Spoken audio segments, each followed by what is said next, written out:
Good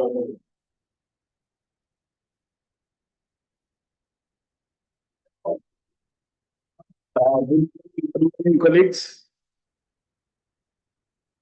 I think we are good to start. Apologies for starting about 10 minutes late. Being a smart cities lab, at least it behoves us to start on time. And yet, because of a technical hitch, we have had to start 10 minutes late. I want to welcome our guests to Wits University. Feel most at home. Feel most welcome.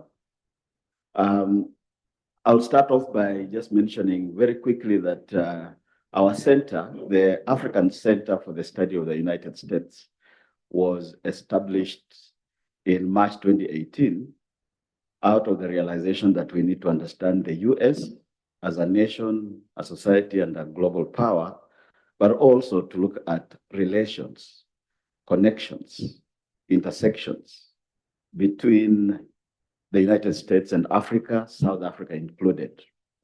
And we, from the very beginning, were very deliberate in saying that we will focus on the domains of research and teaching. So we undertake various teaching courses in the 5 faculties here at WITS. We were also focused on engaging industry and society at large. And today's event is one such. We understood that just being in class, writing your research papers, producing degrees, writing theses. Some people have said some of these theses end up in shelves that nobody reads forever.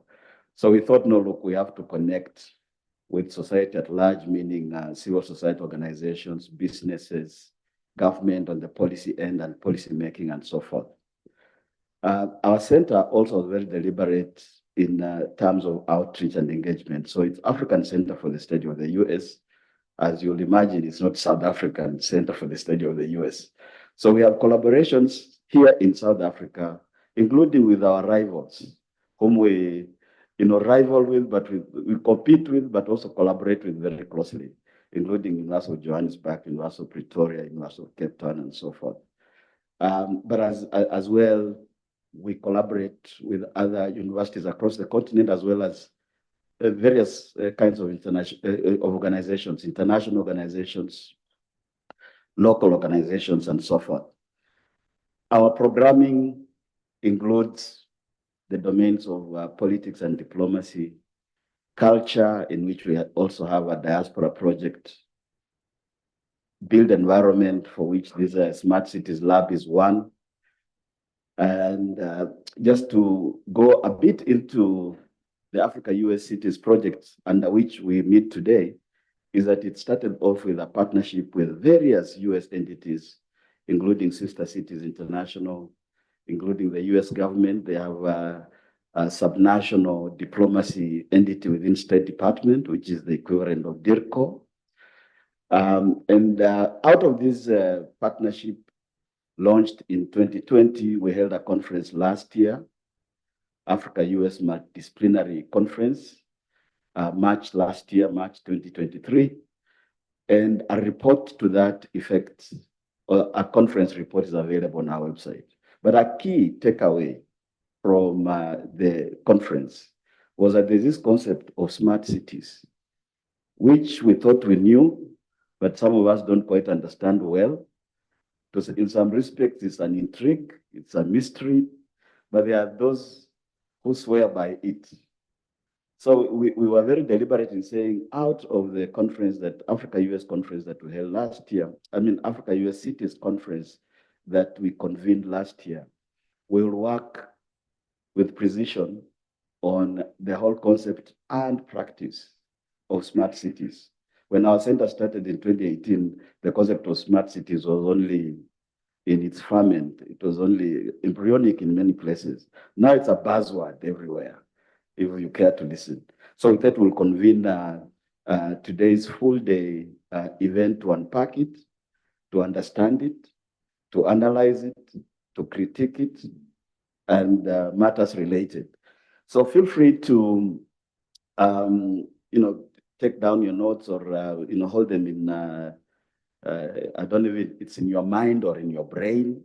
These are also confusing words, and be ready to pose any intriguing questions, any comments that you think can add value to our speakers.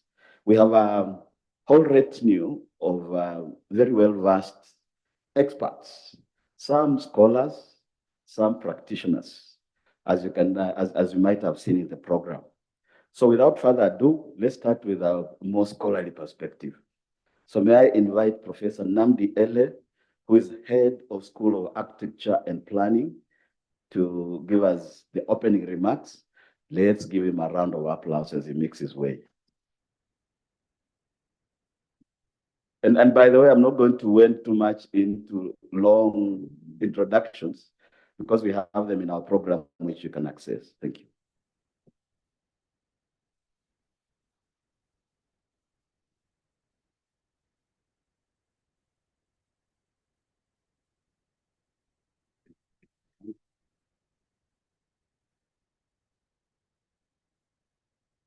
I think I can manage with that for now. Yes. Yes. Thank you.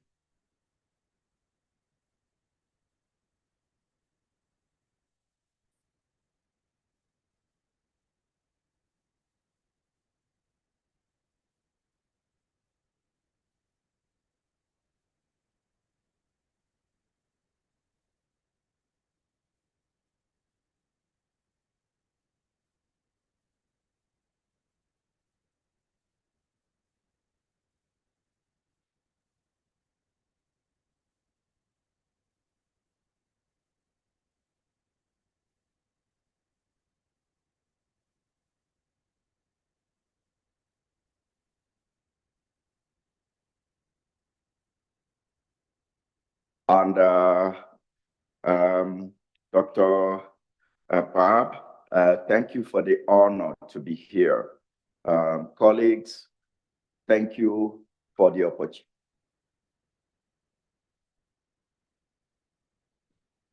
Yes.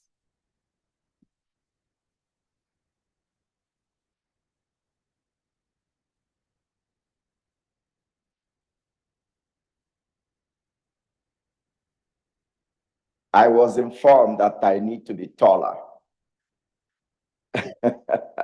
And I think that should have, that interrogation should have gone to my mom and dad instead of me. Again, thank you for the opportunity to be here today and to talk about Africa-US Smart Cities Lab and collaborations. My humble message is about messaging the message of smart city. And to do that, I use a small town in Ohio, Columbus. It's not a very small town. It's the capital of the state of Ohio. Why that? I literally grew up in the Midwest, in Wisconsin. I'm an American. I was born in Nigeria, but literally spent all my adult life from the age of 20 until became the head of school here around 42 years in the States. And it's still where I call home. And now South Africa is home and the US is, Nigeria is also home. So this affords me certain opportunities. As you can see, the state of Ohio, do we have a flash here? Or shall I use the... All right, let's see. Okay, here, look at Ohio is right here. That's the map, and the capital, Columbus, is there. And I use it as a metaphor for looking into smart city because not long ago, they unfolded a project they call the Smart City project. And within that, but Ohio was incorporated in 1912 into a city. And in the early 20th century, you would have horse-drawn wagons like this. The downtown looked like this by early 1900s. Almost there are some photographs of Johannesburg that would carry the same image. And at the same time, these streetcars were there. These streetcars I'll come back to towards the end, because by the 50s, after World War II, the big automobile companies, not to point finger or create an accusation, decided that buses, cars were needed. The war implements, they were no longer manufacturing a lot of war implements. And what did they do in 3 cities that I lived in? Milwaukee, Cincinnati, Ohio, Columbus, and many American cities. They paved them over. Literally, you could go to many parts of the city and you have the tar, the black tar, being used to pave over these cities. But Columbus for us is the closest analogy I will use is bride. And for us, it's as Americana, or as American as the apple pie, which is baseball, hot dogs, apple pie, and the car is Chevrolet, one of the major assembly lines or automobile. And Ohio is in the industrial belt. You probably have been hearing about this for over decades now. Many cities are left alone as the companies moved or expanded to different places because of industry. And Columbus is a smart city. Reminds me of this table, which connects to a number of consensus, a number of ideas: access to jobs, logistics, connected residents, visitors, transportation. Each of these come together. My sense is that by the end of the presentation today, 1 or 2 of you or a number of us would highlight something that will touch on this. But for me, the most important thing is that it is messaging. And the messaging is that it isn't just going to stop with us academics. Industry, of all categories must be included. Street people must be included. Families must be, we must continue the messaging, find ways to do the messaging. Otherwise, it will become an elitist project. And that is what we must keep in mind. And that is what I want to share with all of us today. In that messaging, we ask a few questions. How did we come about this? What is it that is really smart about smart city? And my first proposition here is that it is not new. The term smart city has always been there. We just didn't look at it that way. And I stand to be held accountable to this broad statement down the line as I wrap up in a few minutes. The reason is that the idea of transformation, change, growth has always been about doing something smartly. But we historians or we scholars, we have a way of coining new names, new ideas, as if it's just come like abracadabra, the magic word, and then this thing just appears out of the blue. But we know it is not that. There is always a continuum, a step-by-step historical continuum that makes all these things happen. What does it do? For me, for you, for the members of the community. My hope is that as we work on this conference today, that we'll be asking these questions. Whatever we present, as technical as it must be, we all bring something to the table that at some point, one way or another, contributes to the lives of everybody, tangentially or to constituencies, industry, education, healthcare, every space within us. And when we look into that, the smart city is a project that brings people together. That's when it becomes smart. It isn't the technology that makes it smart. That's a misnomer. What makes it smart is that there is a constituency. The whole community is brought together. And when the whole community is not included and it is only exclusive to a group, it cannot be smart, because you would always have the past with you. That which you want to leave behind always follows you, even when the best of the smart city has been put there, simply because majority of the population is not there. So our task, the most important, is to make that message reach everybody, and to make everybody, from industries to the average person or human beings, constituencies, to participate in it. Then we have a smart city. And it is that makes all the difference. And then it is within there that we then say, what vision can I buy into? I have to buy into something, you buy into something. WITS, as the oldest university, one of the oldest schools in the continent, will have to buy into something. Hospitals, everybody, and that becomes, it starts to be smart. It's not that one size fits all. No, that's not what I'm proposing. What I'm proposing is, there are, within that pie of smart city, there are constituencies, and the constituencies are always completely included. So my message of mission, core, vision, values. Core is the messaging of the message. Without that, we do not have a smart city. If we do not have that message constituently shared, and it is just limited to a few of us, and we theorize it, we put it into practice, then we leave a few people behind. With that messaging, a few things come to my mind. We concluded a conference a month ago, and a colleague who came from Princeton University, when he got to the gate, and I was driving, and I had to swipe my hand to get through, his eyes popped open.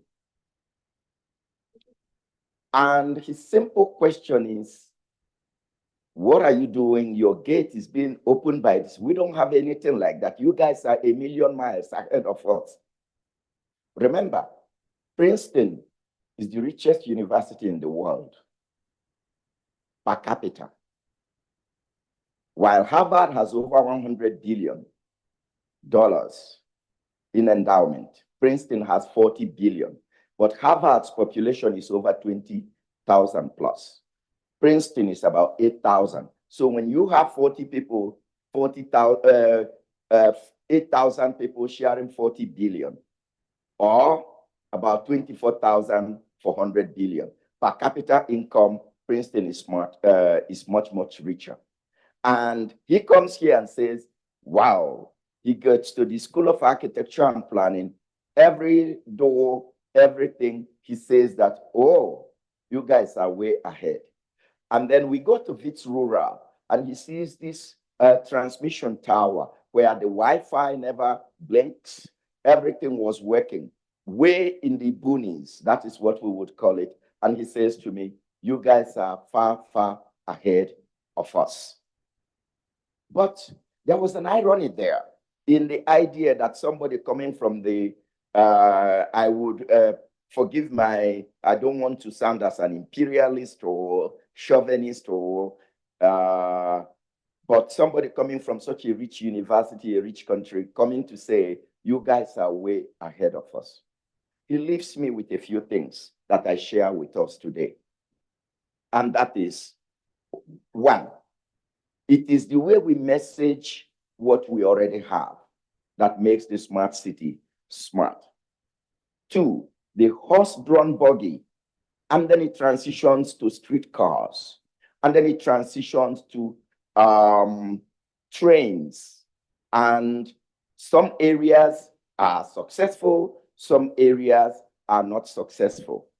Now, it takes time for these things to take hold. Amongst them, when I lived in Cincinnati, that was the, created a streetcar that only went in a loop only around the town. But to get to this streetcar, you have to travel and come down from other suburbs. Doesn't go to the university, doesn't go to the airport. And that was quite challenging. And there was a lot of criticism on it. And how do you pay for it? But it was a public service. Nevertheless, once it was put in, some businesses that were once closed around the main arteries where this car went started to open up again. But yet, it had its own limitations. Milwaukee, the same thing happened. But Minneapolis extended their own streetcar from the Twin Cities, St. Paul and Minneapolis, all the way to the airport. And riding that streetcar allowed me to say, aha, this is useful for me. And it goes to the mall, stops at the Mall of America. And all these things come together. So in a way, they've not only made it to be limited in a certain pocket, they've also made it to reach a wider area in the process of that. The last thing I want to position is that, remember, 1973-75, Palestinian-Israeli war. OPEC was born. There was an oil embargo among the petroleum exporting countries against both the West. Prices of oil went from $8 per barrel or $10 to about $40 per barrel. It shifted the dynamics of international power. I recall very clearly, President Carter was in power. Iranian Revolution happened. What began to happen? Solar panels began to be ways to be put on the roofs of American houses. Cutting down on the volume of the Chevrolet, which I mentioned here, so that it will now, we call it gas guzzler. It will no longer drink gas like we drink wine. And we now have to start to bring out the smaller cars. All these things are brought together. In other words, what we call smart city today started back then. We tend to leave it behind. And the question became downsizing. And all these GM, the big three, GM, Ford, and Chrysler began to downsize the cars. The big wings and all that, and they were big, began to disappear. So we tend to say what we call smart city, if we think through it, it's in terms of transportation, an area that's been dear to me has been something that began even from about 1792 when James Watt established and created the steam engine. And what that history tells us is that we do not just say smart city is a question of our time. What changes is the access, the numerous technologies that are now coming out with which we can use to share things. People mostly using FTE now to transfer money. And I still go to my bank in the US. Sometimes they prefer the regular check. They prefer, oh, I'm cashing my check, I'm doing this, and this FTE is not very common. But we have lived past that. Colleagues, thank you for giving me the opportunity. My hope is that as the workshop evolves, Bob, that we will now recognize that to be a smart city, we have to be inclusive of the general population. Thank you, ladies and gentlemen.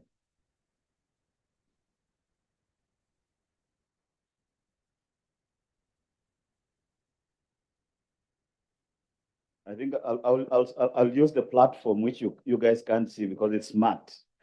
It appears and disappears. Okay, you will give it to me. Right.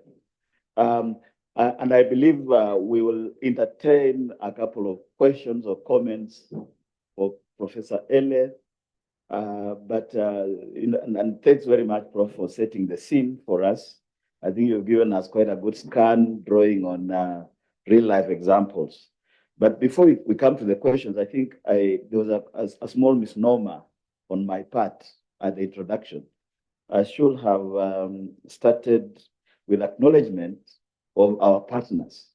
Otherwise, they'll be like, you've been harassing us via email, via calls, via programs, and we've been at this for long, and you just then shoot without recognition. So let me take this very quickly to acknowledge from within WITS, WITS Innovation Center. I think is there a representative? Our colleague is there. He will be speaking. WITS School of Architecture, Prof has just spoken. WITS School of Governance, and I can see Geshi there. Even though we are meeting for the first time physically, but all of you, in fact, that's what I was saying. Meeting people that we've been meeting on the screen, and of course then. Our big supporter for this event, and we want to recognize, in fact, monetary and moral support, is Development Bank of Southern Africa. I guess we are represented here somewhere. Right. We thank you for the support. Then we have South African Cities Network, which is an organization that does some amazing work if you look at their website. We have from the US, these colleagues will be joining us virtually, Charter Cities Institute, which is based in Washington, D.C., Carnegie Endowment for International Peace, California, which helped us get a smart city colleagues that will be speaking later.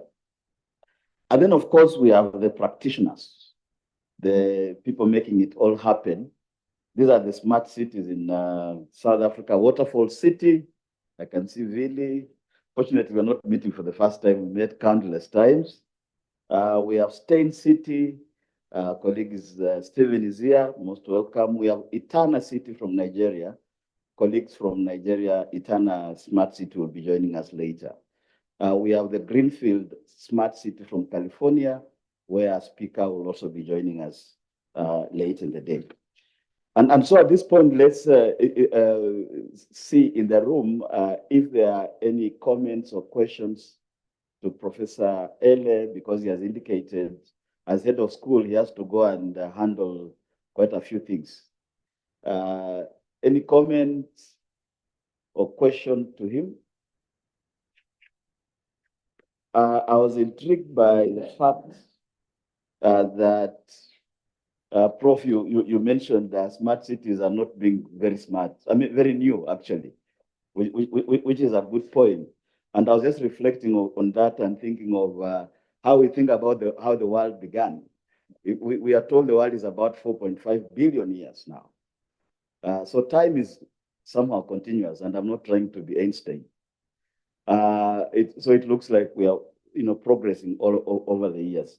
But the question I had to pose to you is when should we consider this issue of progress as having reached its highest point? Because every society, in the respect of smart cities, so it's partly a philosophical question. Should we reach a point of almost nirvana? We have reached the highest level of development and we can pause there. And at the same time, when should we be worried about these developments, even in the context of smart cities, that might pose risk to society? But as you answer that, any other question from the audience will also be entertained. Thank you. With every humility, you asked a question that came out in my first year class yesterday. And I submit my answer with humility. What I shared with the students is we know how to spell the word civilization. We know how to say that we are civilized, but we've conflated two things. We've conflated material objects, buildings, cars, science, with the subject, human being. Civil, to be civil, You can't kill an ant. You mentioned, I believe, nirvana or reaching that high point. The world is not civilized. Don't let anyone tell you civilization has come. That's my position. When there is true civilization, no human being will kill an insect. No human being will go to war. No human being will hurt an animal. Not even the stone. We will respect nature. We will no longer talk about sustainability because it would happen automatically. And so you ask a very deep question, which is philosophical. It never dawned on me, and I said this with total apology, until I began to revisit Marx in the Capital lately. I finished reading it 3 days ago, started in January. It is an enormous volume. There are parts of it that are torture. And a few things came out. I will just number two to wrap up. One, there was a lot of anger. He was writing about the European aristocracy. That's one thing that came out. And by that, they all took on the conflict tradition of the way you change the society is through violence. Once you recognize that, everything else he wrote about the human condition was accurate. In other words, the relationship between production and labor and owners of capital, it hasn't changed very much. One thing that he didn't foresee that changed is there is now the possibility for the middle classes, people to come from humble beginnings to rise. He never foresaw that. So you ask a question that is passionate to me, very raw, and I will take it one step forward and stop there so that we will have something to ponder. I'm taking a risk by saying that. And it is this. Only about 5 or 6 countries were colonized on the African continent. The rest were never colonized. To be colonized, you have 3 criteria. One, the colonizer must control 80% of the land. South Africa, maybe Zimbabwe previously, maybe Mozambique, maybe Angola, Algeria. No other country meets that criteria. Not Nigeria, not Kenya, not Ethiopia. We always say Ethiopia was the country that was not colonized. No. 2, the colonizer, settler, must be able to take the inhabitants and put them in reservations. That didn't happen. Yes, they created fortresses called European quarters in many places, or cantonments, military and European settlements. But we can only say or describe South Africa, Algeria, and those places where those things happen, the wars of independence were horrendous. 3, the settler must be able to construct a form of government that is so repressive that it almost wipes out both the indigenes. And here, if you want to call me, I bluff. Look at Australia, look at the United States, look at New Zealand, look at Canada, and all of South America or Latin America. They meet this criteria. Only about a handful of African countries meet this criteria. The question then becomes, if Africa was not colonized, what then happened? We conflate capitalism with colonization. And when Europe came to the continent, in a place like Ghana, Nigeria, they even misunderstood. They didn't quite understand that that in most of the places they were after capital. As capital begins to evolve, they now understand you can be in London and own Chevron in Nigeria, in South Africa, Anglo-American, or diamond mines in the Congo. You don't have to put boots on the ground. Bob, you raised a very passionate question. I think I should stop so that I don't start to sound like a preacher.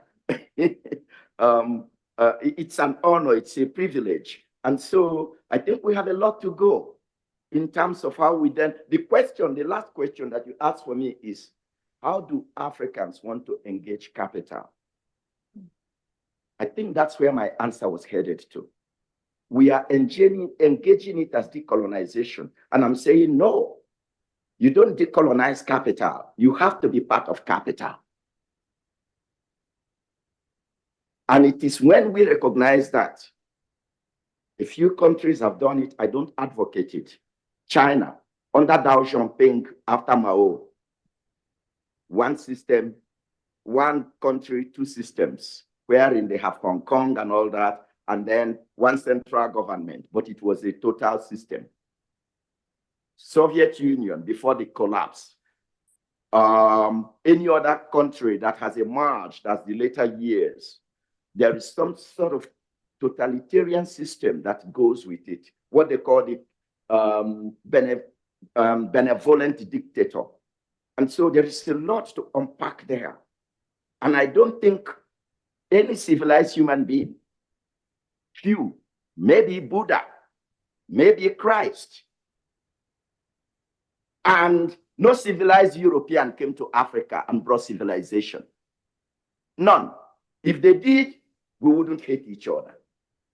We don't confuse tall buildings with our own human beings, which is the thing that needs to be civilized. It's not the building that makes civilization. It's the human being. Thank you. Thank you.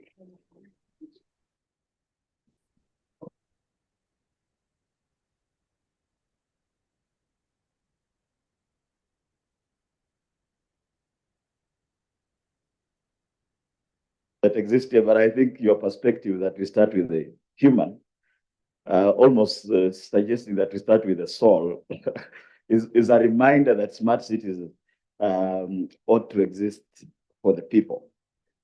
And so I'll entertain any other one question. You can speak from wherever you are, feel at home, question or comment. If there's none, as I believe there isn't, we can now proceed to the next presentation. They are our colleagues from Wits School of Governance who are going to take us through a master class. And I can assure you, you need to give a very long applause because these guys approach governance on steroids with lots of innovative thinking through some of the many challenges that smart cities should be thought about. And so I will invite Professor Ngechi Karuri Sebina. Most welcome to the podium. It's all yours. Thank you.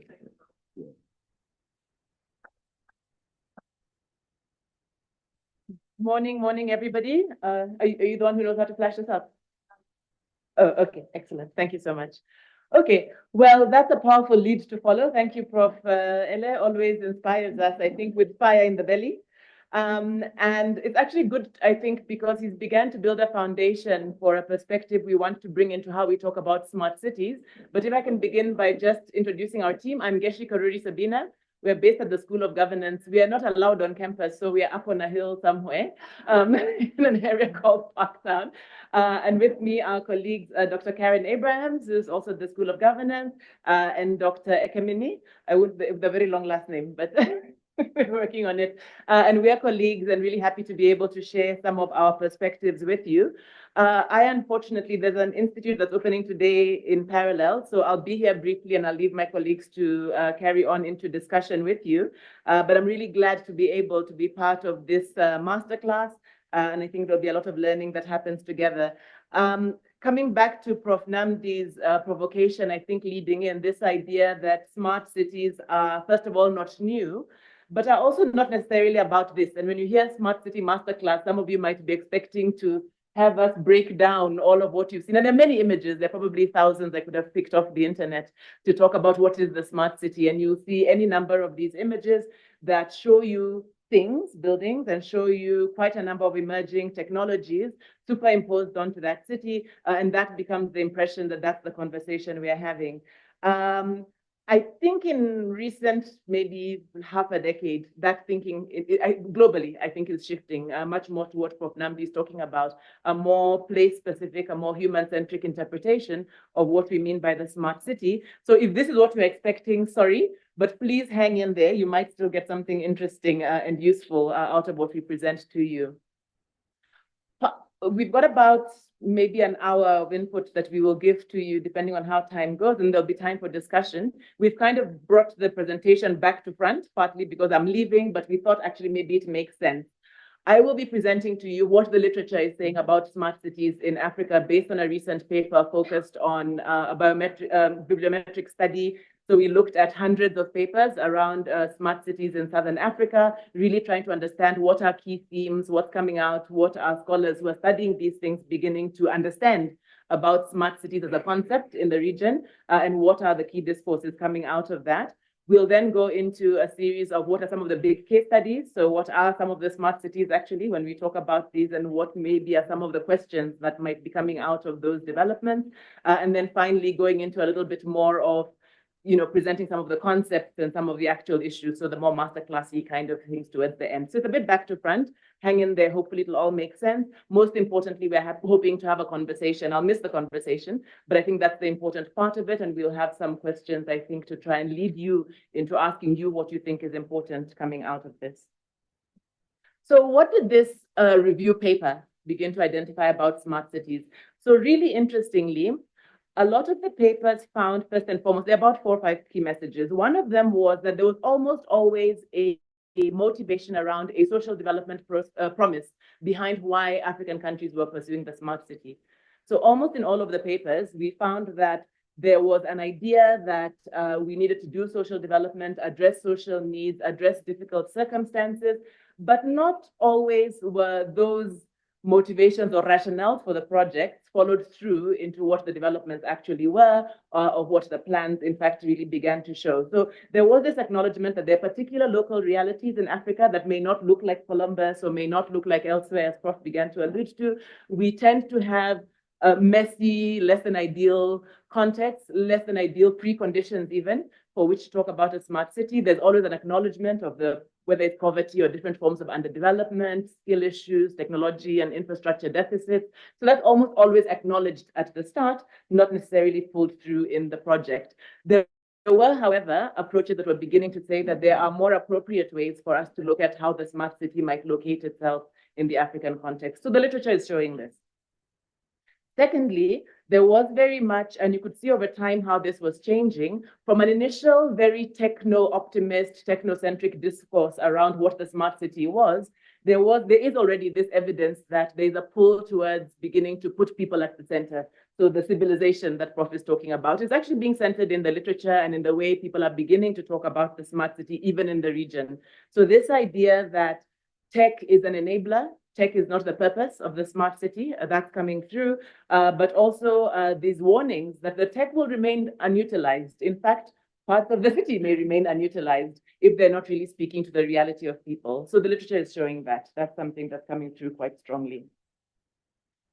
The other development we're beginning to see is this importance of not just thinking about the smart city as stuff and buildings and even as people, but also as institutions.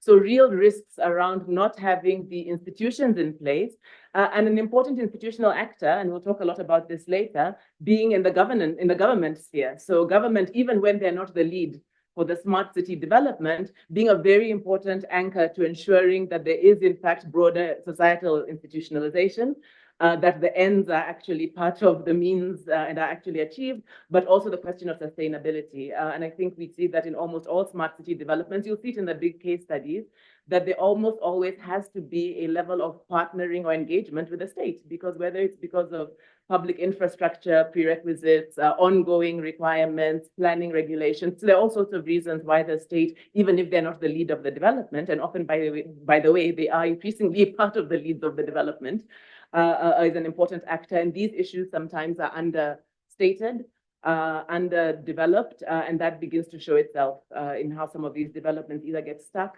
or perhaps don't achieve their initial objectives. So those are issues of leadership. Those are issues of what the regulatory role does, the kinds of things we talk about at the School of Governance, the way structures and systems are put in place, the way partnerships are put together. So that's a really important part. So smart governance being a very important part of what the smart city requires.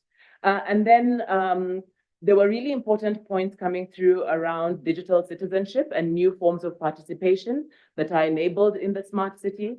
So internationally, there are really good examples of this, whether it's looking at Taiwan, where we see, in a way, the hack community becoming part of the capacity of government to address issues when challenges come up. We've seen Smart City Bristol, where it's about the business community and government and new forms of partnership and data sharing becoming an important part of how cities prioritize and how cities work. There are examples from several European cities about different citizen-based movements and models for how people can be involved in shaping the city, in beneficiating the city, in reframing the city. Israel, several African examples. We're involved here with the civic tech movement, that is very much about how people can begin to address issues in their own community because they're digitally enabled, either to create data about their cities or to develop solutions around their cities.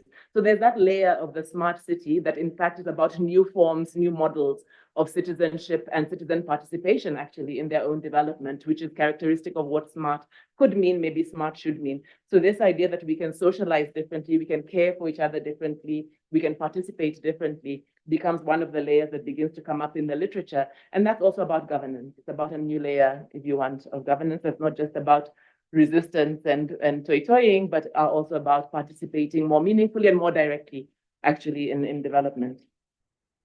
So underlying a lot of this was also understanding the smart city infrastructure, but also the smart city in a way as infrastructure, both foundational infrastructure, and we'll come back to some of these key components. There's a lot about the smart city that in fact is about understanding what digital urbanism means, that our cities now are not just buildings and people, but are about these invisible layers, this sort of new gold, if you want to call it that, of data, which we have to make sense of. We have to make sense of as governance actors, as planners, as citizens. And you know this, when we talk about you don't understand how your data is being used, you don't understand how digital means are used, the surveillance city. There are many discourses you can have around understanding the digital as a foundational infrastructure, but also having, if you want, new implications for what is possible if you don't have it, first of all, but also what's possible in terms of ways you can engage ethical issues that might emerge, what mobile might mean, for example, in countries where that's the primary means as opposed to other means, but also what digital exclusion may then imply for a city where that's not equitably distributed. So just understanding that as a foundational infrastructure, but then also understanding, and this is what often people obviously want to talk about, the innovative layer, the solutions that are about efficiency. So there we can begin talking about solutions around energy or transport or different aspects of urban living, the off-grid solutions that are becoming important in places where other infrastructure is not available, but also in the literature, seeing this evolving recognition that there are also not just those high-tech, fancy AIs, blockchains, blah, blah, blah, also low-tech solutions that begin to matter if you're really going to focus on being contextually relevant. That's always interesting because, as Prof. Namdi was saying, we sometimes, because we feel we're in a relatively underdeveloped context, think that we are the ones on the back foot and other people are ahead. But you begin to find more people globally looking for those frugal innovations, looking for those bootstrapped solutions that come actually out of frugality, where you begin doing perhaps the most advanced things just because you've had to think about how to deal with those constrained environments. So that kind of innovation that comes out of being in low-tech environments starting to become recognized as important and in fact as desirable and as pursued. In this set of observations, maybe just to end on this idea that when we talk about smarting the city, and this is again still out of literature, two broad approaches become apparent. The one approach that's about how do you make the city smart? How do you make Johannesburg, which is an existing core, smarter? So how do you retrofit, whether it's buildings, how do you retrofit plans, how do you deal with these old city centers through urban regeneration to make them work better? How do we make our townships work better? How do you make townships smarter? So that's one direction.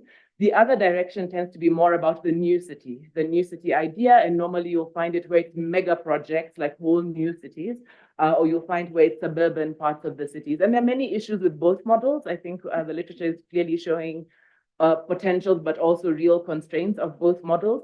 Many of us tend to think only of the new city approach when we think about the smart city, but it's very clear in the literature that we have to think about both. So there's no escaping the core of what we have as cities. At least we haven't seen that yet.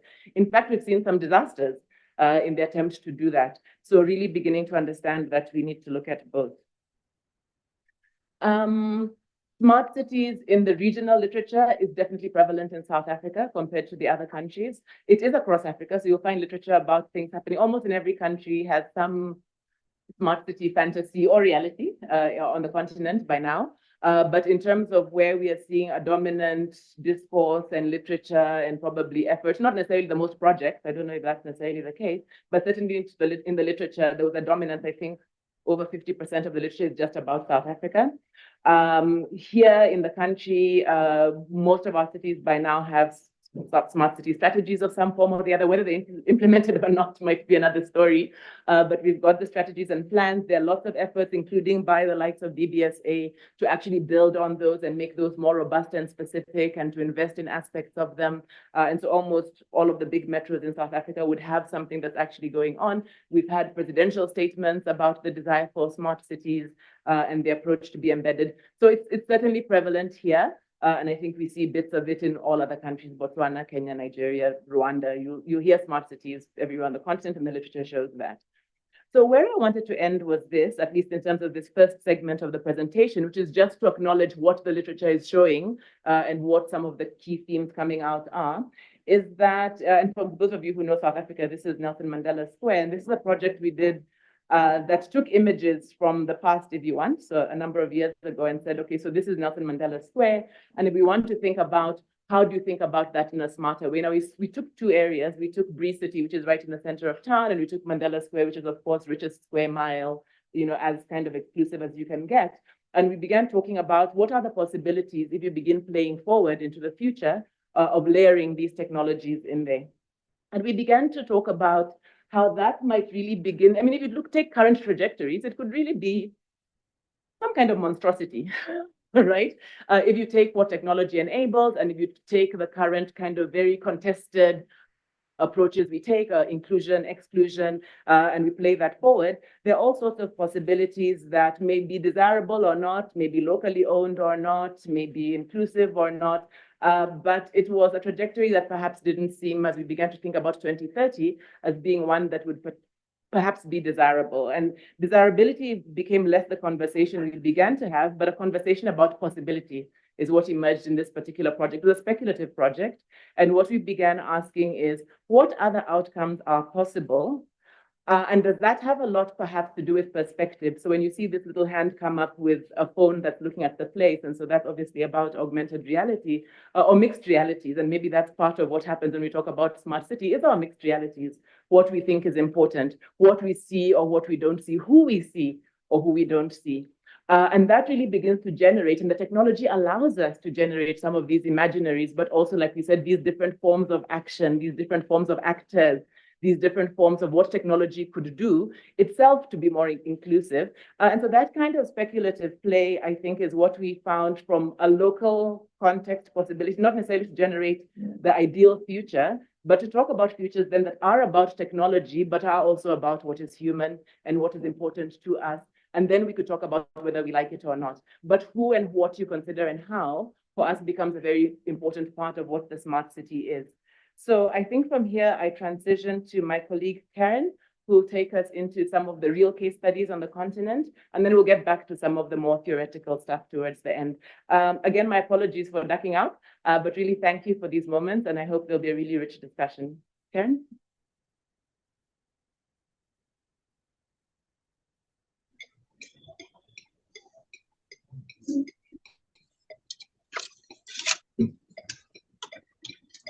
Good morning, everybody.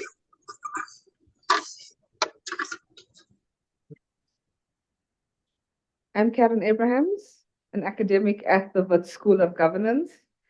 We thought for a breather between the theoretical start and the theoretical end, a few case studies, because Sugeshi spoke about some of these case studies, and of course, in academic fashion, we're going to leave you with a few questions.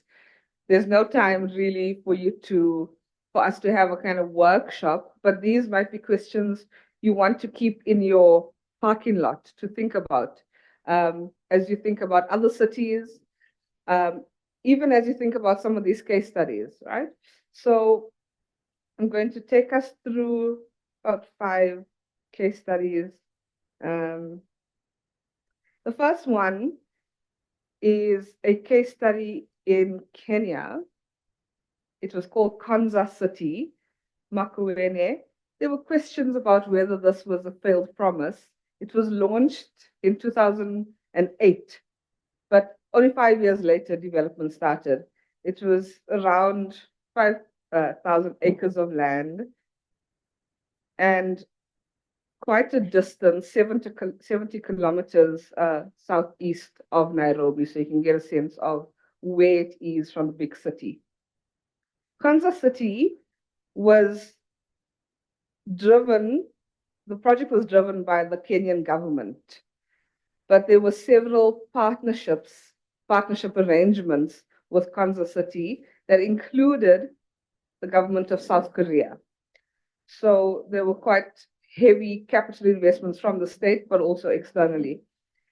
It was launched as part of Kenya's Vision 2030. And at the heart of this idea of the smart city was about these interconnected ICT services. So smart there was about efficiencies of city management, how the city was run. However, even till 2020, when it was supposed to be launched, it still is not.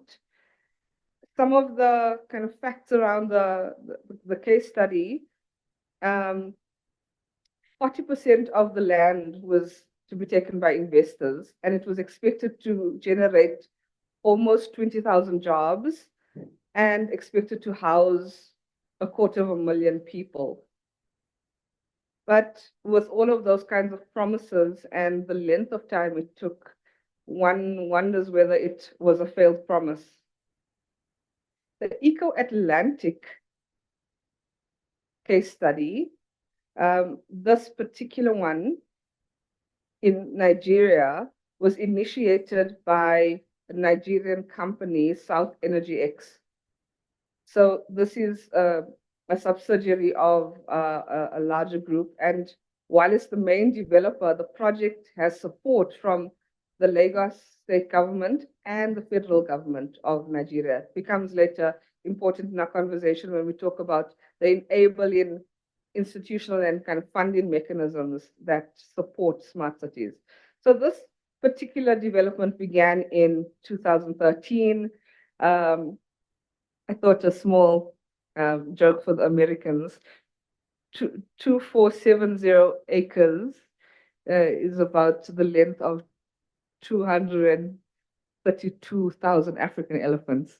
You know, sometimes we always see this in the news on the side of town, by the way, that weird scale thing. So there's private funding mainly, and it's designated to house 300,000 residents, providing for commuters to the main city financial districts.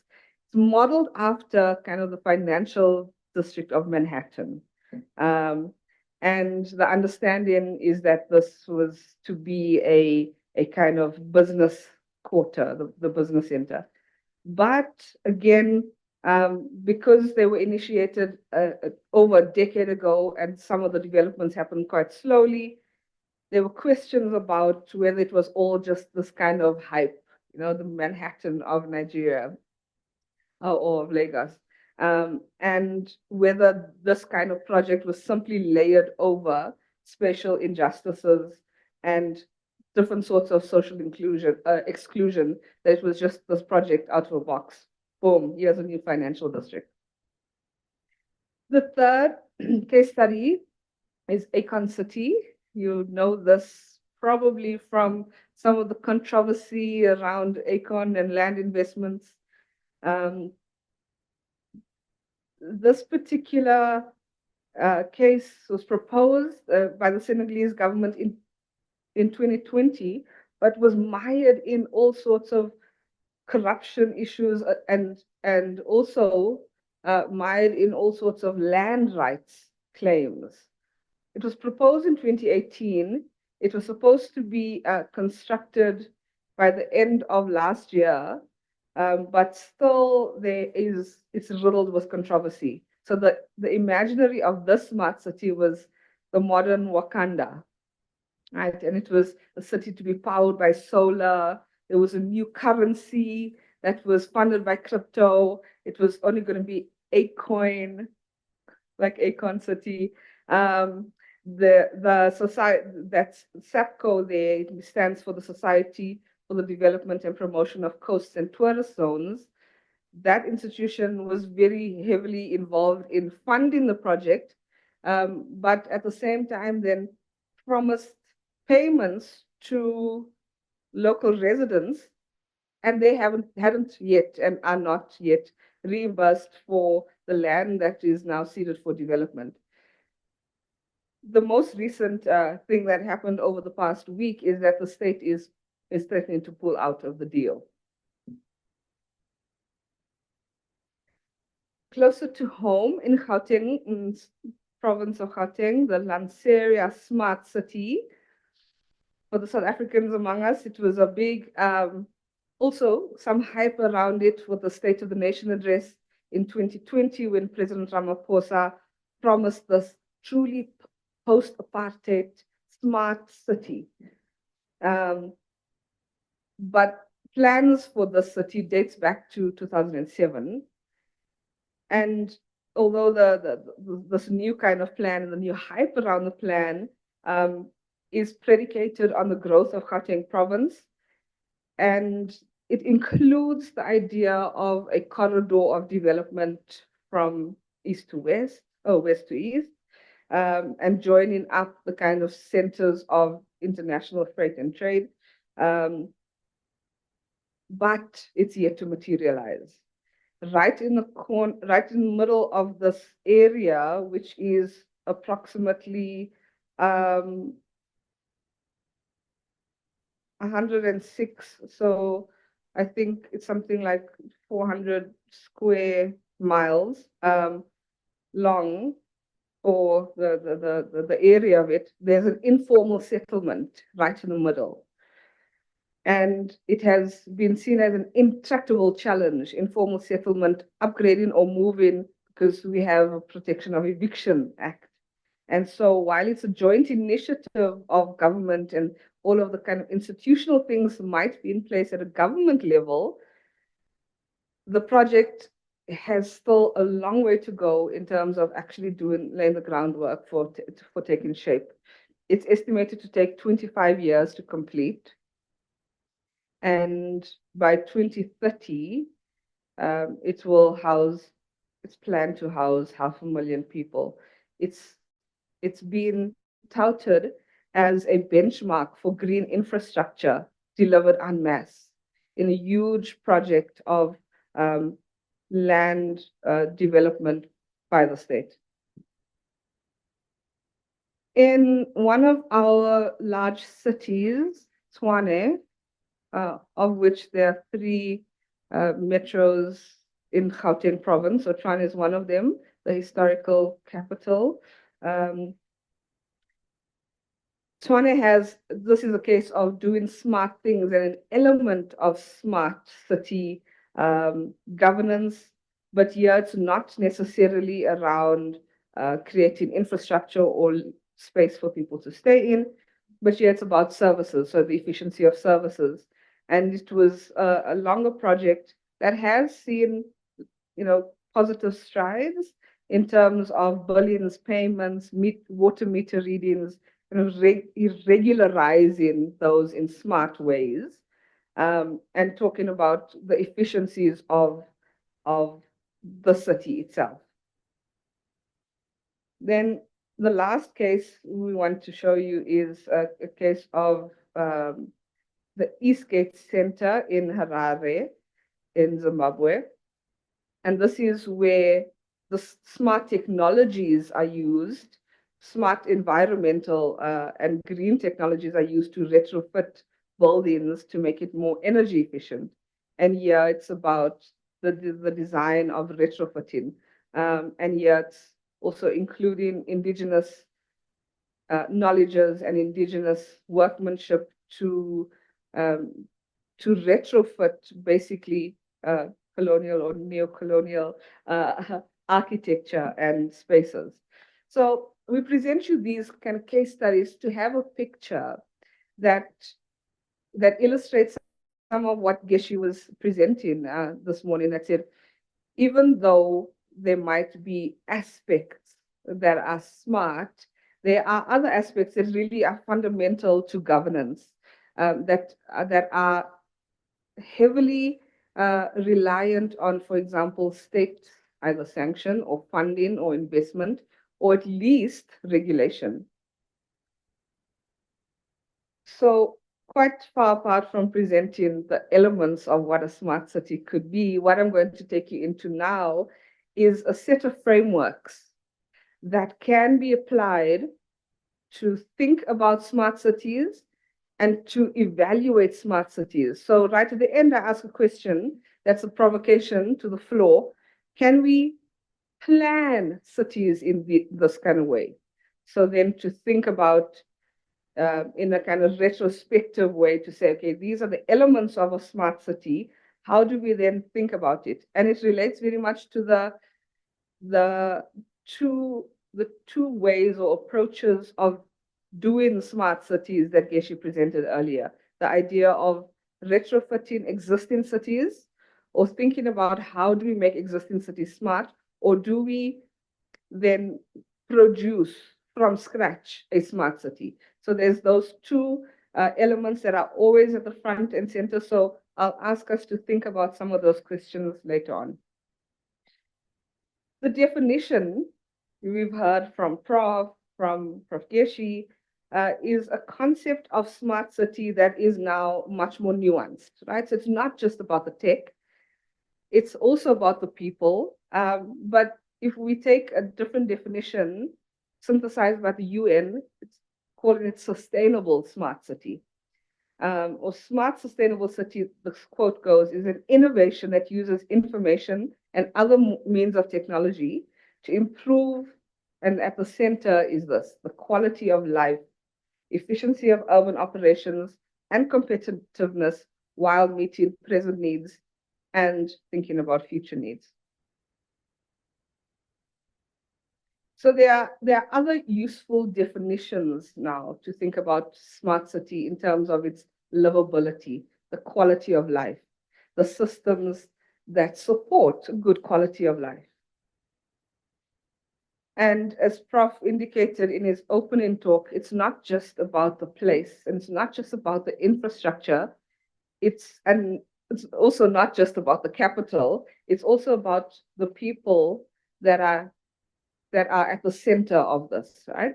So it's the ability to leverage the technological innovation for service delivery and efficiency and competitiveness of the city, but all in the service of the public good, or the idea of a good quality of life.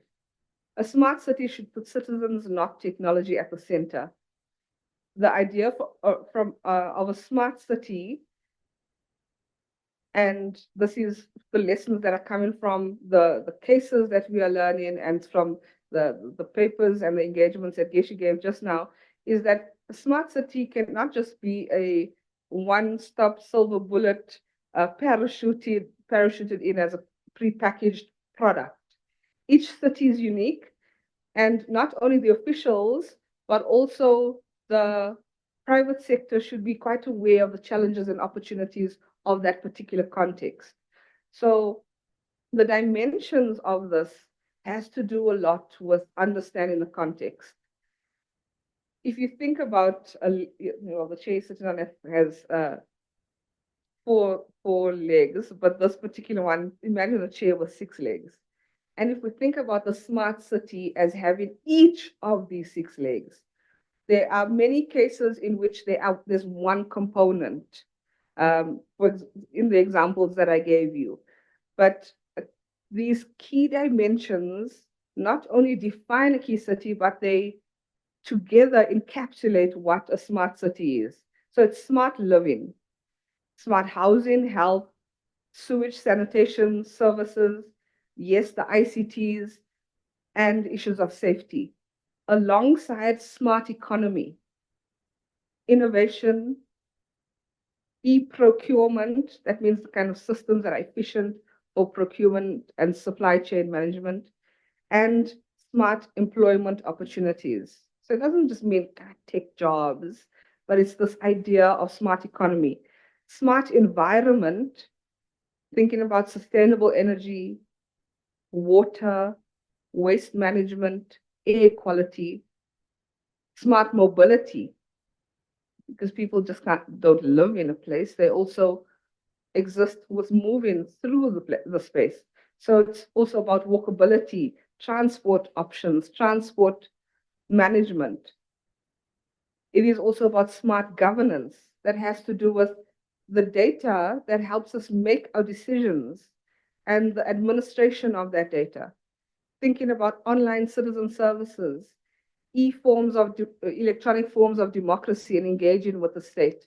You heard Prof. Bob say earlier that he only met us in person here because you can have an entire engagement online, right? And so these are new ways that our world is moving. We don't have to only go to the town square to have these kinds of engagements. And finally, but not least, smart people.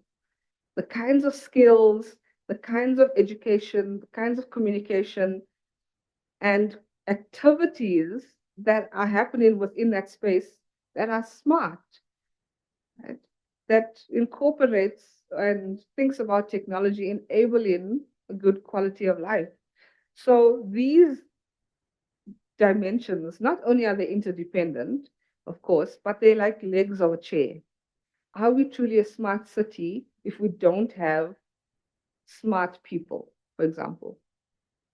Are we truly a smart city if we have not factored in issues of mobility or economy? And if we're only thinking about infrastructure or a technology like ICT. Alongside these dimensions are principles that we have found, and this comes from a framework, a policy framework in South Africa, a smart cities policy framework that's very much draws on the literature review and the paper that he or she presented on.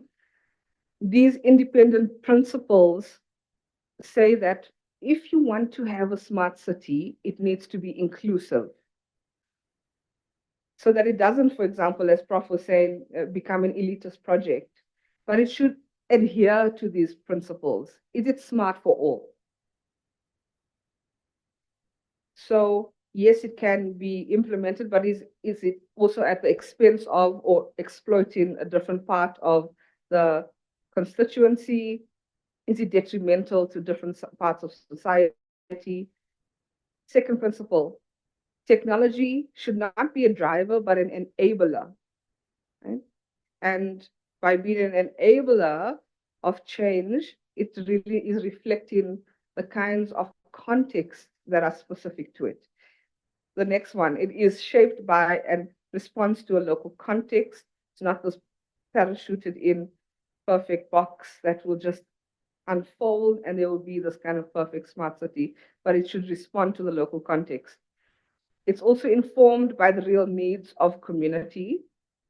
It embraces innovation, partnerships, and collaboration. And it is sustainable, resilient, and safe. So much like the dimensions in the legs of the chair, these principles are also these normative principles, yes, sure, but they are imperatives, because what is the use of a smart city if it only uses technology as a driver, or if it's not inspired by the real needs of the community, or if it's not sustainable, resilient, or safe? Then you might end up with one of those kind of failed projects that we talked about earlier. So yes, lecture's almost over, but we are in lecture mode, right? So, okay. So There are dimensions, then there are these principles, and here we come across preconditions and enablers. I'm going to go through the preconditions first and then the enablers. And of course, we're talking about the idea of governance for smart cities, right? So remember that this is the nub of the conversation. There are preconditions to becoming a smarter city. Remember, there's also those two modes. One is making existing cities smarter, and one is the creation of new cities. In either case, there are institutional and organizational requirements or arrangements that are a precondition for a smarter city. And that's about the governance structures that are there, the level of cooperation, the kinds of policies and bylaws that exist. And it also includes issues like land rights, all of those kinds of underlying preconditions to understand how smart a city can get or how far this kind of project can go. It also, another precondition is the existing infrastructure, an assessment of the infrastructure. For example, housing, the quality of housing, the population, the distribution, understanding what we have and what we need. It's a precondition, especially if we're thinking about the idea of creating new cities. And if we're thinking about retrofitting old cities or redeveloping green fields or brown fields. Green fields are green spaces, brown fields are older industrial buildings or areas. A third precondition is the capacity of government officials and communities. Are there people to put such infrastructure in play? Do we have the competencies and the wherewithal to be able to provide this precondition within the state? Because without that, you would have investment, you might have space, you might have fantastic architectural plans, but then you have a regulatory environment, you have issues around capacities of the state to just make things happen, or the bureaucratic kind of culture of the state that might just be the absolute red tape that shuts the project down. There are also enablers, and those are the kind of catalysts in smart city initiatives and tech. One is a smart city plan. Now, most cities have this, but sometimes it's within a unit of broader city strategy plan. So there's the city planning or the city managers department, and a small subsection is a little project room on a smart city initiative. And yes, the language comes through in speeches and so forth, but sometimes those are not necessarily coherent, or they don't engage at the same level. So a smart city plan that is engaging at a very fundamental level and integrated with the actual just city plan in general. Then the digital infrastructure. Is there enough physical assets to operate the tech that we imagine, or the tech that we put in place? Even in, not just in cities, but even in our education department, we are asking the same question. Yes, we can provide the best tablets and so forth and ICT facilities at schools, but that within context, if the digital divide is still there in terms of actual infrastructure, then that enabling aspect is missing.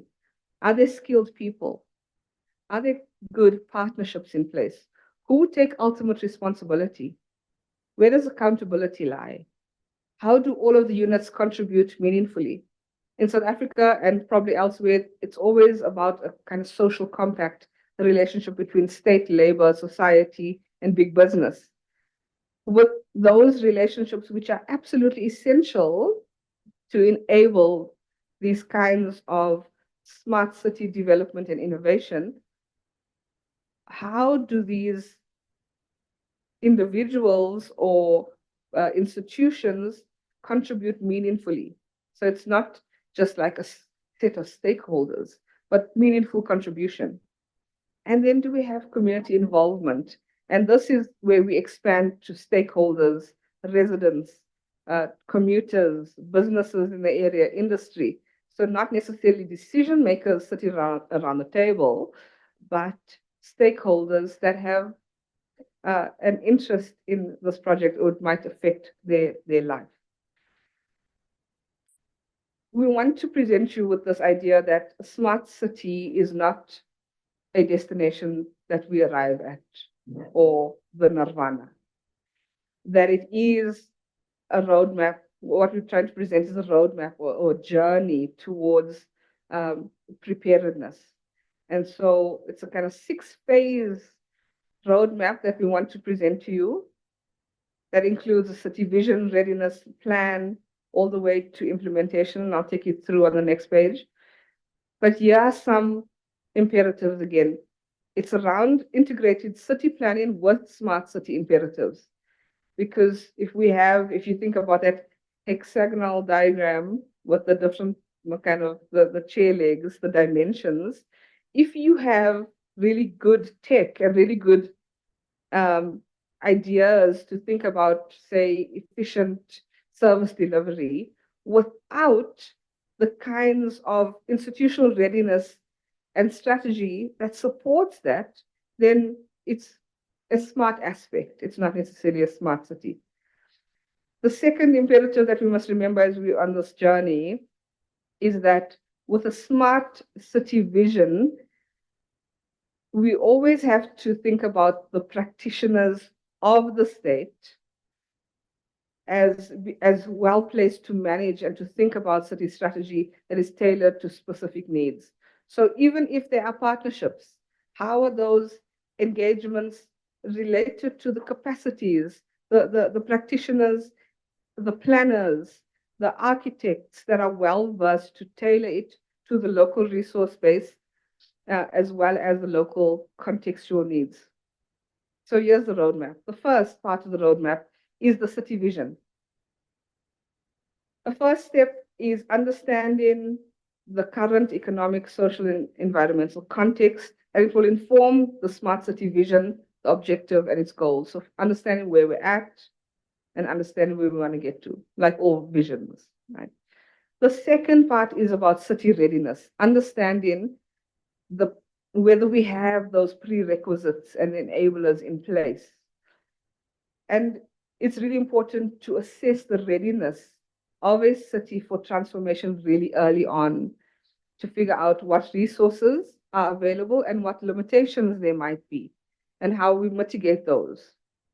The third is a city plan. So not just the vision, but an actual where the vision is translated into the mechanics of how it gets done. Again, it needs to be wholly integrated with the smart city plan. And it should be developed in collaboration with stakeholders speaking to the needs of citizens. Because if we think about those principles, how can we have a smart city plan unless it is also a responsive plan? The fourth element on this journey is the idea that the city is not static. It's not like we're going to get this job done and then we're going to move on to another place to implement a smart city. It's an ongoing transformational project within a city.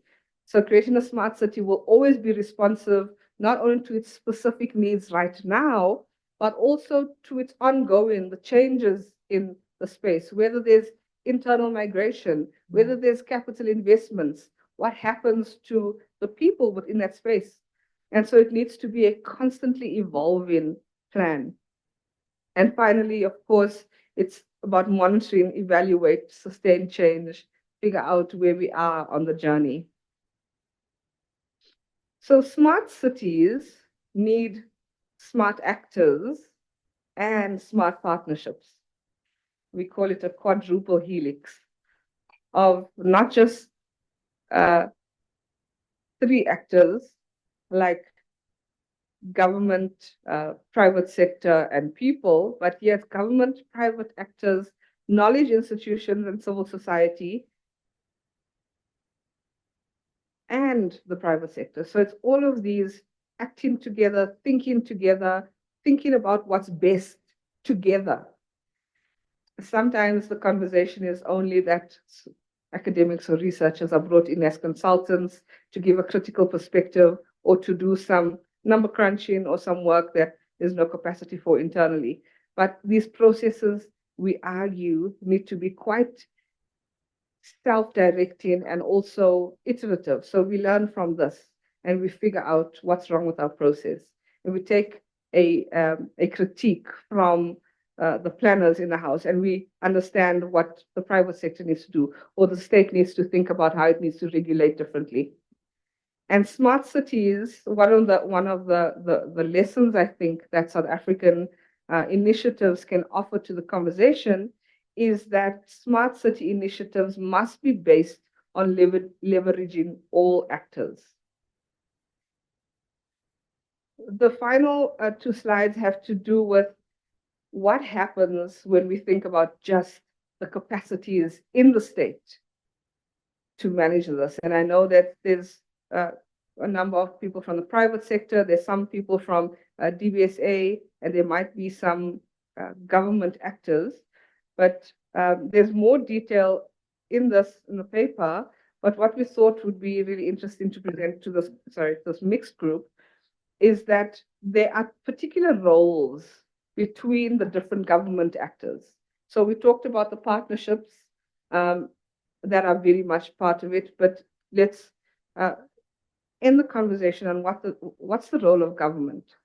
Now, even if the smart city is about generating energy or becoming self-sustaining and self-efficient, we have to think about the role of the state as creating a smart environment or an enabling environment. And does it have innovation at the center of what the state is thinking about, to be able to support or to be able to say, yes, we see that as a viable investment opportunity, and the infrastructure that goes with it, we fully on board.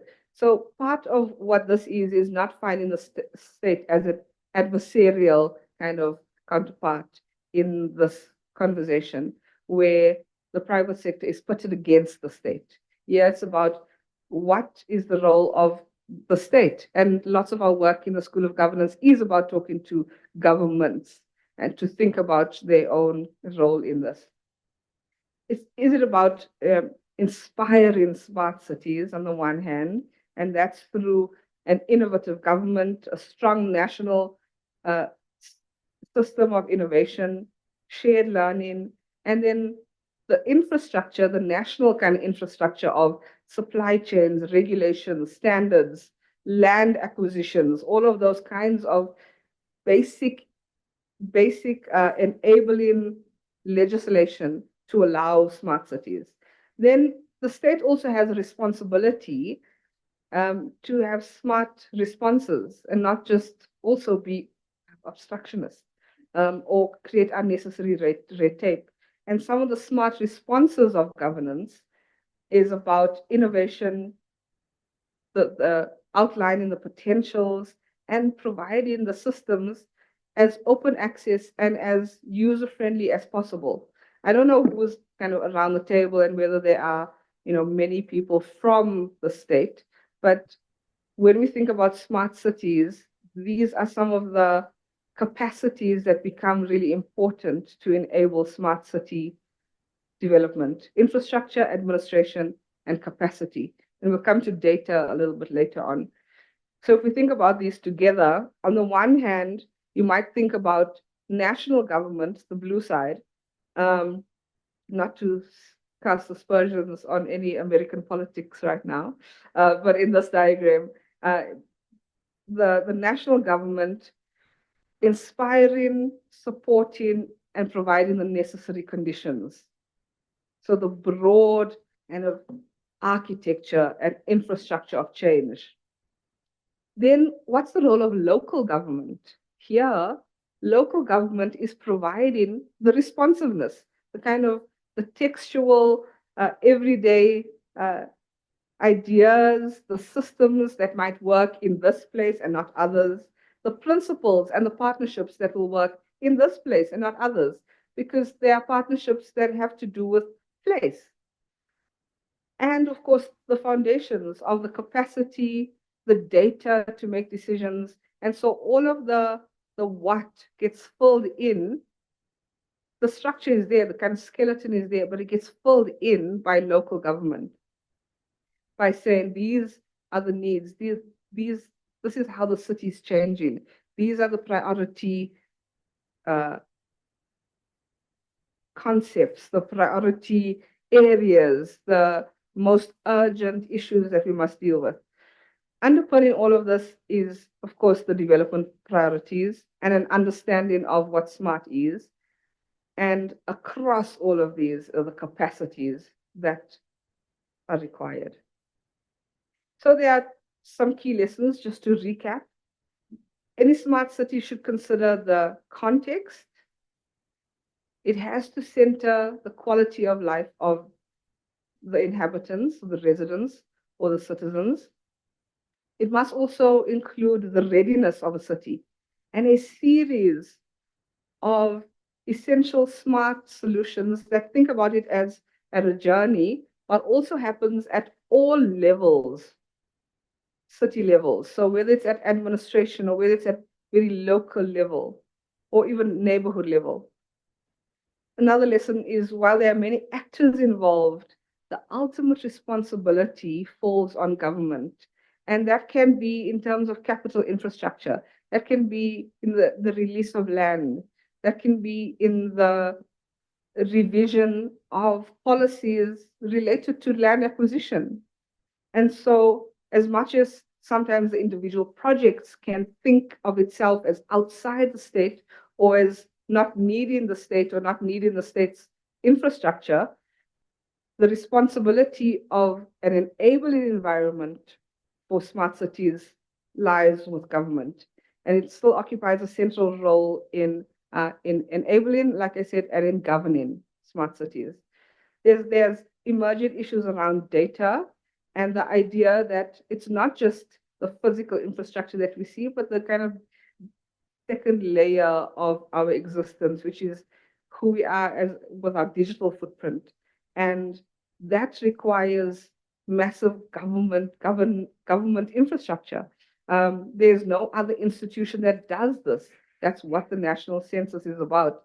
And it's also about the government getting its own systems right, being able to use, appropriate, and also provide ownership for data in ways that are responsible to that essential element, the quality of life. So the questions for your ongoing, I know you might have some questions, which I was going to suggest any questions you might have for us might be thrown to the floor and might be questions or comments to the collective here. But these are my questions of you. If this was a workshop, I'd go let you have a think around each of the case studies or case studies that you know and answer some of these questions. So how can or how do the two approaches to smart cities play out in your context or the context that you know, which is the context, the two approaches is the idea of smarting an existing city or then creating a smart city, those two approaches. What are the constraints and opportunities of each approach? Because they each are necessary. What are the governance imperatives related to those approaches or these opportunities or constraints? How do we manage them? How do we think about them? If issues in capital investment is an issue, because we want to create a new city, what are the governance imperatives related to that? If buying of old buildings that were privately owned and now derelict in city centers are an imperative to retrofitting, what are the governance imperatives of that at different levels of government? We were asked to talk about leadership, but of course, we're not a center of leadership, we're a center of governance. But I want to throw this to the floor. what are the leadership challenges that are associated with some of these governance arrangements? Is it that we need the right people with the right kind of progressive mindset in the room? Or is it around the idea of how do we manage the personalities within the partnerships? Because that's part of what the leadership challenges might be. And then finally, if we think about the framework of existing city and new city, how can a project be planned for a new city and evaluated for an old city according to its dimensions, its principles, enablers, and preconditions? So can we think about reverse engineering this thing to say, okay, these are the principles and the dimensions that are essential to this. How do we then plan for a new city? And when we're thinking about retrofitting the city into a smart city at different levels and at different stages, how can we incorporate these dimensions in a kind of progressive way or incremental way, and the principles and the kind of enabling environment of the state itself? So those are the questions we want to leave with you, and we want to thank you for your time. These are the references we used. We will make the presentation available to you and look forward to the rest of the engagements. Thanks, Prof.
Thank you very much again to the Wits School of Governance. I think they deserve another round of applause for. I think Prof. Abrams did touch on this. There's a mix of us in this room. So I think as we are speaking, some of our colleagues who actually run smart cities were like, oh, look, we can provide perspectives on that in real time, what we have experienced on issues such as smart governance as part of, or indeed the fact that smart is not only technology and so forth. But I thought that was a great opportunity for us to learn. Personally, when I go into Braamfontein today, I'll be looking at what is smart and what's not so smart. In fact, I was beginning to think, what's the opposite of smart? And when you think of the synonyms there, you do not want to go into that direction too much. But I want to open this session for, question and answers to the presenters or comments. In fact, as I mentioned, some colleagues here run smart cities, so they might also have comments in this session. So if you could just raise your hand, we recognize you and you can speak. I think Prof. Ele, there's a colleague there. And I think colleagues whom we don't know, you can introduce yourself as you say that. Any other, we can take those two. Any other, I think I know Nontobeko is there and Paul is raising his hand. So we have 4 questions and then we'll kind of transition into a tea break and then come back to the case studies, which we are all waiting to hear from. Starting with Prof. Ele. Thank you very much for the presentations. There are many questions for me, but when you went through the case studies, about 4 of them, you highlighted the number of issues that were in challenge Are there anything that are positive that you could share about these smart cities, or should we just look at them as problematic? Thank you. Thank you for Chair for the opportunity to ask questions. Thank you. When the presentation started, when Professor Gessi was talking, I thought that one challenge with the smart city is if it's based on technology, then it could be a pipe dream that we can never achieve. It's always ahead of us. But when Dr. Abrams presented it, it was actually moving away from chasing technology, and now it's people-centered.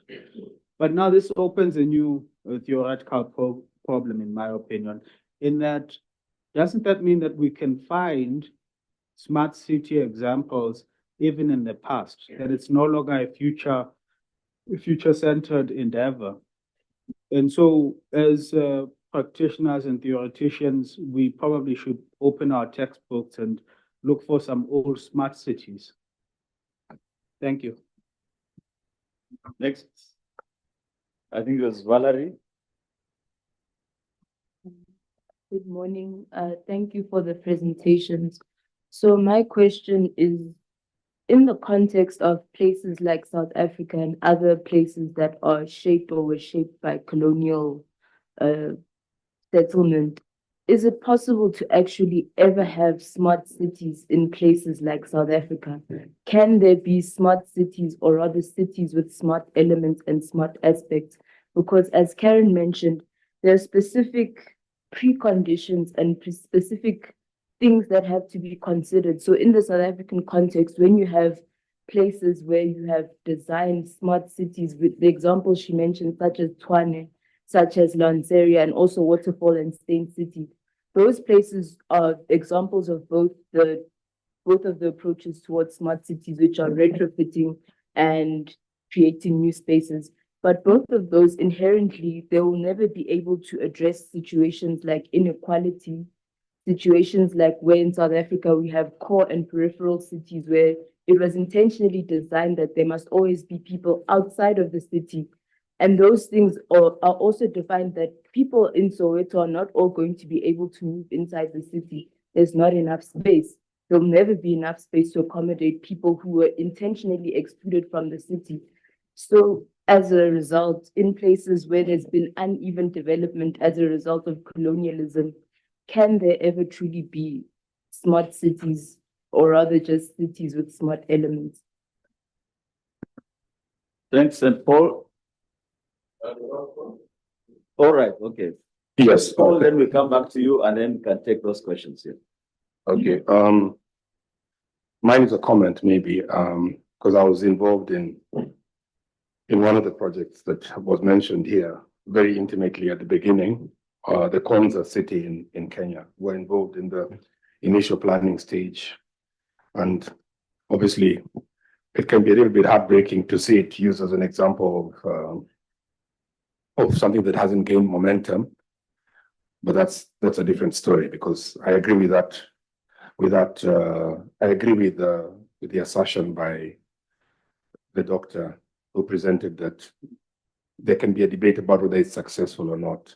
Certainly, there's not enough evidence of a lot of impact, at least not yet. But just coming back to some of the things that she presented, there are things that sort of pick my mind. One is that these concepts, and I've done some work for Joburg as well, these concepts seem so hard that sometimes we get into meetings and people are just confusing themselves with so many difficult concepts. It's so much to take in. People, technology, digitalization, that sometimes you wonder where to start. And I'm not saying this because of the fact that there's been a lot of perhaps more failure than success. I'm saying this because it is more successful academically than it is in real life in most African contexts. When you go to Singapore, where I visited, the concept of smartness is second nature to them. They don't struggle with it. The idea, for example, I came on an train from Pretoria, and I just couldn't intuitively get onto a Gautrain bus to come here, because the system of interconnectedness of transport isn't designed to be smart.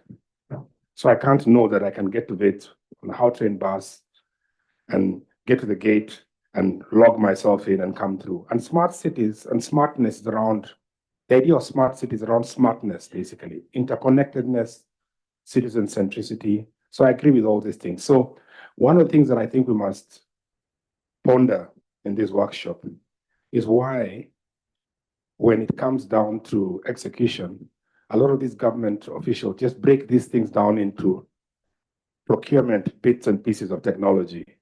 And nobody gives a damn about, sorry, excuse my French, nobody gives a damn about the smartness of it all. So people want to buy servers, people want to buy buses. If you look at the Ria Vaya system in Joburg, I mean Pretoria, in Joburg, and the failure of that system, you see train stations that are, I mean bus stations that are not completed. You know, things like that make you ponder. So I just want us to maybe provide context from our lived experience as we go on with the workshop. Thank you. Sorry, I think, Paul, you should have introduced yourself. Sorry, my name is Paul Kukubo. I run a consultancy called Galas Technology. We are smart city consultants. I'm from Kenya originally and now a resident of Pretoria in South Africa. I think same to Valerie. I'm Valerie Buthelezi. I work at the African Center of the Study of the US and have a background in geography. Colleague, so that we get to know. Morning, everyone.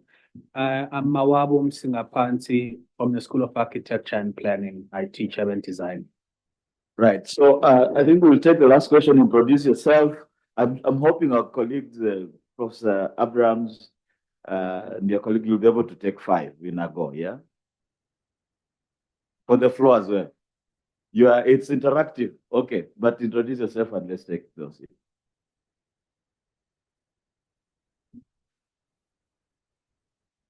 It's mine. Okay, thank you. Okay, so I'm Serge Kubanza. I work in the School of Geography. Fantastic presentation. So of the 4 smart stakeholders you mentioned, you did not include the people themselves. So you said the government, private, civil society, and knowledge institutions. And you exclude the people themselves. Is that not a contradiction? Please explain. Okay, over to you. But as you rightly mentioned, if anybody in the room has an opinion, a perspective, a point of view on any of those questions, those are also welcome. I think lots of them I'll take as comments, but some I'll answer specifically, and I want to throw one to Prof.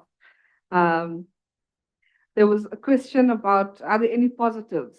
And noting, Paul, your feelings of disappointment that some, a project that you were quite heavily invested in, been used in this case study. My apologies. But I think some of these examples have been given today to think about some of the governance challenges, particularly. But that doesn't mean that smart city initiatives are doomed to fail. I think the idea about the dynamism of cities in general, and life in cities in general, is that life overtakes even spaces that are imperfect. And so we wanted to include an example of the Quilamba city, this area in Angola, that was a 2002 kind of project, an older, smarter city, and it was an initiative of the Chinese government in Angola that for over 12 years laid empty, absolutely empty. They called it Angola's ghost town. And it was this this kind of smart tech, sustainable living, mirrored almost directly after some Chinese cities in look and neighborhood formation. For 12 years, it remained empty, but eventually, and unfortunately, as COVID had some negative impact in the world, but one of the unforeseen positives was that people inhabited the space in the after 2018 and specifically after COVID, as people found it very difficult to afford their rents and job losses and so forth. These opportunities and this space was then inhabited. So as much as it kind of started off as this idea that became a failed project, in some ways, if you think about the governance and the investment, but the city made sure that life continued in there. And it's now the conversation about whether the infrastructures can then support quality of life in those spaces. Another example is when I just came from Malaysia on a sabbatical trip, and similar to the Angolan case, a new city was created to be a kind of administrative hub, capital.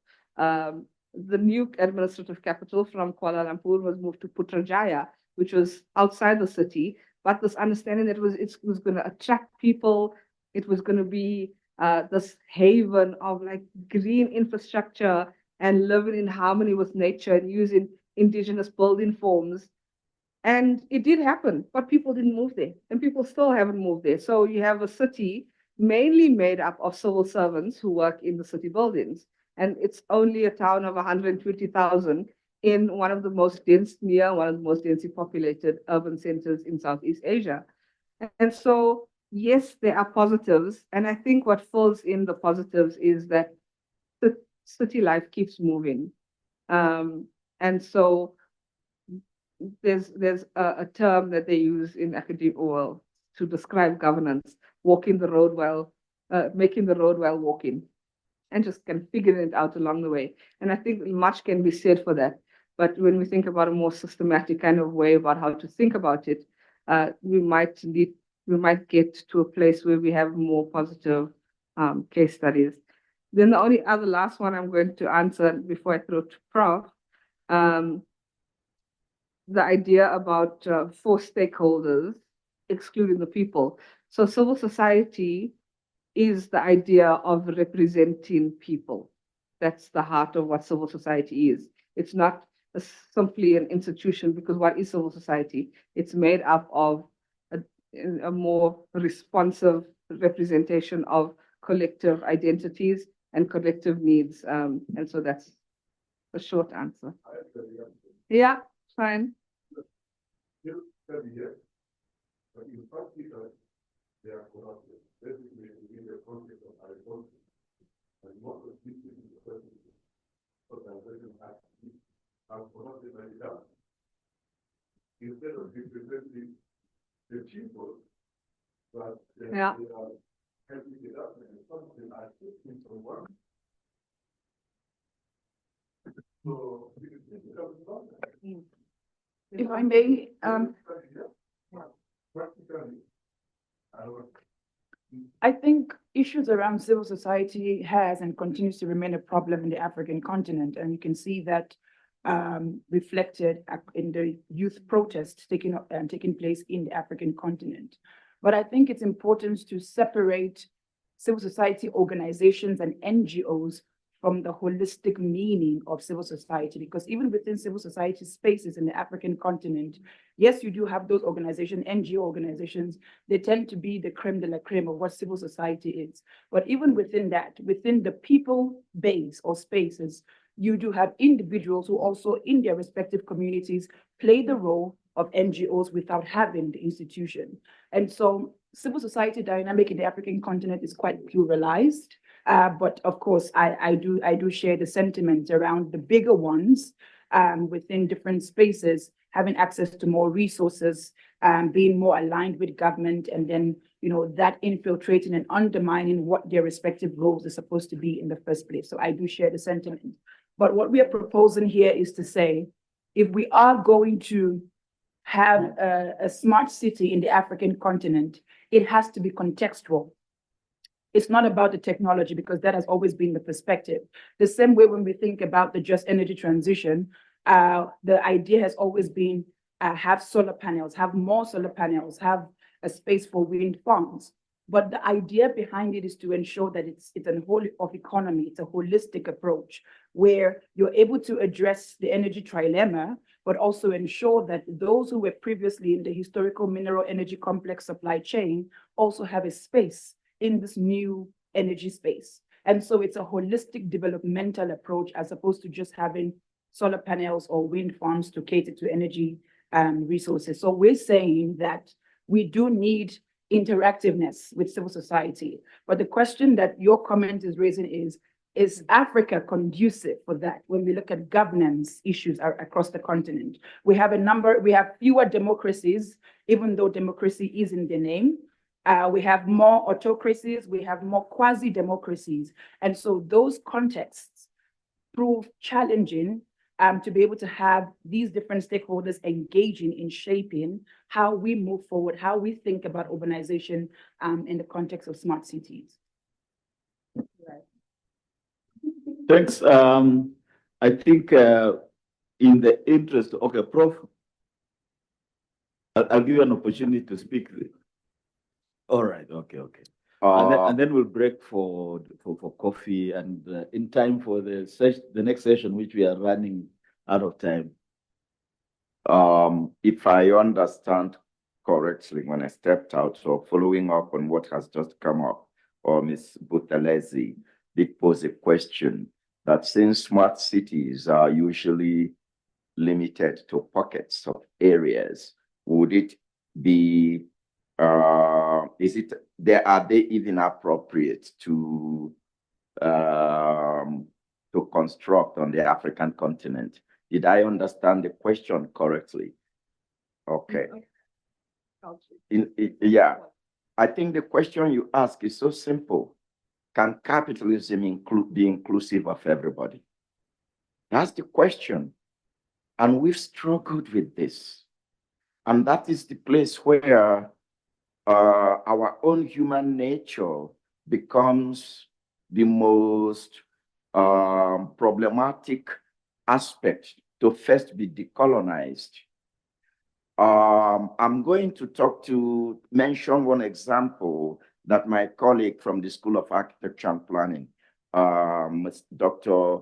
Singafansi mentioned, which is the creation of Brasilia, the capital of Brazil, by from 1957 to and inaugurated in 1960 by Juscelino Kubitschek, a very charismatic president.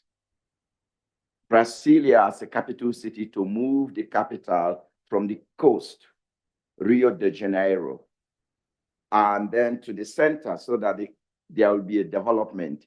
It was planned with the greatest technology of its time. Its housing was top of the line. Its alignment, it is the most beautiful place. Not so much in the total architecture as it is the spirit with which it was made. But it never was sufficient housing for everybody. And we also, what happened a year ago after the elections when people stormed the parliament, which was the place, the center, the Twin Towers. What that tells me is that there is always our limitations to build and include humanity. The discussions we are having here is not so much about smart city, no. It's about us, human beings. That's the discussions we are having. It's about how we then collaborate. And nobody, whether it is the biggest company in the world, the smallest company in the world, then those that, how we then begin to include everybody into the capitalist project. The blood of the world is capitalism, especially since the fall of the Berlin Wall, 1989, and the collapse of the Soviet Union. I have been a strong critic of capitalism, but somehow at my later age, and it took me coming back to the African continent to have a turnaround. And I don't mean to sound like an apostle of neoliberalism or capitalism, but I want to position that all the criticism we talk about smart city is not about the city. The city has no feeling. It's an object. It's about us, human beings. And so when the day of decolonization, the day smart city begins to work, is the day nobody's hungry. It's the day people have homes. And that's why I bring back Brasilia. And it is the day that social justice in the form of where today's income, whether it is in the United States or here, has gotten wider and wider and wider. And so I bring back the conversation to our discussion here. Thank you, Bob. You bring smart city. No, it's about is human beings, as human beings really smart. Thank you. Okay.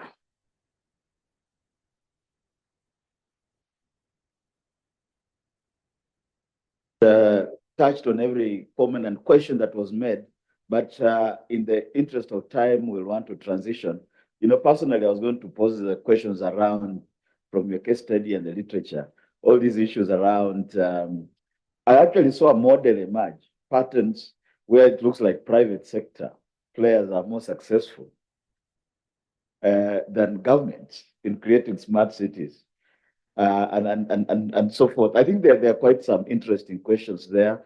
We shall share these slides in the report we shall develop, but we can catch up over a break, over coffee, tea, which I'd like us to make short, about 10 minutes. Then when we come back, we're going to hear from Stephen, from Vili on Stain City and Waterfall City, respectively. We are bringing things down from the reviews of literature to what's going on in what Professor Ele has rightly called the object. Does it have humanity? And we'll hear that. And of course, we'll also have online joining us colleagues from Nigeria, Eternal City, and Greenfield City in California.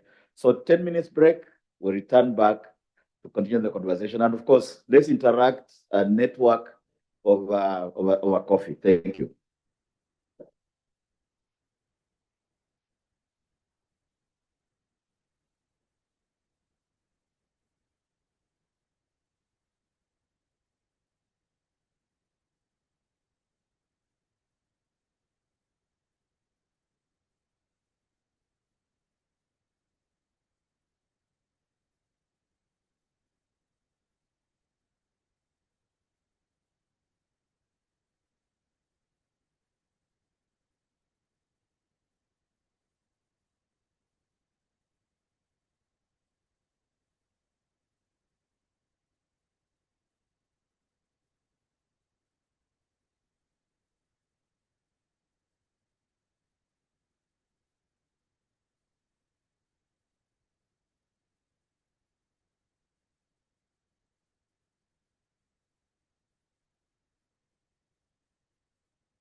So colleagues, I think you can continue enjoying your cup of coffee or tea and the snacks. But in the interest of time, we want to launch into the third session. And without ado, without saying too many words, I'd like to invite my colleague and friend, Mr. Willy Vos, CEO of Waterfall Management City. Over to you. A round of applause as he comes.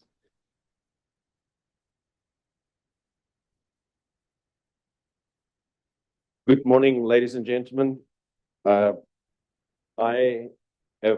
must say, I have been impressed with all the presentations so far, and especially as far as the theory is concerned and the academic backgrounds on it.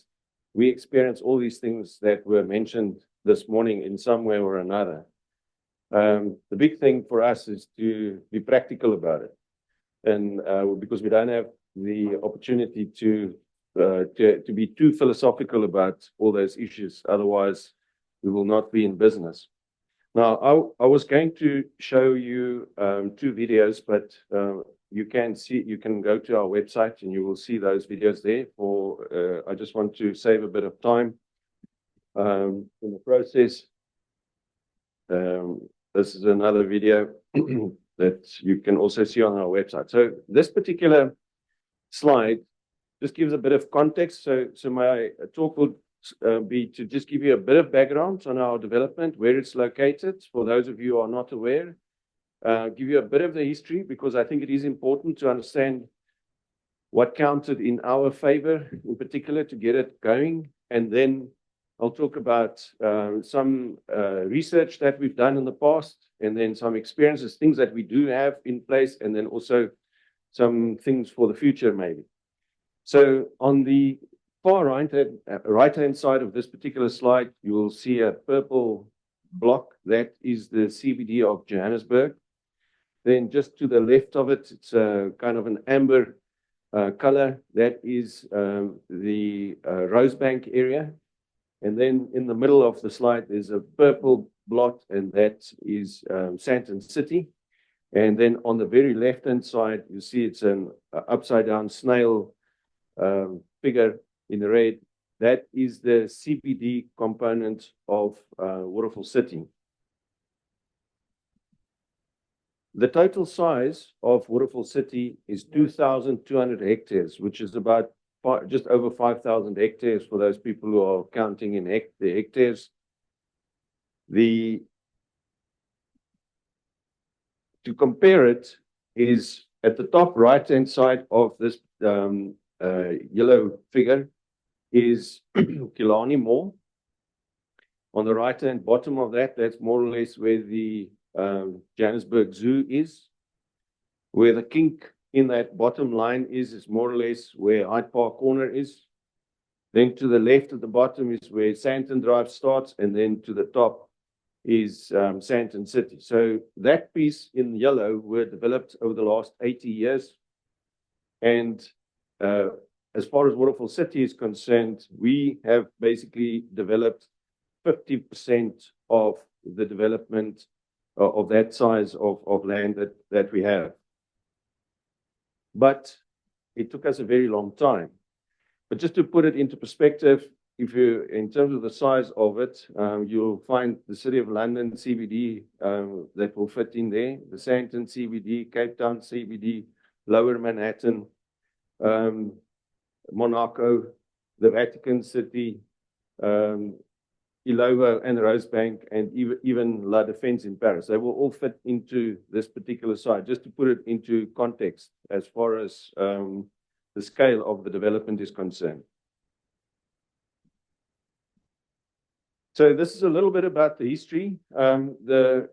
It's a family that owns the land. They bought it in 1934 for £16,000 from the deceased estate of the Gibson brothers. They never got it for free from Paul Kruger. Some people think that they got it for free. If you are South African, you will understand that context a little bit. My one colleague, who was the founder of the concept of Waterfall City, Werner van Rijn, got involved in the development in 1996. We only broke ground in 2006, and the first houses were only completed in 2008. So with this discussion that we had this morning, where it takes so long, I think sometimes our expectations are just too high. It takes long to develop these things. It takes long to put infrastructure in place. If you don't have water, for example, bulk water, you have to build a line or a dam or something to get it there. And that's what happened in our case. It took us almost 10 years to put the basic building blocks in place before we could start with the development. But what we did during that time was to do the urban design, the traffic impact studies, all of those things that were required to make it a city as we know it today. We've had many iterations, I say many, about 4 or 5 different iterations of the urban design. And we are now busy with our, I think, the 6th one, because after COVID, we also had to take into consideration the new way of life in the world. So this is a diagram of what we have planned. We have not deviated from this plan for the last 10 years. The only thing that we have changed here and there were the use internally. The road infrastructure we don't touch, because that is extremely essential for our development in terms of getting access in and out. That was discussed a little bit earlier, that transport, and there's different ways of means of transport. The Gautrain runs through our development as well, which we consider to be a very important component.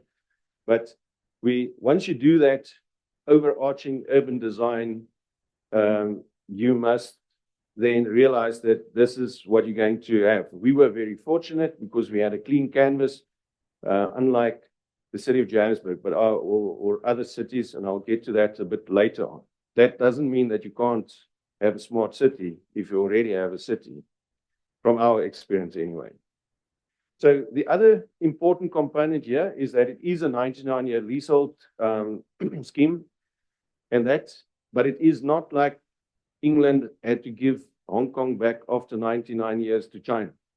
In this particular case, it is a 99-year lease that is renewable every time when the new residential tenant purchases the lease. So if I live there, if I sell my lease to Professor Bob, he will get a new 99-year lease automatic. The banks insisted on that for funding purposes, which brings me to one of the very important things is without funding, nothing happens.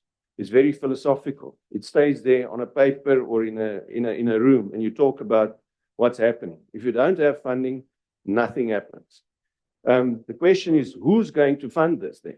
Is it the government? Is it the private sector? We say it's a combination of both. In our case, we couldn't wait for the government, so we started on our own. Fortunately, we owned the land. We didn't owe any money on the land. And it was possible for us to structure transactions with our developers that they didn't have to pay us upfront for the land. We just said, use the money that you have and start putting in the infrastructure. And once you start selling, then there was a formula and an agreement that they had to pay us according to that formula, which is a very important component because it was a bit of self-funding that we had to do. But in the end, it turned out to be very successful for us. As I say, the banks required the automatic renewal because of our historic situation in South Africa, because of apartheid, where Black people couldn't own land outright on a freehold basis. There were bond boycotts in the 1980s, and the banks were very concerned when we started this. Now, we started it in 1996 to plan the development. It was already in the new South Africa environment, but there were many of those concerns that were still around at the time. As I said, the place is 2,200 hectares in size. We already have 7,500 houses completed that we've done over the last 14 years. Most of it actually during the last 10 years.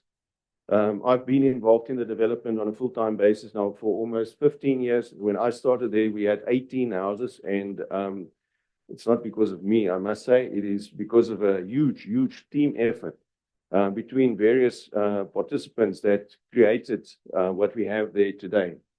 By the time that we complete it, we will have more or less, well, that's what's planned, more or less 21,000 residential dwellings. We currently have 29,000 people living there, 25,000 people working in the Waterfall City environment. And then we've got a digital platform called Go Waterfall. And on that platform, we already have 45,000 people, which includes visitors and other people that are using it. Use that to communicate with people and also manage the city from a data point of view. And importantly, it is important to understand in which municipality you fall. Are you part of Tshwane, Cape Town, Johannesburg, Bloemfontein? So we are part of Johannesburg, and we're proudly proud of Johannesburg. So we try to work with the city as far as we can.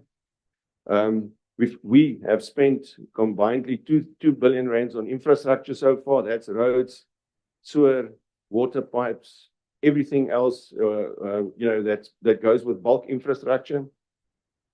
The current municipal value is 41 billion rands. It was 3 billion rands in 2010. This is a very important component. Today, we all there together pay the city of Johannesburg almost 600 million rands a year in rates and taxes. Initially, the city wanted to build 25,000 RDP houses there, but they wouldn't have earned any money from that, and there wouldn't have been new job creations as well.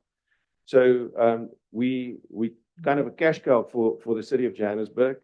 And I'm sure Steyn City can also say that they are paying their dues. And the more developments, that from our point of view, the more proper developments there are, we have people that are actually able to pay and willing to pay. It is good for the city's infrastructure and maintenance and management.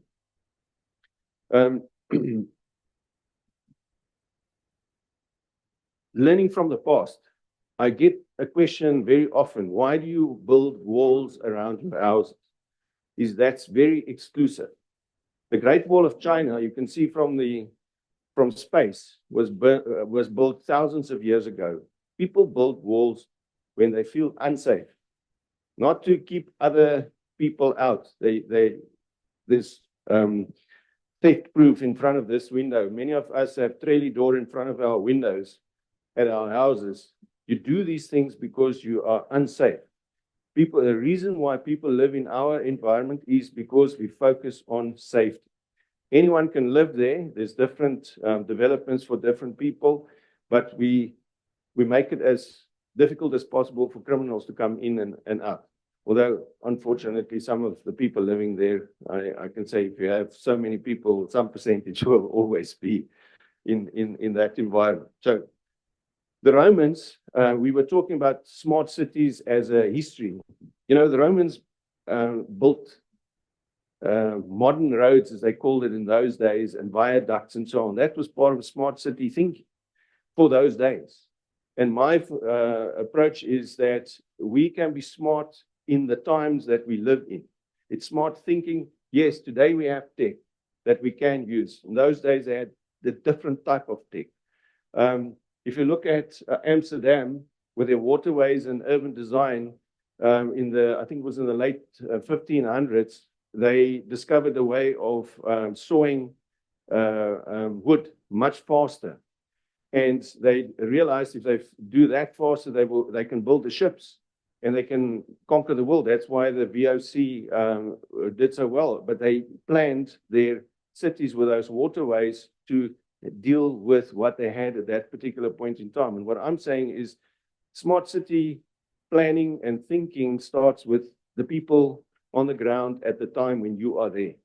It is not expensive to think smart.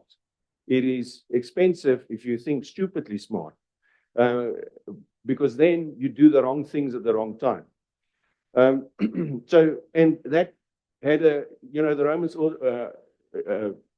in London, the Romans actually introduced that block system of theirs. I think it's about 60 meters each way. It's a fantastic way, but there was a reason why they've done it, and that's part of the urban design. That same thinking was taken over. It was first, well, to New York. The Dutch took it there. And what we found is, and we've gone all over the world so far, there's no one standard specific definition for smart cities. It's a great definition that we saw this morning, but we've attended smart city conferences in Barcelona, in Singapore, in other countries in the world, and nowhere could we find one standard smart city definition. But generally, it is to think smart, think sustainable, and use the tech of the day to enhance that way of living. And if it's tech, I'm not talking only about computers and cameras and so on. I'm even talking about transport, the trains, what you have at that point in time. Smart cities often come about because of specific problems that is required to be resolved. We had a question here this morning. So where do you start with these things? You start with the biggest problem. In the case of Barcelona, for example, they had a lot of pickpocketing issues. And because they then realized that they must have cameras and they must try and get rid of people, pickpocketing. But because they introduced the cameras, they realized they had to put in a proper network, optic fiber network. And from the optic fiber network, they realized that now they can start measuring all sorts of other things as well, and not only the pickpocketers. In the case of Taipei, they needed to communicate, because of China so close, they needed to communicate with their people very fast. They realized, well, we have to have connectivity, internet connectivity. They introduced that, and with that comes a lot of other benefits. Cape Town had a huge drought a few years ago. What did they do? They needed to communicate with their people much quicker. They implemented a very sophisticated system to make sure that people know that they must use less water. What do we do in South Africa, Eskom? They communicate with us via television and all sorts of things to say, use less electricity. That's part of smart thinking. Although it's not on a city scale, it's more on a country scale.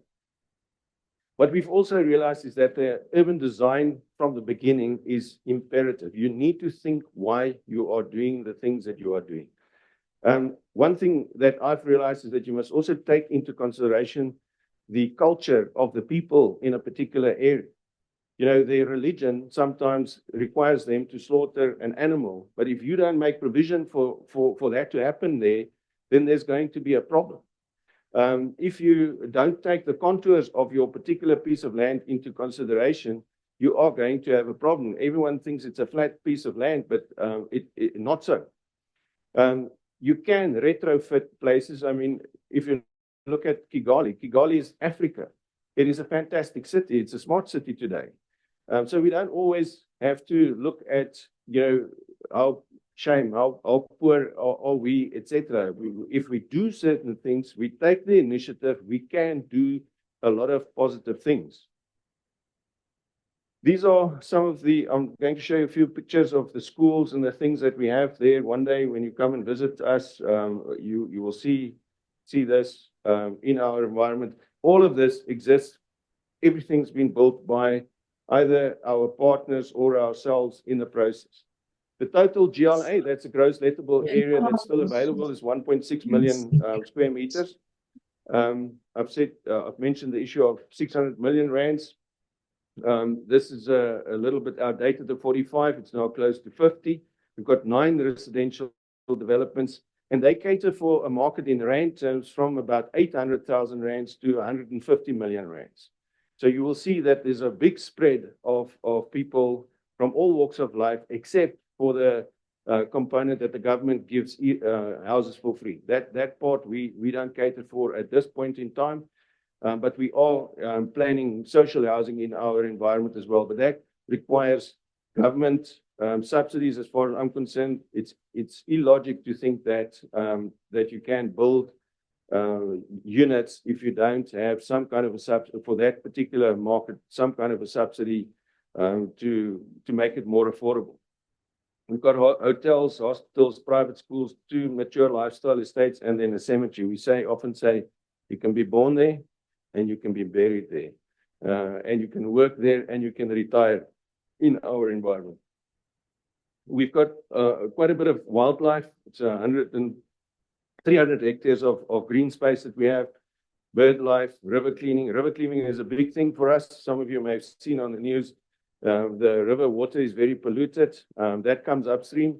We've done research, and it's something that we have to deal with. We have built litter traps in the Yexka River, but that's not enough to help us to manage it on our own. But we always try and think of a way to deal with the problem at hand. Some other cities may not even have this particular problem. We've got hiking trails, our traffic intersections. We've got 33 traffic intersections. We put all of those traffic intersections on backup power. And the people that are paying for it is us as a community in the Waterfall City environment, those 29,000 residents plus the businesses in the environment. We make sure that that happens, and through our company, we coordinate the activities. We've got plus minus 2,000 cameras. They are all integrated with a sniper system, which talks to the police. We use that same data to manage our roads infrastructure, because you know that certain roads get more traffic than other roads. Through our gates, we've got face recognition systems. We know which lanes are used more than others. We also manage the crime through this. We've, as I said, we are integrated with the police. Initially, when we introduced it about 3 years ago, we were getting about 300 suspect vehicles in a month. That has reduced. Initially, we were catching between 30 and 35 people a month. That's reduced now to about 16. Some months it's less, because we work very closely with the police. Security, as I say, is a very important component of that. Landscaping is also extremely important, because landscaping assists in the look and feel of the place. It creates jobs for a lot of unskilled labor. Well, it's about 500 people in our environment that are unskilled or being employed in that particular environment. But it also helps us to attract tourism. It helps us to attract companies to put up their offices there, because if it's neat and clean, people think that you know what you're doing in that particular environment. In fact, one of the company's chairperson actually said that to me. That's why they came there, because it looks neat. And we also do the maintenance of the infrastructure, potholes and so on. You won't easily find there. The software programs are extremely important. Nothing happens there unless we have some kind of a software program that manages it, whether it's access control or our asset management or property management, and all of that data is integrated with each other.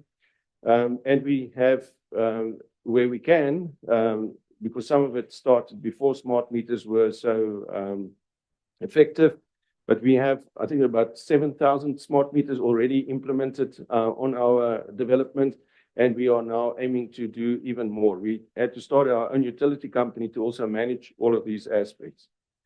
That's just a few of the animals that we have. Communication, we've seen, is an extremely important part of it.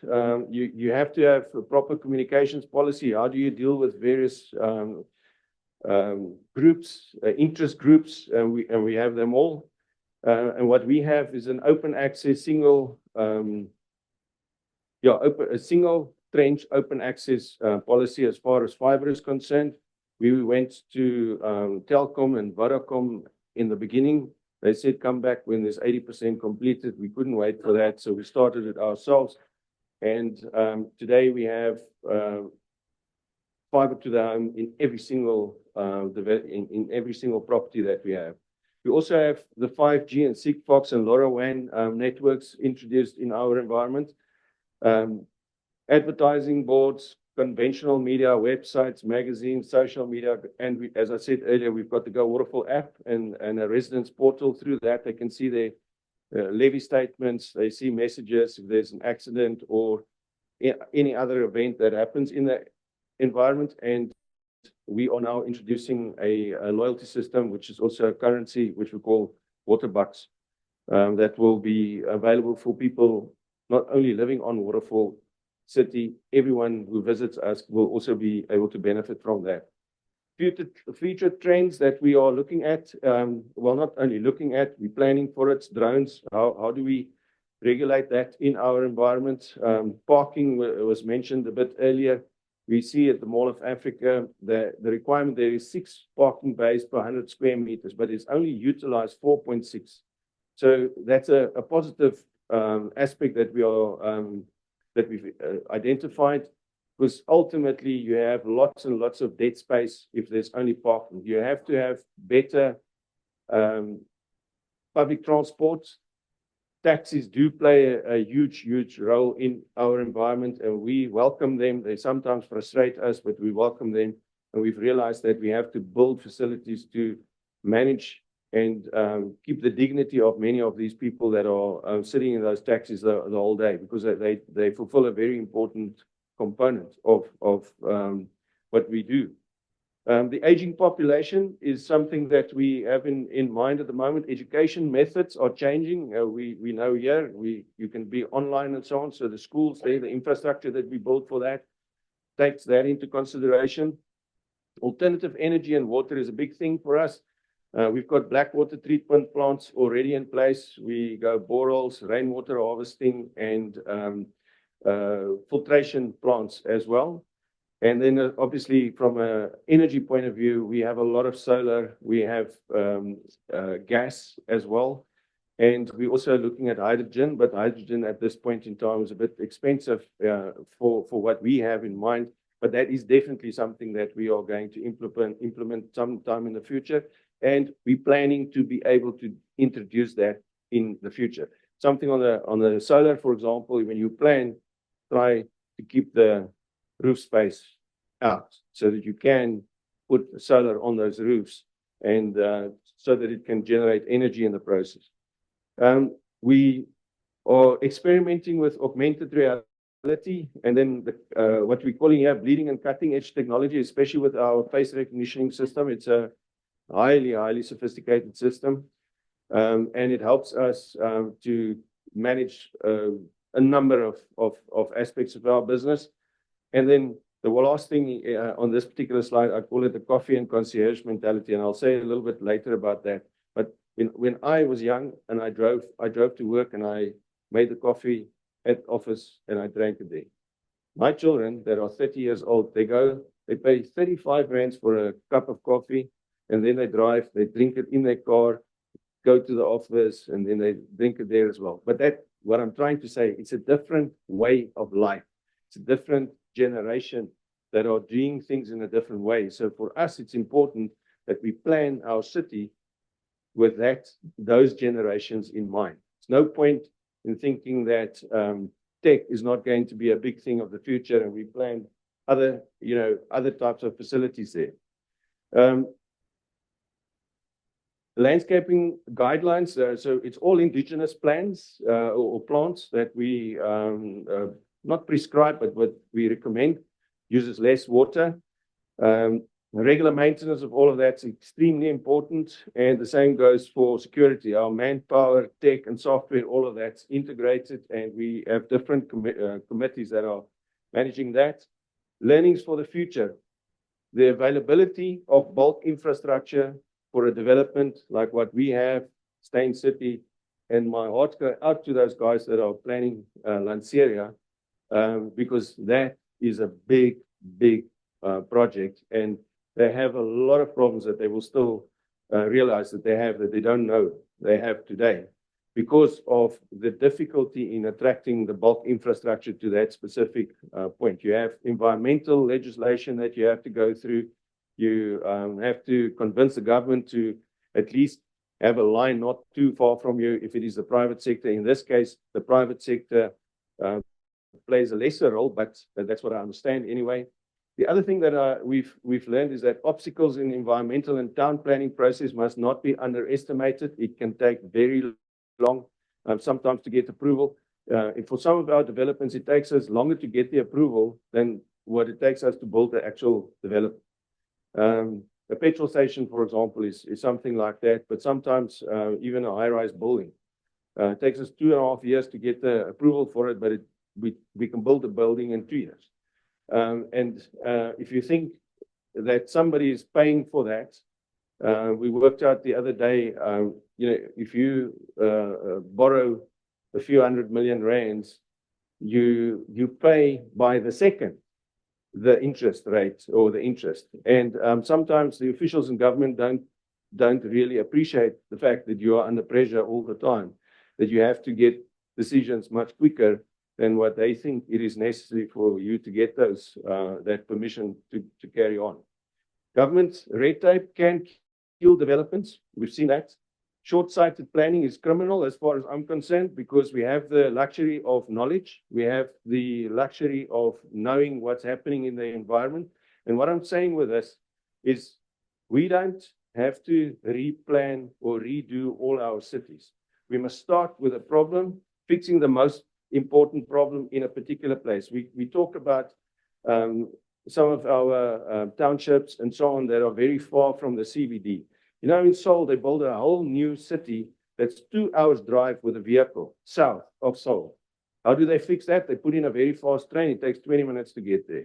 Why don't we build trains here that are fast trains like we have? We have the technology. We can build a Goud train. Why don't we introduce it in all our other environments? It will be a huge capital project, and it will solve a lot of problems that many people have. If you just think about that smart city and that smart thinking, without making it a big thing. You just plan the train, implement it, and you solve a very big problem.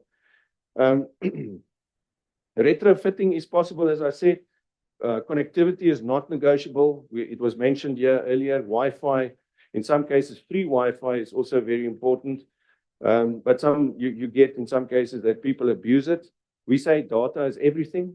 The more data you have, the better informed decisions you can take, and the more effective it will be, cost effective especially. And then we've said it here before, remember that humans are going to live in the city. So think about it from a human point of view, and we're really trying to do that all the time. Transport accessibility is crucial, especially the traffic management. That's why we've enhanced the traffic lights with backup power. But not only that, we've planned in the future to have something like the Rea Vaya, if it ever comes our way, and if it doesn't, then we will implement something else. But we know that at some point in time that will be required. I say don't live in the past. You must get over it. Live in the future. Think what you can do to fix the things. Don't dwell on what you can't do something about, because we are here, we are now, and that's what our approach has been at Waterfall City. And that's to a certain extent why we are where we are, because we had problems, but we decided we're not going to wait for the system to just get us bogged down in all the red tape. What we see is that Generation Zs and the Alphas are going to play a very big role in decision making. They are within the next 10, 15 years, they are the decision makers in our environment. So we have to take that into consideration, the type of amenities that you build. Think about that. You cannot do math if you can't read. What I mean with that, we were talking about smart citizens. We have to do something about our literacy problem in South Africa to get people to read, because if you cannot read, you really, literally cannot do math, because you don't understand what the question is. And it's a philosophical approach, but we always, when we go out there, we try and determine how can we improve the situation? Where can it be to the benefit of our residents? Make sure people also behavior reward loyalty programs. We say instead of just penalizing people all the time, rather have a positive incentive for people to do certain things that you would like them to do. We always, policing is a big issue in our country. But if you can incentivize people in a positive way to behave in a particular way, it's much easier to get them to do those things than the other way around. Generally, people need law and order. So sometimes you must be firm and apply the rules. In some cases, some government entities creates a lot of is basically our greatest risk. And what I mean with that is sometimes governments can't take a decision on a particular aspect, apart now from the plan approval. You know, in our case, over the years, the environmental law changed 3 times. So if one year a wetland is a wetland, the next year it's a grassland, and then 5 years or 10 years later, it's now a wetland again. You need to have consistency. You need to have these people sticking by the decisions, or at least be able to adapt to the environment in which we operate. Sometimes, and I'll say that maybe is a slightly controversial thing, but the government of the day has a big influence on sentiment of business on the ground on the day. And the best example I can give about that is a few years ago, when President Zuma at the time appointed Mr. Des van Rooyen as the Minister of Finance. We lost in 3 days. We lost 500 million rands of investment. Guys, there was a company that we were negotiating to bring their head office to Waterfall City. They decided to go to Dubai. And we've had many of those examples after that as well. You need certainty in government if people are going to invest their money in the process. We've won a few prizes in the past. This is the Mall of Africa. This is a data warehouse that they built. This particular project is, it's $1 billion that are being spent in this particular development. It's a Canadian company building warehousing. They've trust in the environment. DHL, this is the one development of Baldwin, high density development. Some of the architecture, we have our own fire brigade now as well, because the city don't have the capacity. We have a heliport there as well. It houses 40 helicopters. Some of the largest international companies have the head offices there, like Accenture. And then these are just pictures. This is the environmental component, where we have a lot of grasslands. We plant indigenous, as I said before. Another few prizes that we've won. And so I can go on. You can actually go and see these pictures also on our websites. Thank you very much.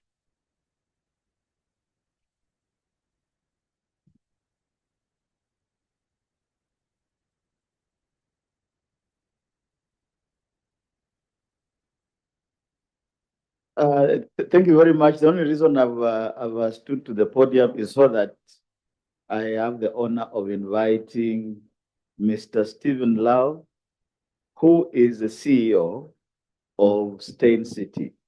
I think without further ado, a round of applause as he makes his way. I think let me also mention that there are 2 colleagues that will be joining us online. That's a colleague from Greenfield City, California, and Adetayo from Itana City in Nigeria. But we're going to communicate to them that we are running a bit late, but they will be joining us. So over to you, Stephen.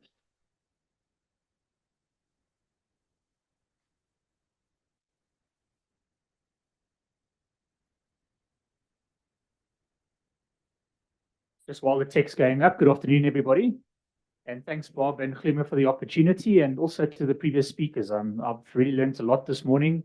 It is really good to see where theory meets practice. And thank you, Billy. I thought that was a very informative session. I think there'll probably be quite a few overlapping comments during our session.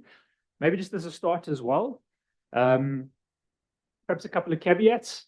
So our development is a gated residential community, as I think most South Africans would probably be aware of. So our reason for being is a little different to the normal smart city, I would say. We never intended to be a smart city. I think there's an element of retrofitting that's happening. But when I reflect back on what Does Steyn, who's the founding father of Steyn City, and the early developers did, I think there were a lot of these sort of early thinking around smart thinking. And it is quite evident when you look back today. We're about a third of the size of Waterfall.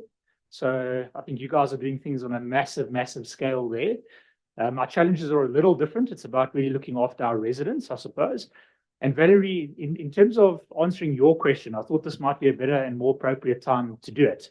I think it was a great challenge then, because I think if you assume that inclusivity has to be the watchword in every definition of smart city, I think it makes it a very high hurdle to cross. You know, in our development, we cater to a very particular LSM. So I'm just going to move this. Am I still? Oh no, this stuck in. It feels a little hard, but we cater to a specific LSM in our space.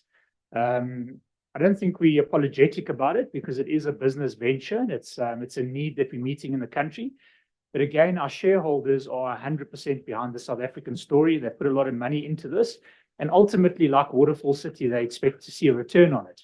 What we do though, is that we're very, very conscious of the environment and the community within which we operate.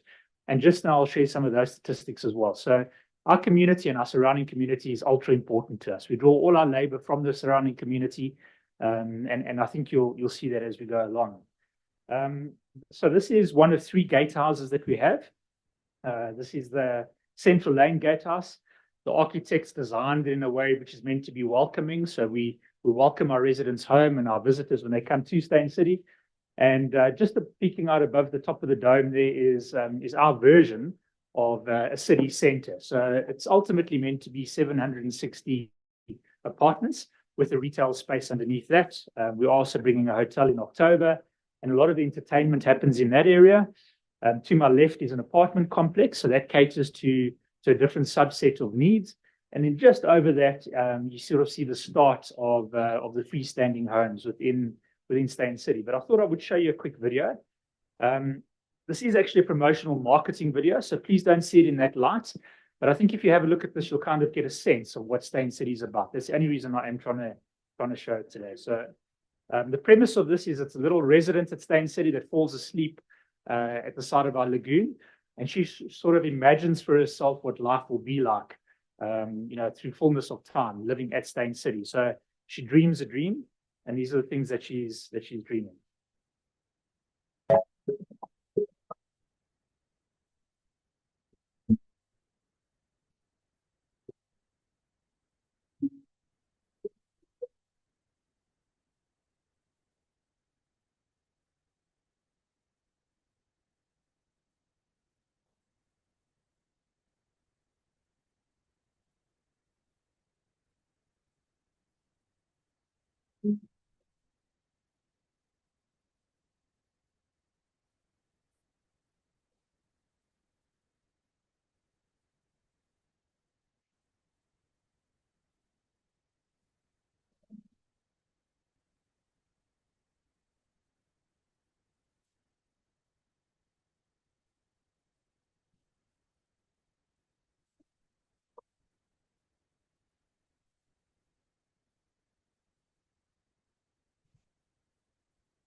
To Billy's message, you know, the draw card for residents, it's about having a lifestyle that you can buy into, and the fact that you can live, work, and play within this community. You don't have to actually leave it. And obviously that just saves people a lot of time and gives them back probably the most precious commodity, which is about time. Putting it into context then, this is 800 hectares. It is gated, so you can get this pointer to work. Yeah, but you can essentially pick up where our boundaries and borders are. We've got Dainfern to the south of us. This, for those people that don't know, is about halfway between here and Pretoria. And I think just to the north of us, you can see a high development community, which is called River Sands. And slightly north of that is the community of Diepsloot. And when I mentioned that they are important to us, it really is, because when we built Steyn City, and again, it goes back quite a long time, Billy, you talk about how long these things take. The land was acquired in the early 2000s. Madiba was involved in a sod turning ceremony with those Steyn in 2007. Our first homes were actually only built or people moved in 2015. So it took a long time for the infrastructure, the bulk infrastructure, to be developed. The infrastructure, by the way, when you're doing a greenfields project, there was nothing to the north of us or to the east or west, is the bulk infrastructure. And I think that's where development like this is really important, because it's about solving those problems for the community. There are water reservoirs, there's sewage, reticulation, and all of that was put in at the time, not only for this development, but for the surrounding community as well. We currently have 2,000 residents, and I was astounded to see that you've got 29,000. That's a big number in that space. Our planning permissions will probably take us to about 10 or 12,000. And then it does mean you've got to be making certain smart decisions along the way. We've heard of a lot of definitions today. I quite like this particular one. So for me, it isn't just about technology when you're talking about smart. It's about the effective integration of physical, digital, and human systems in the built environment to deliver a sustainable, prosperous, and inclusive future for all its citizens. And I suppose if I was Valerie, then I would also then critique that to say, well, it's not all the citizens of the country, but it certainly is all the citizens of the community within which we operate in, right? We really are a microcosm of a broader community. We were asked to just talk about some of the focus areas from our perspective in terms of smart city thinking, but also the opportunities and challenges. So I've also drawn from that same piece of literature that I think, Karen, you referenced a little bit earlier, so the cognitive framework. I think it is quite a good framework. It talks about reduced environmental impact, improved quality of life, new economic development opportunities, safer communities, enhanced engagement and data-driven decision-making. So some of the things that we've seen in these spaces, when we started, Steyn City was really industrial zoning. It was a dusty veld area. It was a disused quarry. There wasn't much going on in that space. And again, the early founders thought this area had to be rehabilitated. So they planted 1 million trees at the time. So along with all the infrastructure, the landscaping was very, very important for the same reasons that Willie mentioned. It draws people. This really is about 50% of our area will always be green belts and landscaped areas. It creates an environment where communities want to connect. Every one of our homes opens up onto a green belt. So it starts creating a sense of community. People can connect with each other. We don't have walls on our properties within the gated community for exactly that reason, so that they can feel a sense of belonging and a sense of community. I haven't actually done a bird count, but I would imagine it's probably quite similar to yours. What this landscaping has done is that it's attracted a lot of wildlife, some of it introduced, but a lot of it has now come. So if you look at insects and if you look at flowers, the flora that's here, and you look at the bird life, it's amazing. You can't build a parkland residence, which is what we build ourselves, without water. So we also use grey water from a neighbouring wastewater works. We polish it, so we put it through a process on our premises, and we then fill our attenuation dams, which is augmented with stormwater, obviously collection or harvesting with grey water, and we use that for irrigation purposes. That water then is actually cleaner when it gets back into the water table and into the Yukskay than what it was when we received it. Smart thinking here as well, and again, this is 20 years ago. The routes within Steyn City, there's one major arterial route that allows for vehicular traffic or cars. Apart from that, once you parked your car, everything is on pathways. So there's 50 kilometers of connected pathways, underpasses, so children are safe. They can go walking anywhere on the estate, anytime at night as well, as you can see from that little video that's all lit. But the idea here is to take traffic off the roads. It reduces, obviously, pollution and again creates a sense of well-being. Recycling. We've been a little bit slow to this party, so we only started a recycling program last year. We have 550 families that participate in this. And in 10 months, we've collected 42 tons of recyclable material that would have ended in the landfill. So when you're talking about a responsibility to the community, this is obviously one as well, and that we do our bit. If I think about opportunities in this space, I think it's immense. I think there's a lot more that we need to do. I think about wet waste management, turning that into composting through worm farms, for example, and using that for our growth programs on the estate is an area that we can improve on. Renewables, similar to what William are doing, solar plays a big part in everything that we're doing. All our new homes have to have solar with battery backup. In our developments, we're using solar as well, and all our legacy developments. So this is an example of our aquatic center, which is quite obviously energy intensive because of its heating requirements. We've put solar onto that as well. So that's obviously a lot of the new thinking in that space. Improved quality of life. I think that's probably obvious from the video that I placed or played a little bit earlier. It is about improving the quality of life of the people at Steyn City.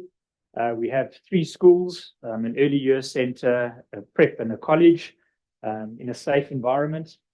But very importantly to us, and this is the one I just wanted to pause on, is our Steyn City Foundation. So we take a percentage of all our sales to fund the foundation.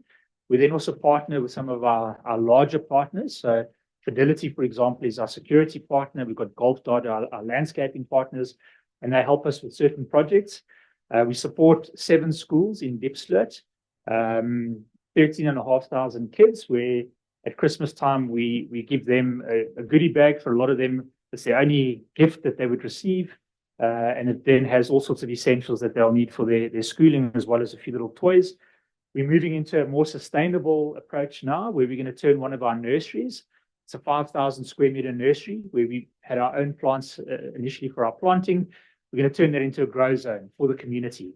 It's kicking off now as we speak. It's professionally led and developed. And the aim there is to grow crops that we can then actually use in early year centers in Diepsloot. We're hoping to be able to augment the program that our sister company runs. They look after 3,500 children. We want to double that number through the use of one of our nurseries. So it is important that we have these elements of give back into the community. New economic development opportunities. Obviously, I've spoken about bulk infrastructure. We were very instrumental in partnering with government to bring roads. So the old or the new Winnie Mandela Road and the Cedar Roads were a third funded by us. That road now goes all the way through to the highway up at the top, which I think is really important. And it goes past River Sands and Diepsloot. So what was traditionally a very long commute for people from Diepsloot to get back south to Sandton is a lot quicker now, because these roads are actually giving them access, as much as it's also allowing people to come into Steyn City. So I think it does show the perfect sort of balance between the public-private partnerships. The obvious things through commercial, office parks, shared workspaces, retail, hotels, spas, all of these things bring jobs into the development as well. We're not as fortunate as Waterfall City that we don't have a fully fledged medical facility yet, but it's on the cards for us. And we hope that in the next 4 years, we will have a medical facility, and then you can start applying smart thinking as well. So for us, it's about longevity. I think the LSM that we're looking at obviously are thinking about that, and people want to live a better quality of lives for longer. There's a big technology play here, where eventually you wouldn't even need people to go into these facilities. They want to be seen and serviced in their homes, and that's really something that we want to cater for within our environment. You won't be able to read this, but we did a study last year just about the economic impact that our development has had so far. Our investment is now sitting at 10.5 billion, and that's shareholder investment funding. It was all put in initially as equity. There's a little bit of gearing now in the business, but not much. But I think what's really important is to see the knock-on effect. So when the guys do these sorts of studies, the economists, they would look at direct effects, so in your metro, then in your province, and then nationally. And the further out you go, obviously it has a larger ripple effect. But just within our direct effect, so in the Johannesburg area, you can see that our 10 billion that we've invested has had additional business impact of 16 billion, economic impact of 6, You can look at the new businesses that have come about because of it. So in total, do the maths quickly there, 58 or 60 new businesses. And then obviously the social impact, we've created over 27,000 job opportunities on an annual basis. And I think that's more important. It's the sustainable jobs that are created, at least 2,500 in our direct area, with on average 15 new businesses, small businesses being started every year because of what we've done. Our rates and taxes is 100 million at this stage, but also because we're probably only 20% built. So as that builds out, and as we bring those 12,000 people, that number then becomes incrementally larger. And that enables then the city of Joburg to provide services to where it's most needed. So the economic impact of these types of developments is really massive. Safer communities, similar to Willie, we've also got 24/7 response. It includes fire ops on our premises, ambulance services, emergency medical services, and clearly security. Helicopter evacuation. We have 2 nerve centers, so the use of technology and the smart element there, Bob, is really around how we use that information, the connectivity with our citizens and how quickly we can respond. And we have had fires we've had to respond to. We've had a number of emergency situations that we've responded to. Again, the use of camera networks. We are now introducing vehicle tracking so that we can see where people are on the estate and whether they are in the right place, because that's quite important again. The more we open up to external visitors, the more your security starts getting compromised. So we have to be able to track people, and I've spoken about pedestrianised living. Enhanced engagement. Our management association obviously manages the estate. We also have an app, which is our primary point of communication, and we give a lot of opportunities for our residents to give feedback. So in that framework, Karen, it talks about government or municipalities having opportunities to engage with their citizens. This is how we do it. You know, it's not just us talking to our citizens. We've got to give them opportunities to give us feedback. We have resident evenings with them, and we try and engage this sort of human level, but also using technology. And I think that's where it's obviously an important component. Data-driven decision-making. I think there's been a lot of examples of this today. For us, it is about maintenance management systems. So we use a lot of technology in that space that is preventative. We use what the data tells us. For example, generator services. Rather than just servicing it every so many hours, you can actually see which ones are working harder than others. Smart meters obviously becoming a big thing as well. Fiber to every home, Wi-Fi across the estate. Water, to not waste it, there's digital irrigation. There's a big opportunity for us through Internet of Things. I mean, it's all about using the data. You said data is everything, William, I agree with you. If you have the ability to see that data and to use it smartly, the impact that you can have and really providing efficient services is then what it becomes about, and you can then lower your costs. So that is a future state for us. We're not at an Internet of Things state or stage, but it is one that we are focusing on for the future. So I hope that's just giving you a bit of a sense about how we've done this practically. We by no means are a perfect smart city. We're trying to have smart city elements to what we're doing. Valerie, again, I think you can retrofit a lot of this stuff. In my view, if we want to make smart cities work in South Africa on a grander scale, I think it's got to start with some of the simpler aspects. It's really about service delivery to your residents and what problems, as Willie said, can you solve through better ways of doing it. So I think it's going to be as simple as that. I don't think you can tick every single box to try and make it a smart city. I really do hope that the Lanseria Smart City gets off the ground, because if you are talking about having 500,000 people living in a city like that, then I think you can start proving the concept around whether this can work on a grander scale. It's a lot easier to try and do this for 2,000 or 10,000 or maybe 30,000 residents, and to try and do it for 500,000 or for millions, it's going to take a huge effort. And I really do think then it takes government working with private sector. And remember, private sector aren't completely altruistic. There are things that they do because it's the right thing to do. But for them, it really is about return to the shareholders. So there has to be that sweet spot. And you were talking about the policy frameworks and how you make this work, Karen. It's vital that government is the enabler. But I think for Lanseria to work, it's going to take private sector backing, and funding, and the banks are going to have to get behind it. It will be wonderful if that can be a space where 500,000 people can live. And I think it should be across the spectrum, by the way. The fact that there's an informal community there, I don't think should be holding it back, Karen. I think that must be used as an opportunity rather than as a deterrent in that space. So just a couple of thoughts then from a Steyn City perspective. Thank you. Thanks very much, Stephen, and again, Willie, for both very, real-time, presentations that help move us from the very important theoretical and philosophical thinkings around these scholarly perspectives to what's happening on the ground. We do have our colleagues joining us online, which is where we now move. I think we'll start with Mr. Adetayo Oduwole, who is the director at Etana City in Nigeria. And mind you, we'll have a question and answer and interactive session. In fact, we had hoped that this would be very interactive, but the format has shifted quite a bit. So my colleagues are working on this. I think we'll give them a few minutes, a few seconds, I hope, to transition.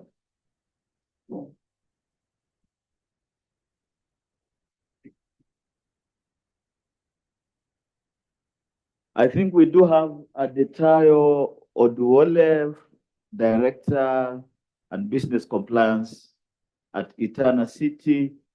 We welcome you very much, Adetayo. I hope you are able to listen in to the previous session, at least the previous two speakers. But most welcome, and the floor is yours. The floor is yours. The virtual floor, I should say. The smart floor, right.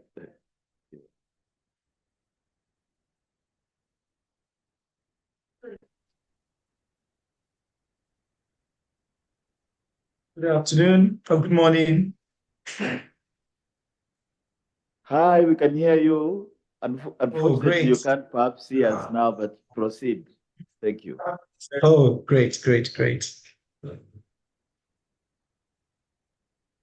my name is Adetayo. We can also see you now. We can also see you, which is great. Oh, great. That is perfect now. That is perfect. I've been following the presentations and it's been a wonderful session so far. I will be representing Etana and I will just be introducing Etana to us and what we do. My name is Adetayo Oduwole and I am the Director, Business and Compliance with Etana. Do I have permission to share my screen now? I think that can be enabled. Oh, great. So let me just share my screen and I will just take us through the Etana presentation. Just a second, please. All right.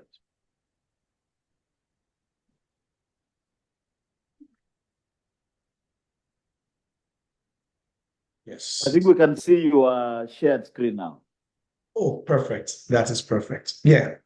So I'll just give a general background of free zones in Nigeria prior to speaking about Etana, which is a digital zone, and this is the first Africa digital zone. So free zones in Nigeria, we have what we call free zone concept in Nigeria, and it's well over 32 years, yeah, since we've had our first free zone in Nigeria. So presently, what we have majorly are physical zones.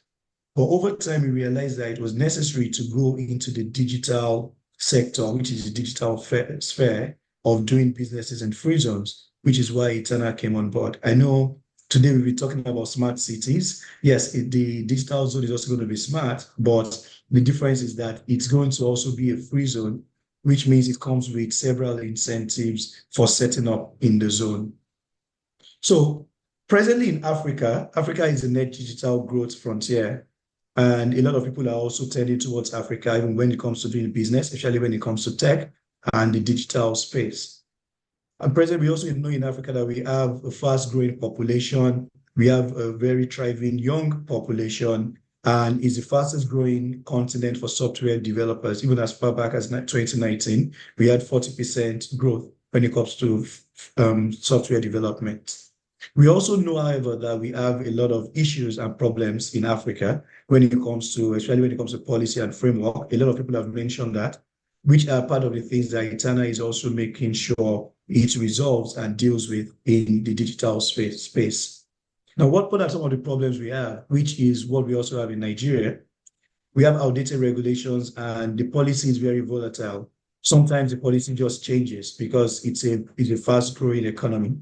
Then when it comes to infrastructure, we have a lot of lack of infrastructure when it comes to the tech and the digital space too. Then the ecosystem, when it comes to some skills and funding especially, is highly underdeveloped.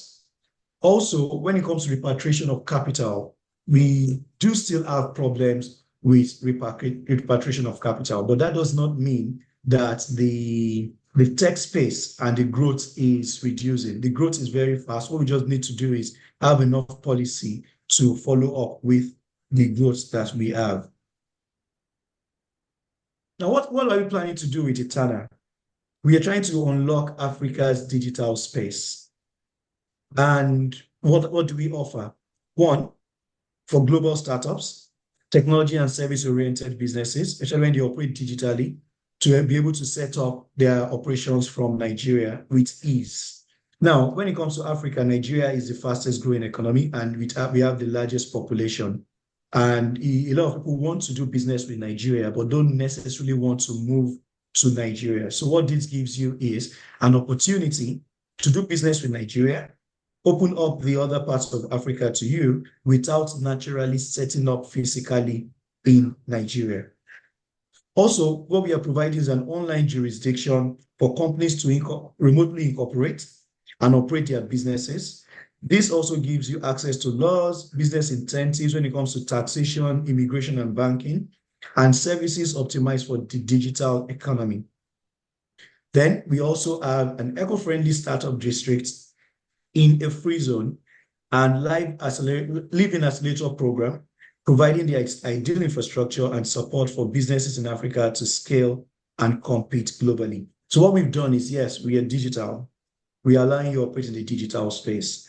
But as everybody has also echoed today, the people are the most important part of this space, not just the building or the concept. So yes, what we have in the digital space, we also have the district where you can live, work, and play.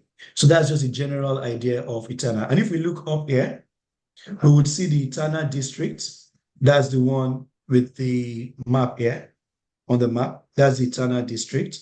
And the district is about 7.2 hectares of land, which is about 72,000 square meters.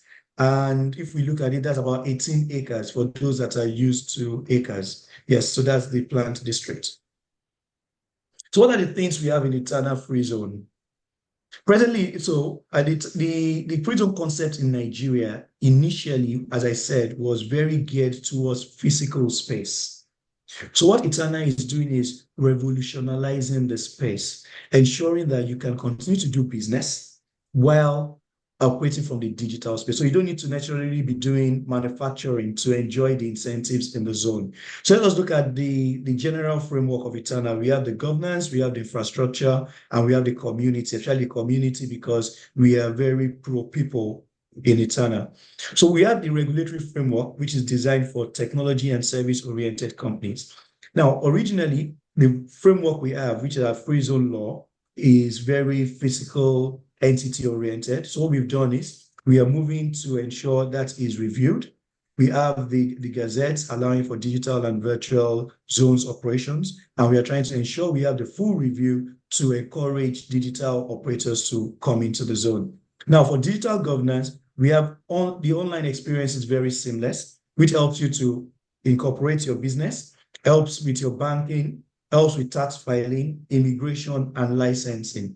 Which means what we are trying to do is we're trying to reduce all the bottlenecks and all the red tapes, ensure from anywhere you can run your business and from anywhere in the world you can have all your compliance and regulatory checks and frameworks and filings done.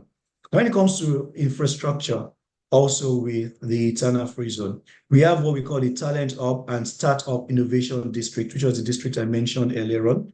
Then we also have an enabling environment for tech in Africa to compete globally. Now, when we go to other parts of the world, we realize that a lot of African tech experts are operating in other parts of the world, and they are doing very well. What we are looking at is that let us bring the money back to Africa.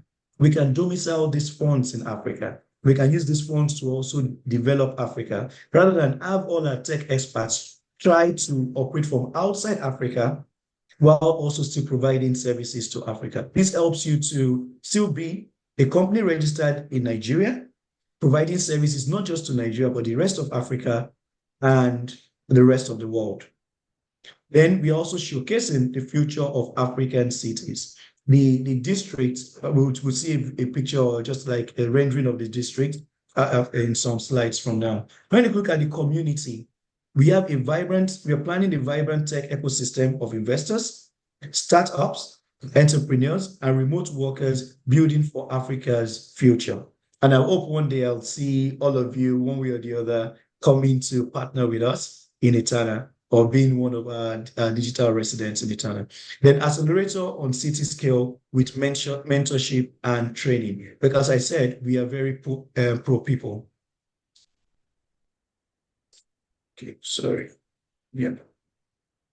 Yes. So just gives us an overview of our team, those we are working with, and some of the consultants, and some of our infrastructure developers, and when it comes to investments and advisors also. So we are in partnership with several also companies working in the digital space. We also have several consultants, including AFC, who is one of our partners. Then let's just look at the governance in Etana. So what we are doing presently is supporting the passing of the law for Nigeria to establish the first e-commerce and virtual city, which is the digital free zone in Africa. Also, we have partnered with the Nigerian government to expand the scope of activities to include digital free zones. And just as important to mention, that we have partnered with the Nigeria Export Processing Zones Authority, which is the governing entity for free zones, with exclusivity for 5 years with the option for renewal. And why we've done this is to ensure that the policy and the operational framework is properly developed, because we are not ready to start something that, as we know, is good to have private drivers for most of this. It helps when it even comes to advisory, when you have private drivers. So what we have in Etana is we have the Delaware of Africa. That's what we are building. And we expect to generate about $5 billion in FDI and over 100,000 jobs in the first 5 years. And we've fashioned it after that because it's a concept that has been proven to work. If you look at the e-Estonia attracted over 100,000 e-residents and generated 1.8 billion euros in revenue and 115 million euros in taxes. Therefore, DIFC, that's in Dubai, the Middle East, financial services GDP from 3% to 14% post DIFC, that's when they went digital, and $141 million in net profit in 2022. Then in the US, we have Delaware with 68.2% of all Fortune 500 companies and 2 million businesses incorporated in 2022. So definitely going digital is the answer. We cannot keep.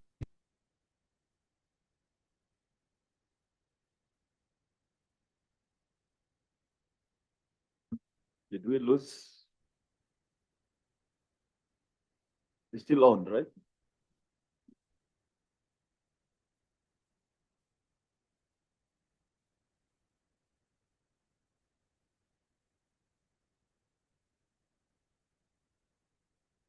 Maybe it's muted. Are you muted? Okay.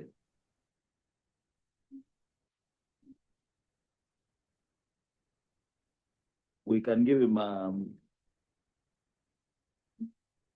half a minute.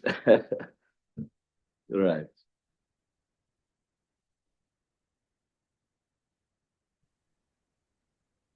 So can you hear me now? Yes. Am I yes. back? Sure. Oh, sorry. I think I lost my connection at some point. So can you still see my screen, please? Now you can't. Oh, you can't. Okay, let me reshare it, please.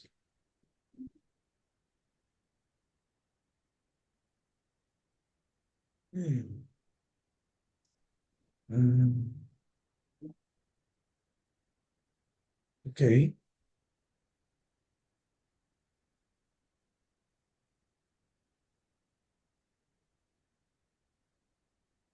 So can you see it now? Yes, we can. Oh, great, great. I don't know where I got lost. Just exactly where you're pointing. You're talking about being Delaware 68.2%. Oh, yes, Yeah, sure. yes. Yeah, so I said Etana is poised to be the Delaware of Africa. And it's a concept that has been proven to work in other countries. And I was just trying to create the type of influence that digital space has had in some other countries like the Estonia that attracted over 100,000 e-residents and generated 1.8 billion euros in revenue and 115 million euros in taxes. Then when it comes to the Middle East, Dubai, DIFC, after going digital, financial services GDP from 3% to 14% post DIFC, and $141 million in net profit in 2022. And when it comes to Delaware in the US, 68.2% of all Fortune 500 companies and 2 million businesses incorporated in 2022. So yes, so what we are planning to do in Etana is we expect to generate $5 billion in FDI and 100,000 jobs in 5 years. So yes, going digital is the answer. We cannot keep doing business the way we used to do it. And it's been proven in other countries that the digital space actually brings a lot of development. Now, let's just look at some of the policy and regulatory framework that Etana is hinging its business on. Now, one, we know that Nigeria is the gateway to doing business, and Nigeria is the largest country in Africa. And when it comes to AfCFTA will also produce the ability for businesses in Etana to operate across the continent.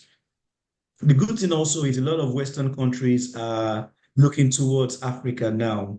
We have the population, we have the experience, we have the technical know-how. All we have to just do is have the right policy, which is what we are making sure we put in place.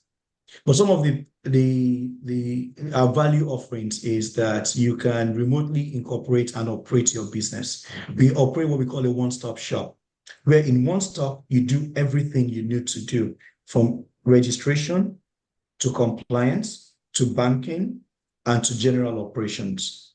Then you can open an international bank account. It's easy for you to repatriate all your funds. The other also a good part is that you do not need any expatriate quota to work within the Etana zone or the Etana hub, because you're operating from anywhere in Africa. And if you need to come into Nigeria, you don't need an expatriate quota because the immigration process is more seamless.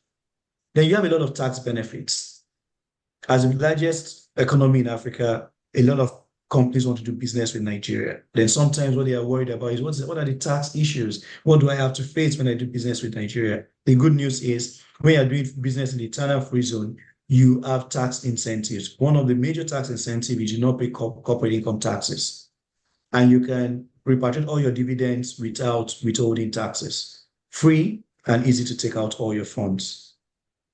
Then you are also protected against current volatility of the currency, because you can trade in any currency known in the world at your choice. You can invoice in whatever currency you want. You can receive your funds in whatever currency you want.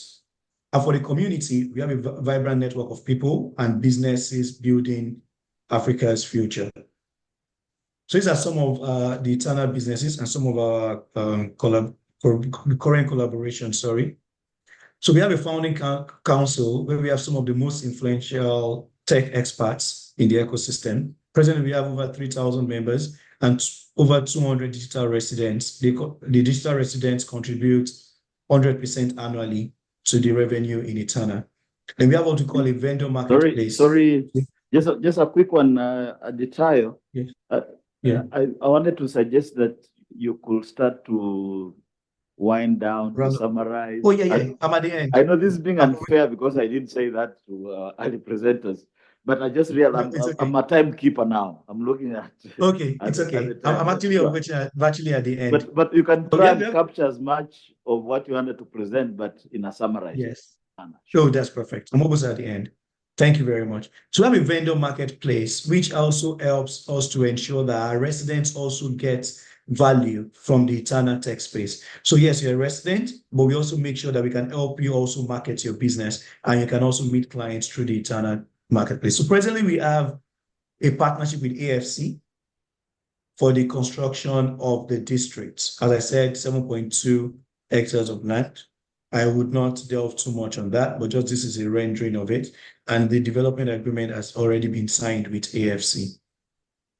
And yes, I can also just run through. Yes, I think that's basically all. And these are just some of our partners in ITAN. And I think I can end with that. Thank you. Thank you very much. I hope okay. No, I was actually at the end. I was actually All at right, the no, end. thank you. Please stay on. We will have a question and answer. There might be comments or questions to you. But now we turn on to Dr. Mika Weinberg from Greenfield City, California, also somewhat representing Carnegie Endowment for International Peace. I think it will take a few seconds for him to come on board. Good afternoon, folks. Oh, no, hi, Dr. Weinberg, welcome.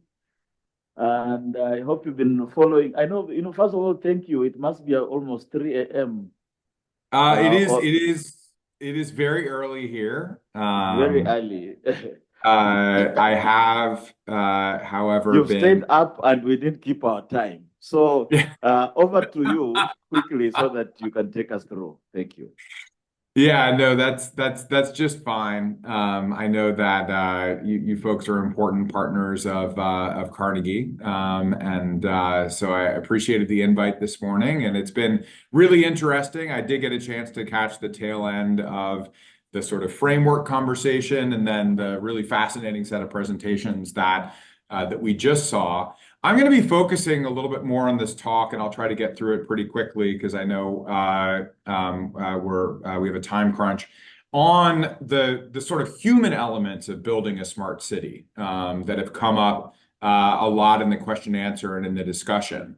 The smart city that I'm going to be talking about is one that has this sort of snappy name, although they've sort of rebranded it a little bit, of California Forever. I'm located in the San Francisco Bay Area, and this is an effort that is occurring about 30, 40 miles east. I should disclose that it's an effort that I have been and remain a consultant to, doing some sort of research to support the development of this smart city. But I've been very interested for a very long time in smart cities, have run, think tank focusing on the Silicon Valley Bay Area, done a reasonable amount of sort of traveling and talking around the world about how you build innovation ecosystems, which are sort of a fundamental part of these smart cities.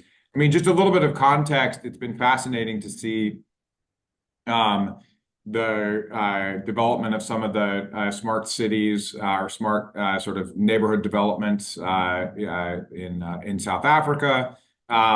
New cities and smart cities are relatively common or sort of picking up steam perhaps across the world. But one of the things that many of us are concerned about is that a lot of the larger cities that are being built at scale in the world these days are in climate unfriendly areas. So you see the development of a lot of sort of new cities, smart cities in places that are either currently have extreme conditions, parts of the Middle East and so on.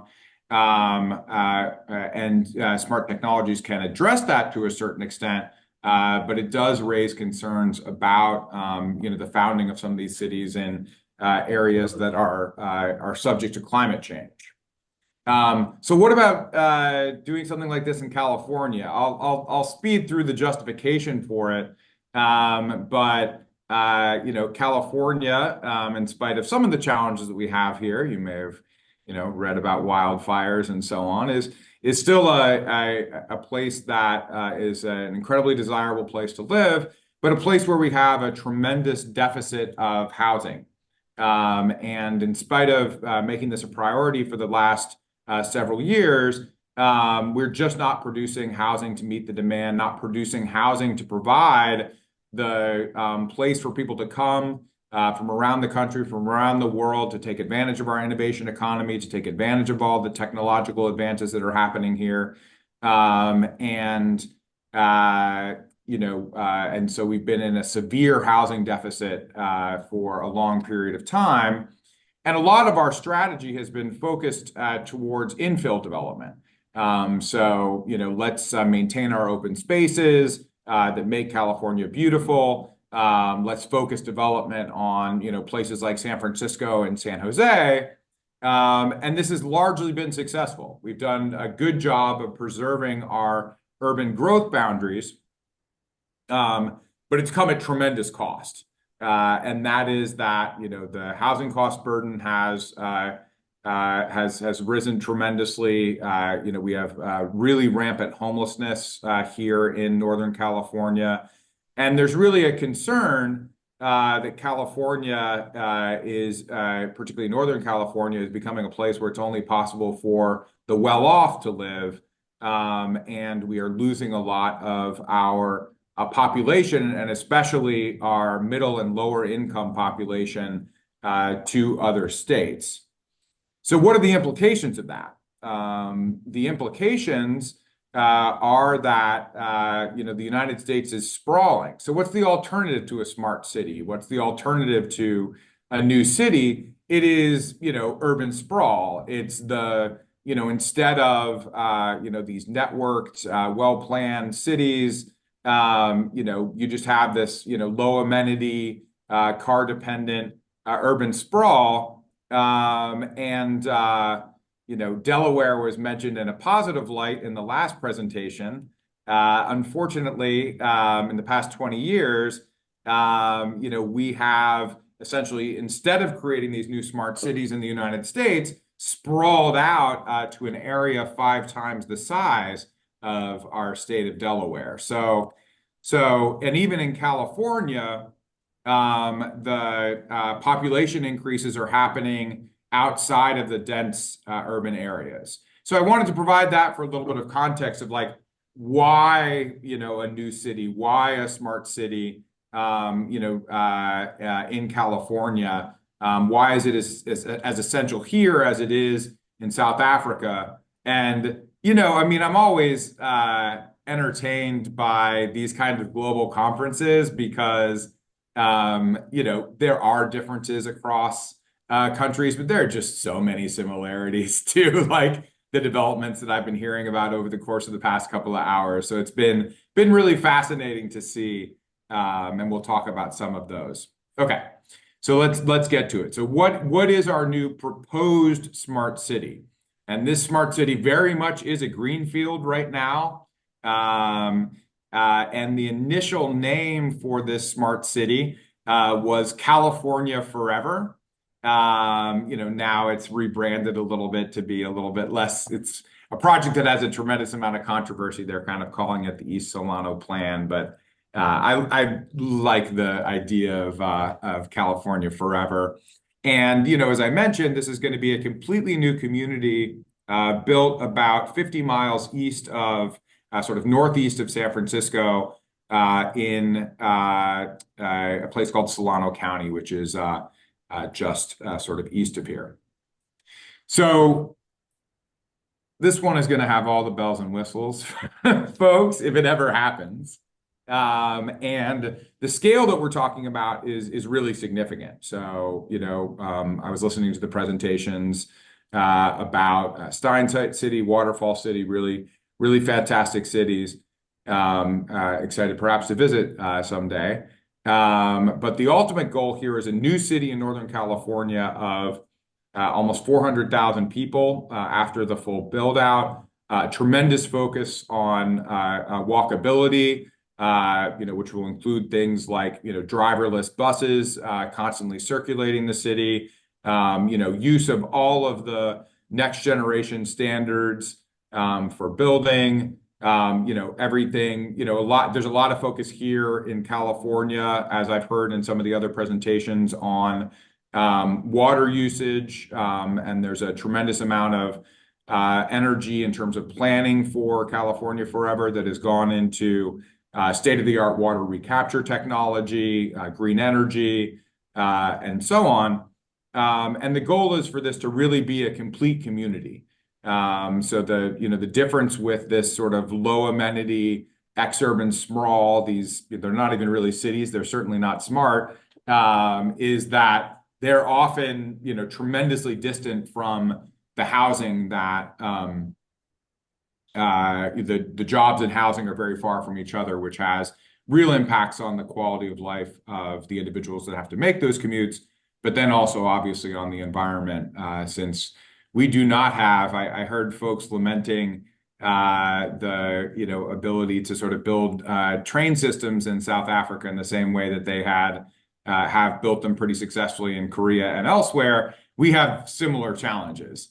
And so having, new cities with a lot of jobs proximate to infrastructure is one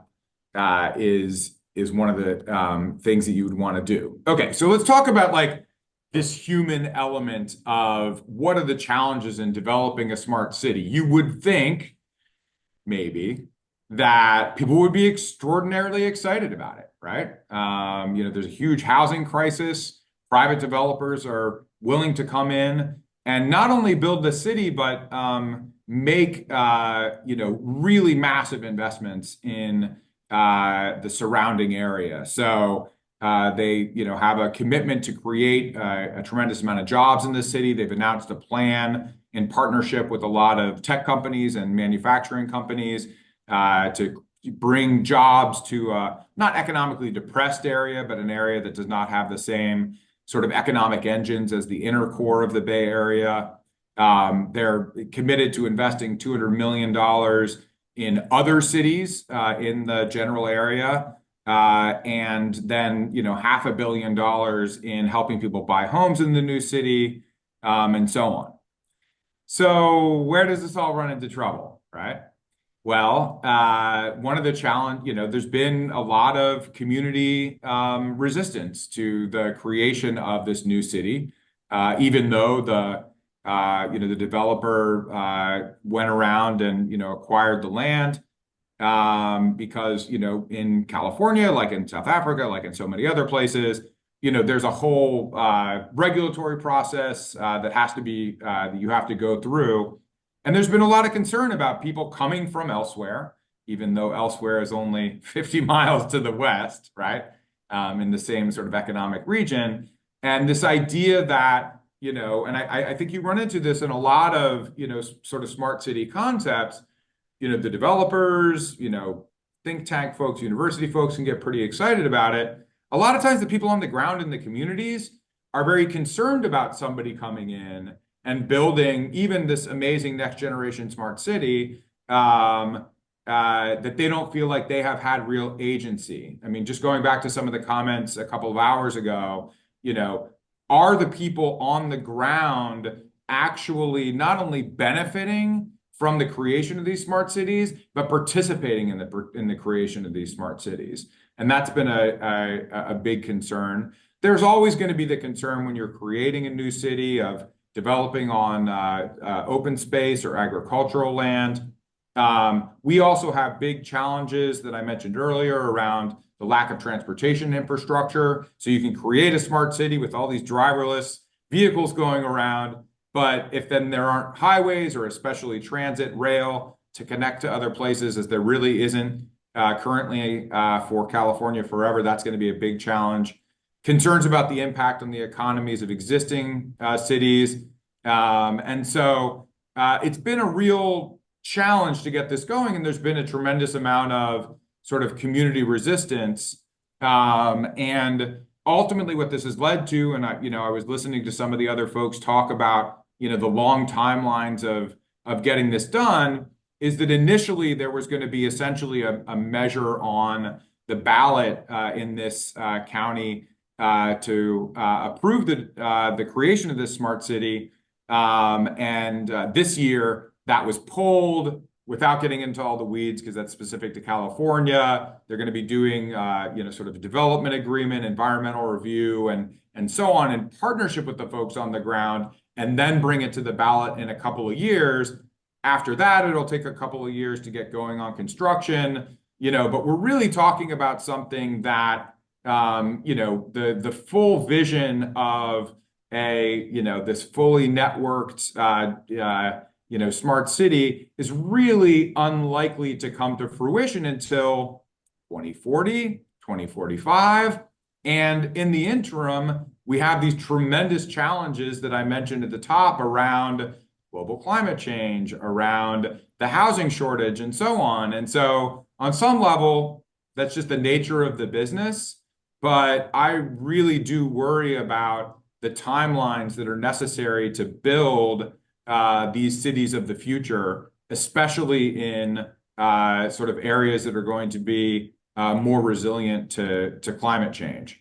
So let me just conclude with this, and then I'm looking forward to participating in the Q&A and hearing more from some of my fellow panelists and folks in the room. So our ability to create these green cities, they're not only great, these smart cities, they're not only great inherently, but our inability to build them in places like California is really a threat to California's sort of global climate leadership, but it's also a threat to kind of our ability to adapt to climate change as a species, because so many of these smart cities, and I heard about some cool technologies in some of the other presentations, are how we have to live in the future, and the future is coming at us pretty fast. The other thing, a couple of other things that I wanted to mention, which is a smart city doesn't rise or fall based on how awesome its technology is. That is generally not something that necessarily, sort of sells itself or appeals to the public in a broad way. And you've seen the, kind of failure of a number of these like super technology forward sort of projects, especially in North America. These are public affairs projects. These are public engagement projects. These are projects where you need to be working effectively with the existing community and make sure that they see the benefit of having a new smart city in their area instead of all the sort of drawbacks. So the only thing that I wanted to conclude with is I'm all in on this. I think that the building of new, smart, climate-friendly, tech-enabled cities is essential. I mean, not to get too dramatic, if we're going to survive as a species. Yet, we have really lost the muscle of doing this, especially in North America. I know there are challenges in a lot of other places as well. And so I really believe that the creation of new smart cities needs to be a priority for the incoming administration. And I'm excited about it. I can't say anything about it now, but we've had some interesting conversations at Carnegie on this because the provision of things like what we've been calling bulk infrastructure are essential, and the developers themselves can't provide everything that is necessary to create one of these cities. And so I really think this needs to be a priority for the next gubernatorial administration in California, the next U.S. administration, whoever that happens to be. No political commentary here. Just really exciting to see what's going on in this area in the rest of the world, and looking forward to the conversation with all of you in the room. Thank you so much for having me. Thank you very much, Mika. And now we go straight into the question and answer commentary session. We'll try to keep it short because the restaurant people are raring to serve, and it's 1 p.m. and we apologize for not being good timekeepers. So any questions or comments for the four speakers? both in the room and online. I think I can start us off by just posing one question that both Stephen and Vili can try and respond to. And I know that you did allude to the fact that you can't do everything, but I might even be speaking for some colleagues here in the room. The glittering presentations you made, and I've visited the waterfall a couple of times, many times, phenomenal. Everybody, I for one, would like to live there, but you quickly realize it's not for everybody. And that raises the question. I think we had this with you and Dr. Abrams. This raises the question of being exclusionary, inequality. I mean, when you present the picture of these cities, at the back of the minds of many is the townships. Yeah, as a distinction. I think Valerie also mentioned that question. So I'll park that there.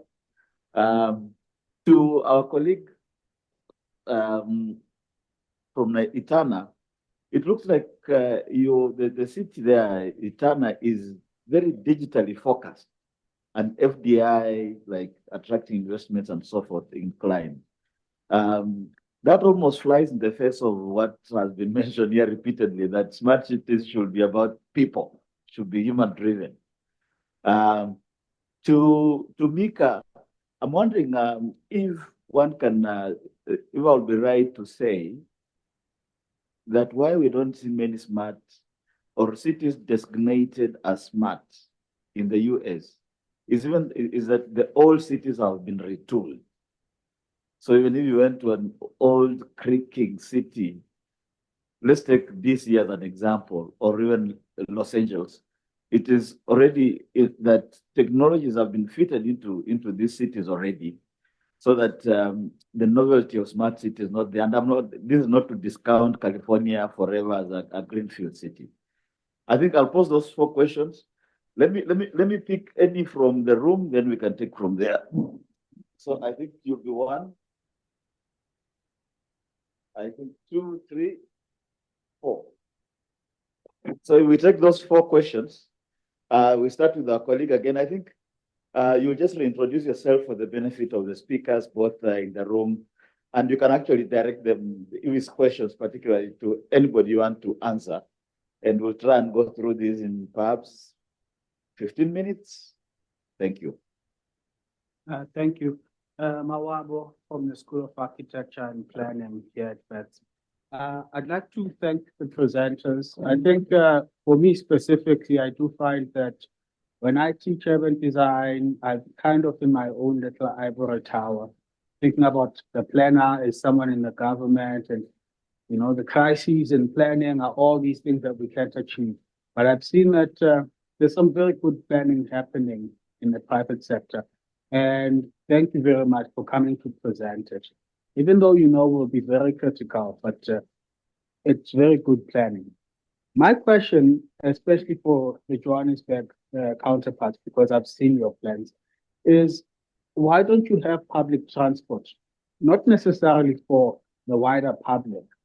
I think we understand the intention that you have users, you have residents.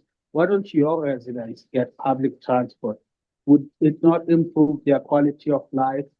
Your settlements are very big, CBD sized. Would that not help? It would also manage your growth.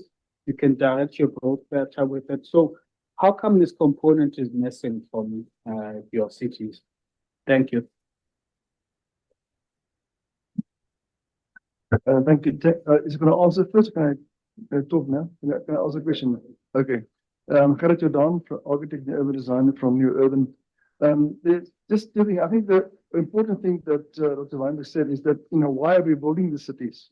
Are we just throwing the old cities away and build new fresh ones like an old cell phone, or are we actually repurposing and learning from the proposed from our mistakes? I think it's important that we have to answer those questions.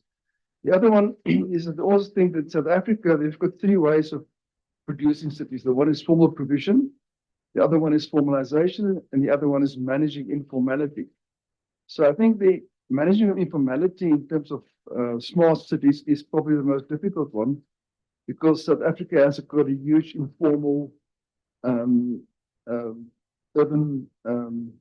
legacy. But apart from that, I think also California is also developing a lot of informal cities within the city. So I think it would be quite interesting how you manage the informality in California. Thank you. Hi, I'm Valerie from the African Center for Study of the US. So I have two questions. The first one, I'll ask, what is the approach that you guys as the managers or people in charge of these smart cities, what do you guys think about digital nomads? And then my second question is, seeing in the South African context, a lot of what has been discussed reminds me of the policies and ideas that came up about special economic zones, such as in the Eastern Cape and all those Bucha and places that were supposed to be functional and working, and they haven't really necessarily come to fruition, similar to the Lanseria smart city. So regarding that, do you guys see yourselves, for example, Steyn City and Waterfall are not necessarily too far apart? Do you think that there's a potential for there to be public-private partnership with new spaces and existing spaces? For example, the area between Fourways towards Midrand. Do you think there's a potential where you guys can actually not necessarily join, but create special economic zones from new upcoming smart cities, existing cities, to develop that idea that was conceptualized that never came to reality?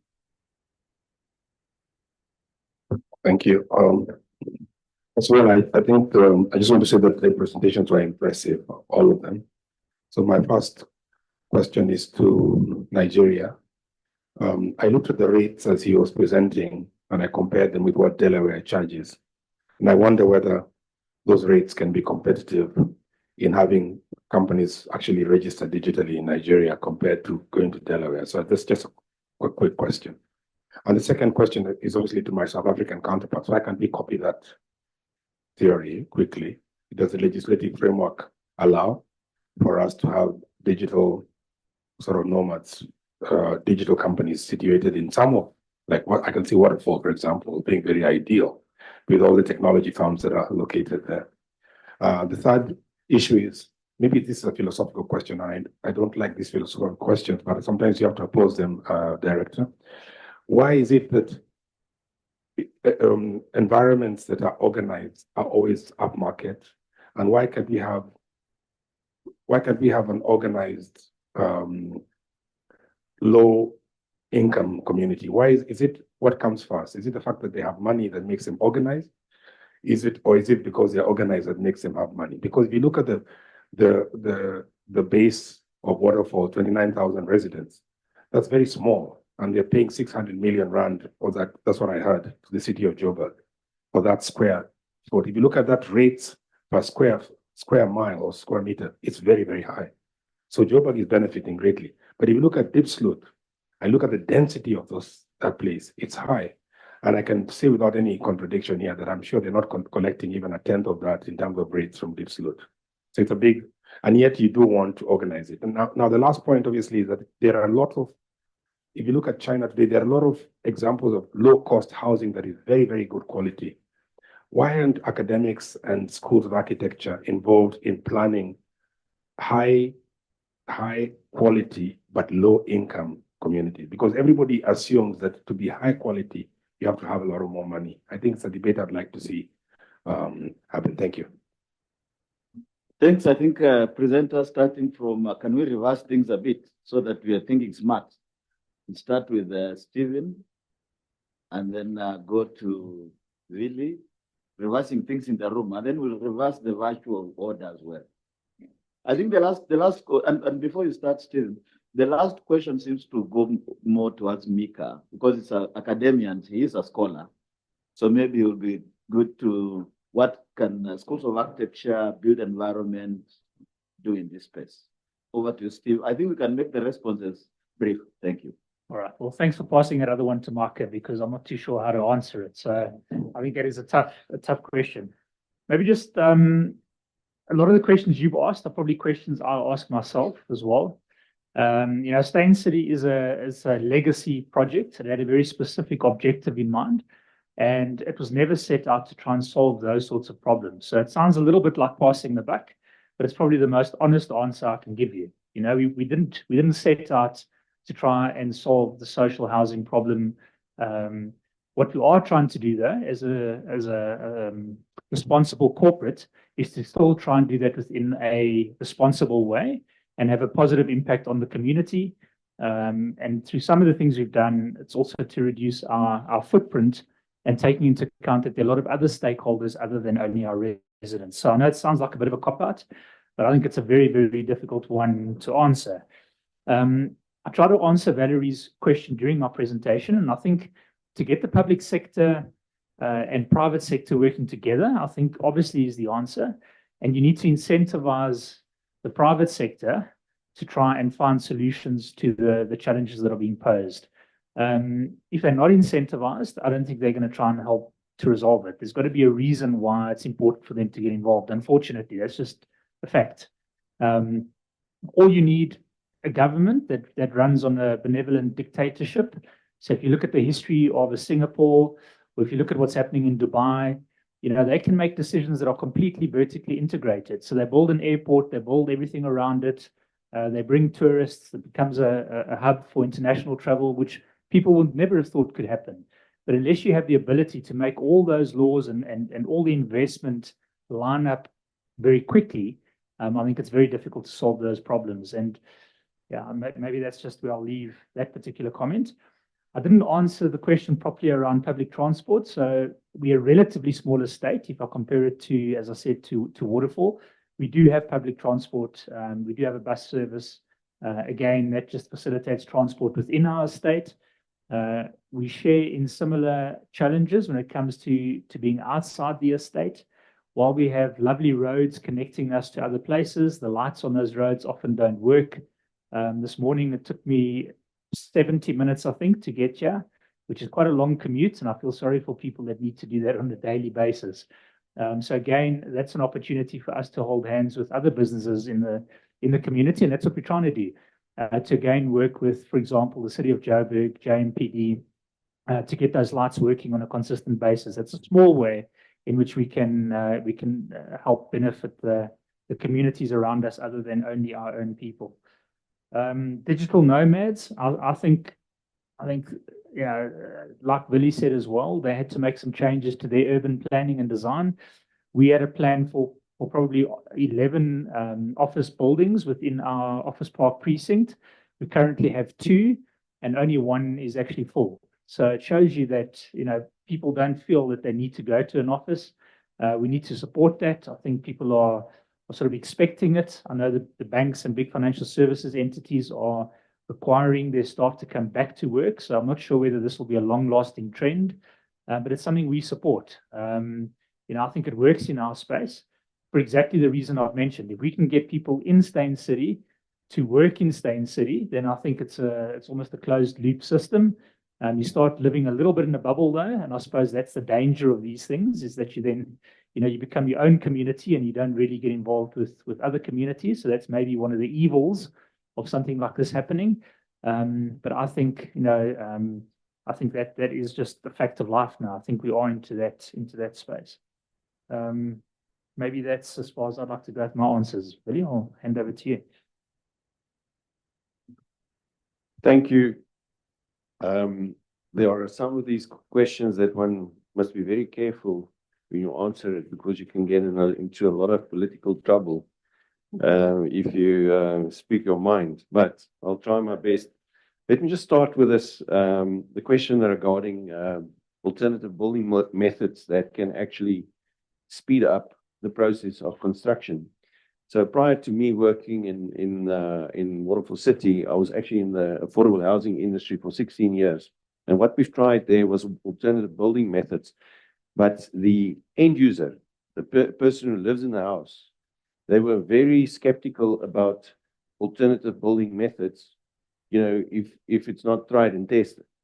like concrete slabs and so on. We at the bank, we had a discussion with the banks at some point in time. They wanted to fund it, but we got a question from one of our potential clients, and he said to me, "Can this wall stop a AK-47 bullet?" And unless you get the people on the ground to buy into living in those alternative building methods, is a very, very difficult thing to do. However, I do think there's a lot of room where that can be implemented. Even at Waterfall City, we've seen quite a few alternative building methods being implemented much faster to construct, and people in very high income, with a very high income, are prepared to stay in those houses. I think it needs an official campaign driven by the Department of Housing, actually, to make people aware that those alternative building methods can be a great way of creating housing infrastructure. Well, that's my personal view. The second one on the economic zones, I think it is possible. You must remember, and that's why I'm saying it's a bit loaded. Previously, in our government's history, we have had economic zones, and I think people were very reluctant to introduce that again because of the political ramifications that it may have.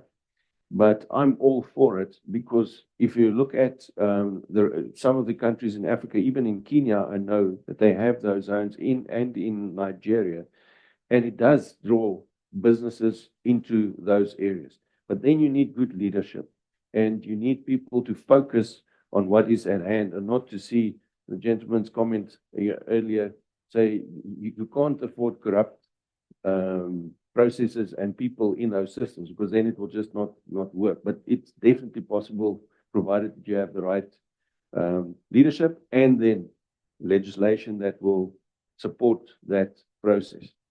As far as the internal public transport is concerned, because of the vastness of our land, we obviously drive on public roads as well. And we tried to introduce it a few years ago, but we had to combat the taxi association's interests in the process. And we realized that it can be a very dangerous business to be in if the taxi industry decides that they don't like what you are doing. And in our case, we've got 7 different taxi associations that we're dealing with. At some stage, there was quite a bit of violence, but we've managed to at least get everyone to talk to each other. And at the moment, as we speak, we are looking at introducing something like that, but that is in collaboration with some of the existing players. So it was something that we actually wanted to do right from the start, but you also need economies of scale. But we now have economies of scale, but as I said, there were some other issues that we had to take into consideration as well, like the taxi industry. As far as the digital nomads are concerned, once we learned that optic fiber is such an important component, as I said earlier, we have made sure that every single building has connectivity, and we have a glass-to-glass connectivity from our development to the Terraco building, which is the CCOM cable connection. So we have quite a few international IT companies present, and that enables other people to come. And we have offices actually where people come and work for a while and then move on again. So I'm not that of a specialist in that particular field, but it's certainly something that we see that's going to happen in our environment, and which we will actually welcome. I've spoken about the digital nomads and the economic zones and the transport. Yeah, that's for me for now. Thanks, Willie. I don't envy you for dealing with the taxi associations. We've heard the stories, and good luck as you transition or find another means of either working on your own or with them. But I think over to Mika, there was a couple of questions, then we'll move on to other time. Thank you. Yeah. Well, I'll make this very quick because I know I'm standing between you and lunch, a late lunch. But just quickly on the topic of affordable housing, we've put a lot of thought and energy into that in Northern California. You know, a development like California Forever would have a tremendous amount of below market rate housing for lower income people that would be a part of it. But in California, honestly, we've almost swung too much the other way, just in terms of it's important to have really high quality, low income housing, really high quality, affordable housing. But in places like Los Angeles, it can cost as much as $1 million, or I guess that's 18 million Rand, to build a single unit of affordable housing.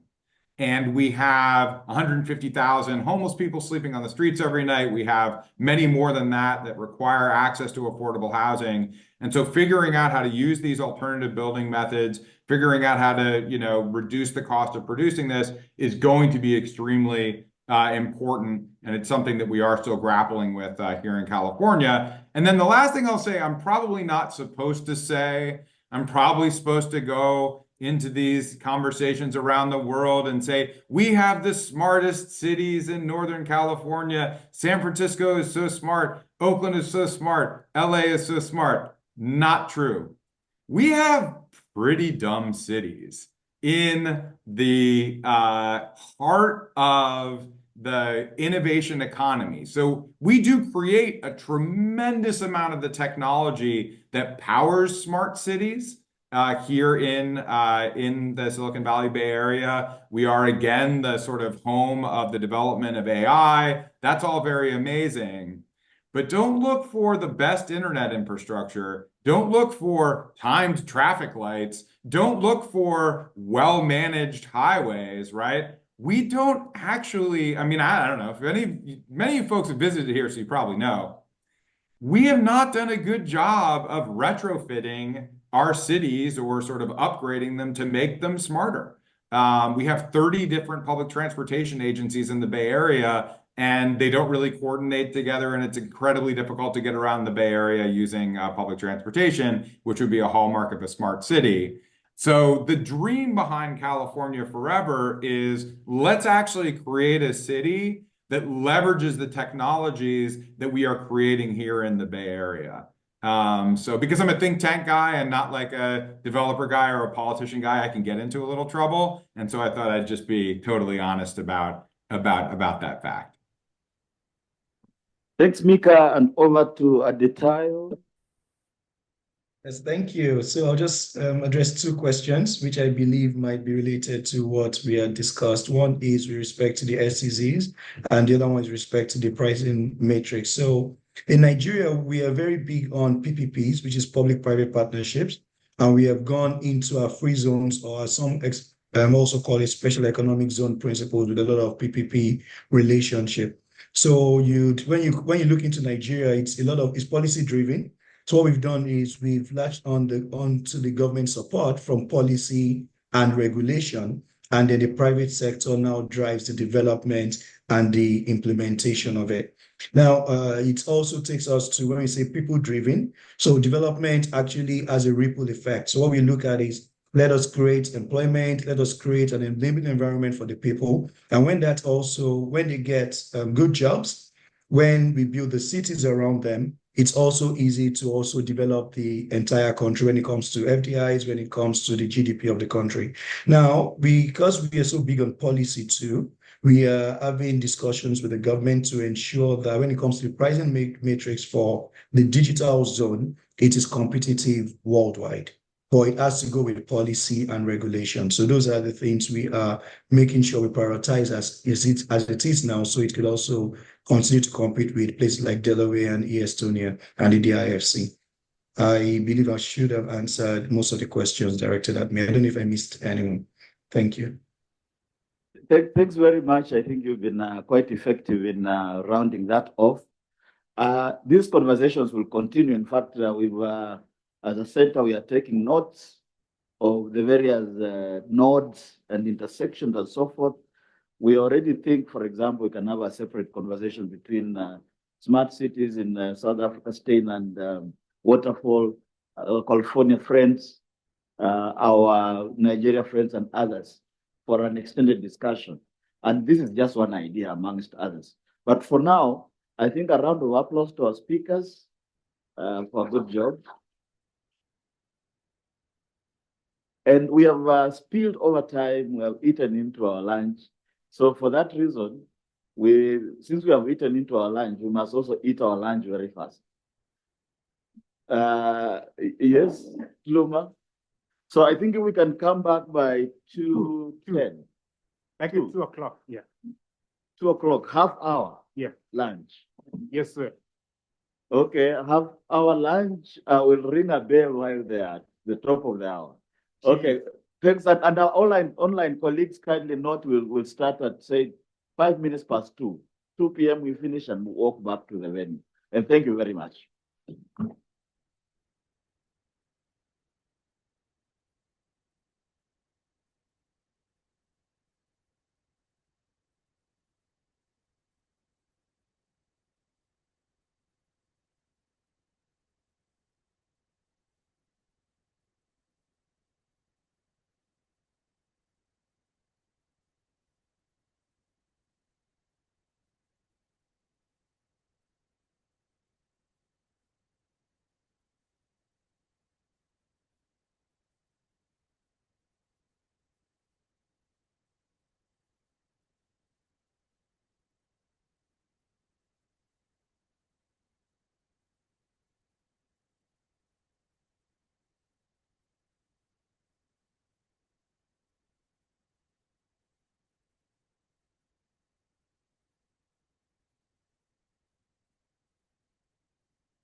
I'm Professor Hastings, and I'd like to give you a brief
Hi, Ahmed.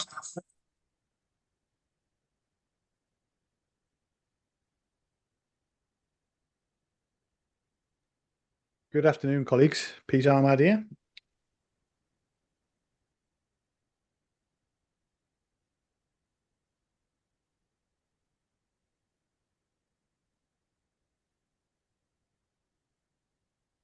Colleagues, just a minute. We are starting shortly on this session. Our speaker is already online, and our other speaker is in the house.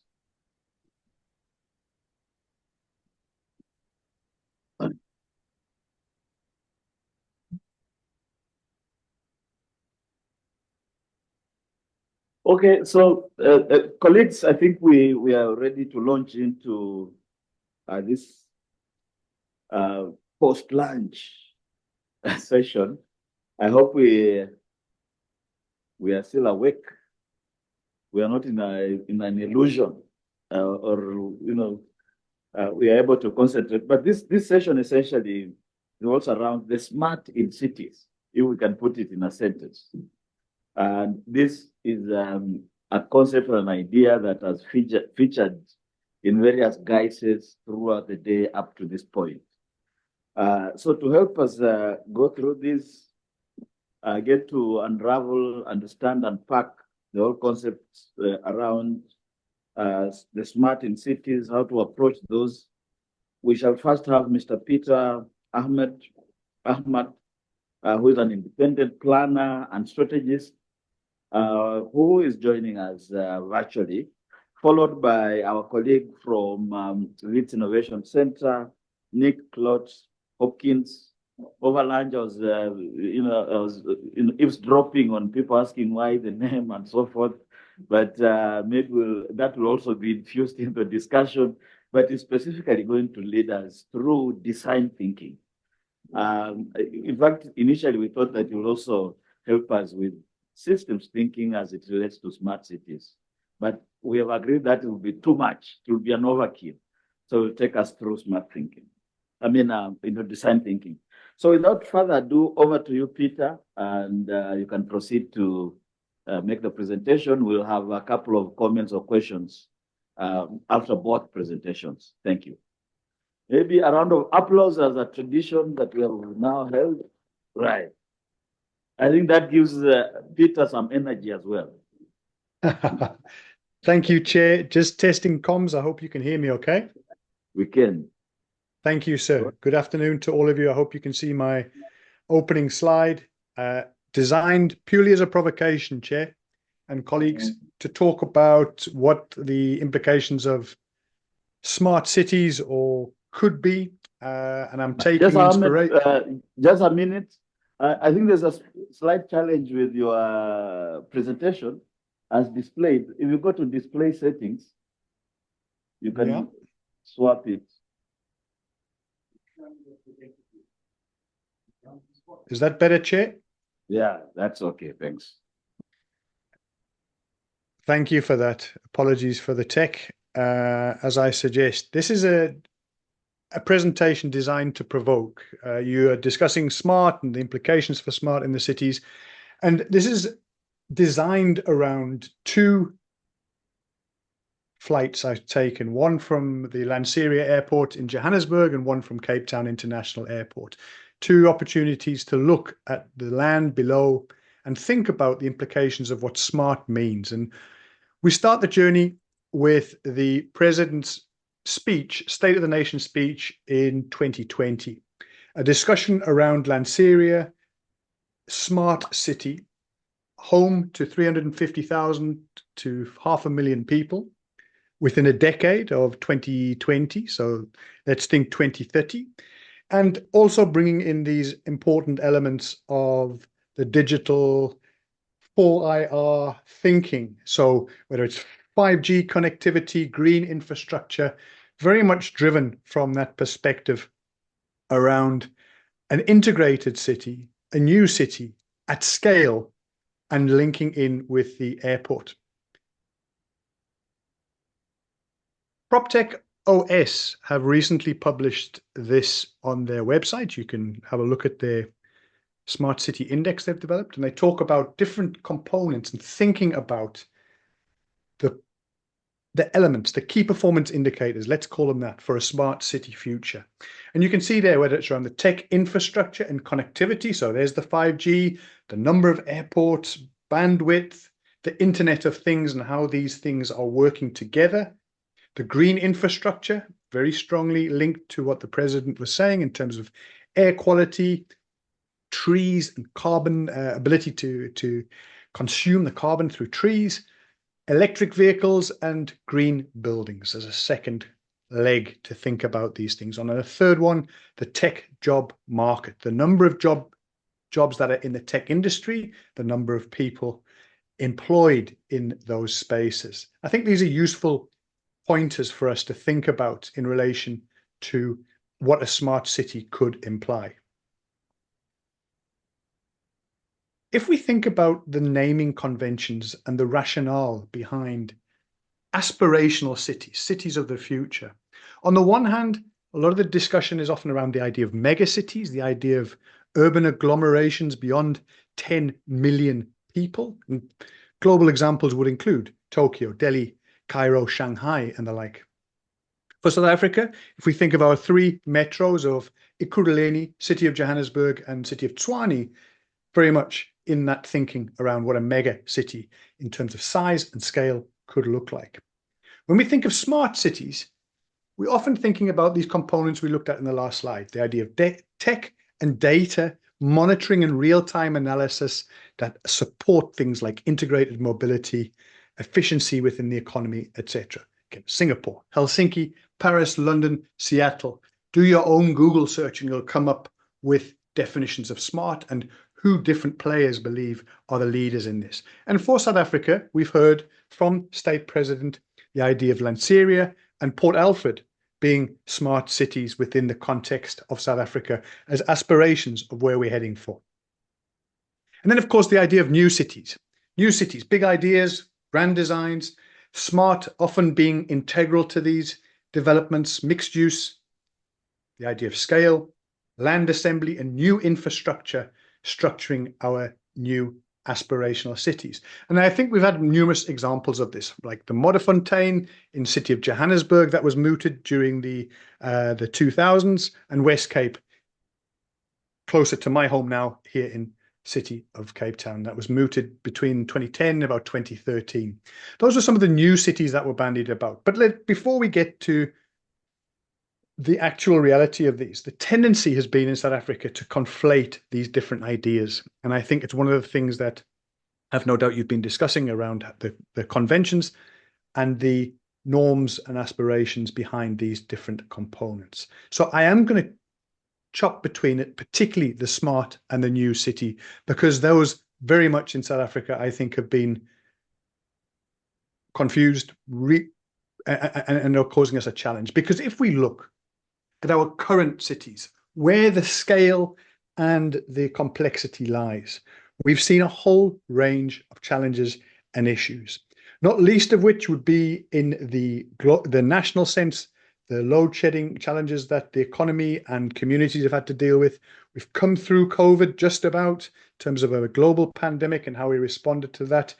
And in some of our big cities, the idea of day zero or water shortages being a thing and a reality for urban management and urban communities, very much a threat on the horizon.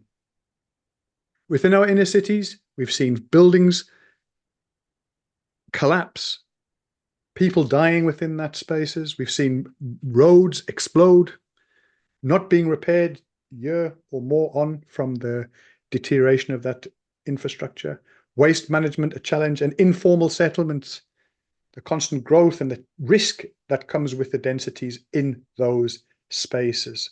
And then, of course, things like our transportation and mobility networks, constantly providing the context for our existing cities of operational urban management challenges.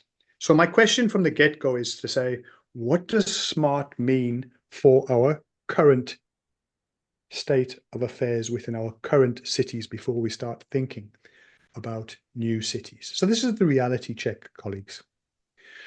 What do smart and new cities almost always have in common when they are discussed? Often you'll see an artist's impression with glitz and glamour and very much an idea, an aspiration of the future. You'll see different transportation modes and forget about bus rapid transit, rail, or taxi routes and networks that have been in place. These frequently come with very futuristic ideas of what the mobility network could be like. We've heard the president, within a 10-year period, Lanseria would be done and done quick. 2 days and they're done, 2 decades and they're complete. Billions of rands of investment, and often the idea of a sustainable rate base. And you'll see my question mark there because we'll look at that in a bit more detail just now. And of course, the allure, the promise of thousands of jobs, massive investment from both the public and the private sector, and affordable housing. Now, this, to my mind, has always been this idea of a panacea for any political ambitions. Why wouldn't you want a smarter and new city in your backyard that can deliver on the promise of these elements? However, if we look at the reality, land for these cities is often on poorly located land, maybe cheap to buy, but guarantee it'll come with a degree of dislocation, lack of infrastructure, and very much rallying against the principles embedded within things like the Spatial Planning and Land Use Management Act, the Integrated Urban Development Framework, and the local plans of municipalities in terms of spatial development frameworks, capital expenditure frameworks, and the like. Even where land is well located, we should be reminded, why has it not been developed up until this point? Probably because there's a problem, probably needs some degree of rehabilitation or transfer of the existing land use or infrastructure that has been on top of the land there. They often inspire technical and political challenges, edge busting, i.e. often requiring changes to strategic documents. And I make the point that in certain of these instances that we'll discuss now, it's cost people jobs and integrity of the administrations. And again, I come back to the reality is these almost always are promoted or discussed in the absence of not just the immediate infrastructure, but the maintenance of the infrastructure, the urban management arrangements, and the social facilities that are required that are typically developed and shaped by the provincial departments. So the idea of an intergovernmental response and coordination being fundamental to what's needed. And that's very, very rarely been a success for government. So we can look at development costs more generally between peripheral development and infill development. Smart or not, the costs will vary according to space, and make the point that the peripheral development, you'll typically see land and housing costs being reduced, but everything else, your transportation, your public services, connector infrastructure, those are typically going to come at a cost. And if not a cost to government, ultimately a cost to the households. And who picks up the tab is really around the institutional arrangements and the subsidy arrangements, the policy and the timing of the infrastructure and the costs associated. And very rarely do we see something like a cost-benefit analysis being part of a development proposal that really allows decision makers to apply their minds. So we default to the allure of the promise that we looked at in the last slide. If you want to look how infrastructure is supposed to be directed, look no further than the National Development Plan, the National Spatial Development Framework, and I've mentioned the Integrated Urban Development Frameworks, SPLUMA as an act which really demands spatial justice, quality, resilience, efficiency, good governance, and the idea of sustainability. As much in the green and the infrastructure elements as in the financial sustainability of our cities and spaces. You'll see a lot of descriptions of how we're needing to mesh together land use and transportation, locating jobs where people live, and really fixing the housing market gaps. And it really demands an integrated and coordinated approach to land use development between the state and the spheres, the sectors, and the private sector. My suggestion is that too often we are seeing mixed messaging and muddled thinking, brilliantly displayed by the Lanseria Smart City. And I make the point, and it is, again, for provocation and discussion, colleagues, that this really, to my mind, represents the pie in the sky. This idea that this sort of development at this scale can happen over a 2-decade period, or even the 10-decade period that the state president, or 10-year period the state president discussed, I think is aspirational for sure, but is it realistic? Is it realistic? Here we are in 2024, 4 years on from the pronouncement. My understanding, the only infrastructure that's gone in, or the funding so far, has been for Urban Settlement Development Grant, USDG funding for certain bulk infrastructure in that area. If you look at the directorships and so forth, and the financial accounting of the companies behind this, you'll have seen 2 years ago, it seemed that they had not registered the documentation that was required. It'll be interesting to understand where this Lanseria Smart City really is in terms of its development trajectory.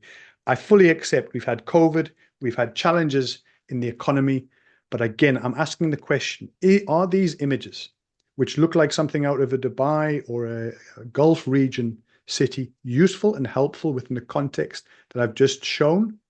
And again, I make the point, colleagues, I'm not saying we shouldn't be smart, that we shouldn't be aspirational.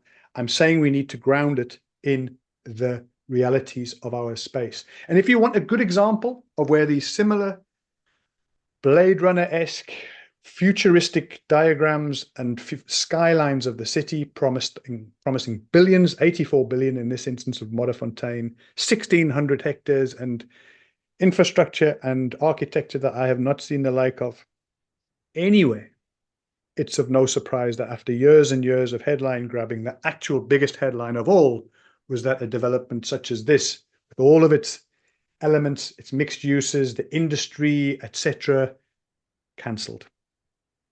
And if you want to read more, by all means, knock yourself out. Business Tech, many different articles around what this was actually going to, how it was going to be resolved, and why it came to pass.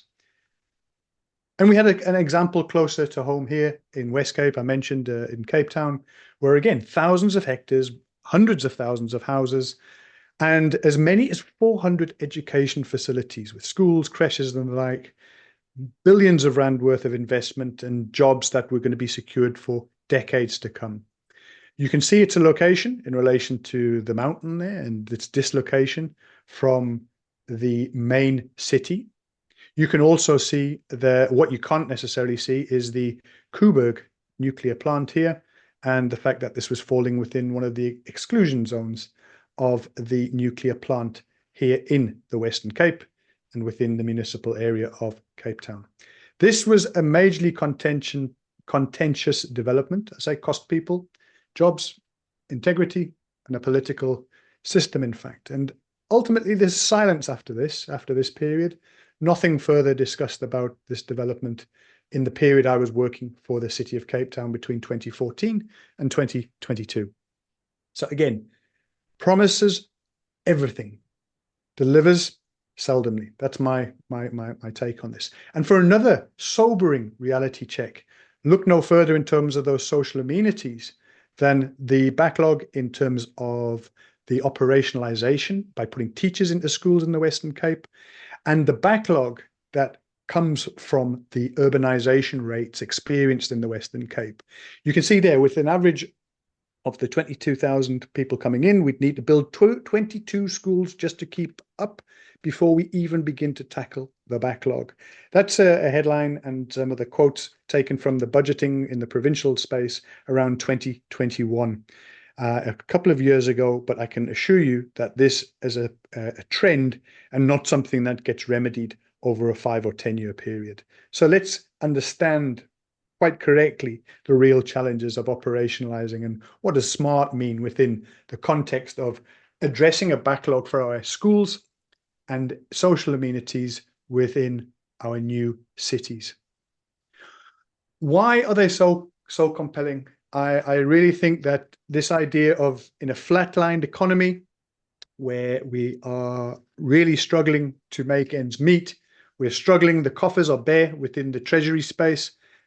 Municipalities are really up against it in terms of their municipal finances. We've seen decreasing revenue sales in relation to electricity and water pretty much across the board. I make the point, we all need the ambition, the aspiration. And I think the ambition is to be applauded. And the new city there in Lanseria is one example. It almost becomes like it's the new catchphrase. Everyone who wouldn't want a new city on their fringe that can start to try and address some of that allure and promise.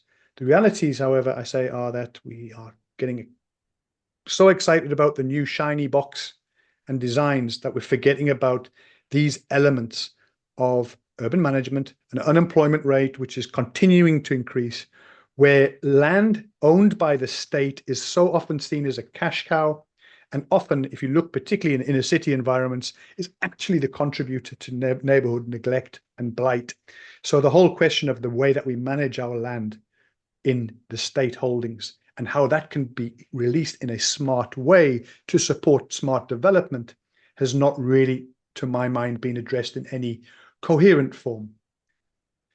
And then again, I make the point that the economics or supposed economics of the developments are often on this idea that there'll be plentiful employment, there'll be an economy that's driving these amazing images, that there's almost a limitless public spend, and that we can really extend services, a fit-for-purpose management agency to take care of these things, and ultimately, in terms of rental housing, social housing institutions which are geared to provide at scale social housing rental for a lower income community. Yet anybody who is familiar with social housing in South Africa would know that that is a particular sector which is really, really struggling. And I make the point that the state continues to have a split thinking on appropriate means of addressing new accommodation. Is it still this idea of we're going to provide one house with one earth, with one title deed and one means of servicing? Or are we going to go for a more rental approach, or is it something else? Or are we still stuck on the supply side of thinking, not the demand that's been required? And the income profiles here in Cape Town, estimates suggest that as many as 75 to 80% of households in Cape Town cannot afford the cheapest market-related rentals or market-related sales of market stock. in the residential sector. What does that mean for smart in relation to the property markets and who we're trying to provide for? Here's a very recent article written by one of my former colleagues, Catherine Stone, who used to be with the City of Cape Town, where the idea, again, of the affordability or lack thereof in places like the Atlantic seaboard is leading to not so much the no, not in my backyard, but a yes in my backyard mentality and thinking, where the inclusionary housing and the advocacy groups are really championing for more affordable products within well-located spaces. And often when you talk about well-located, you can talk about the infrastructure, the social networks, as well as the public transportation networks that come with that. This was the second of the images that I wanted to start to conclude on. The eye in the sky. I'm trying to balance up this idea. Here's the other flight I took from Cape Town International Airport, flying out to the Eastern Cape, and you can see very clearly, what does a city look like that takes 100 and more years to develop? And there you have the City of Cape Town, all of its different components, the majesty of the landscape and the Table Mountain, together with the different suburbs, the different land uses, the industrial located here in and around Montague Gardens, Century City, one of the newer developments, the Central Business District, the waterfront and the port area, all the way through to the Cape Flats, the Belleville, and all of the suburbs associated with that. You also see the state land like Wingfield, Easterplaat Airport, lying there fallow within the middle, within the core of Cape Town.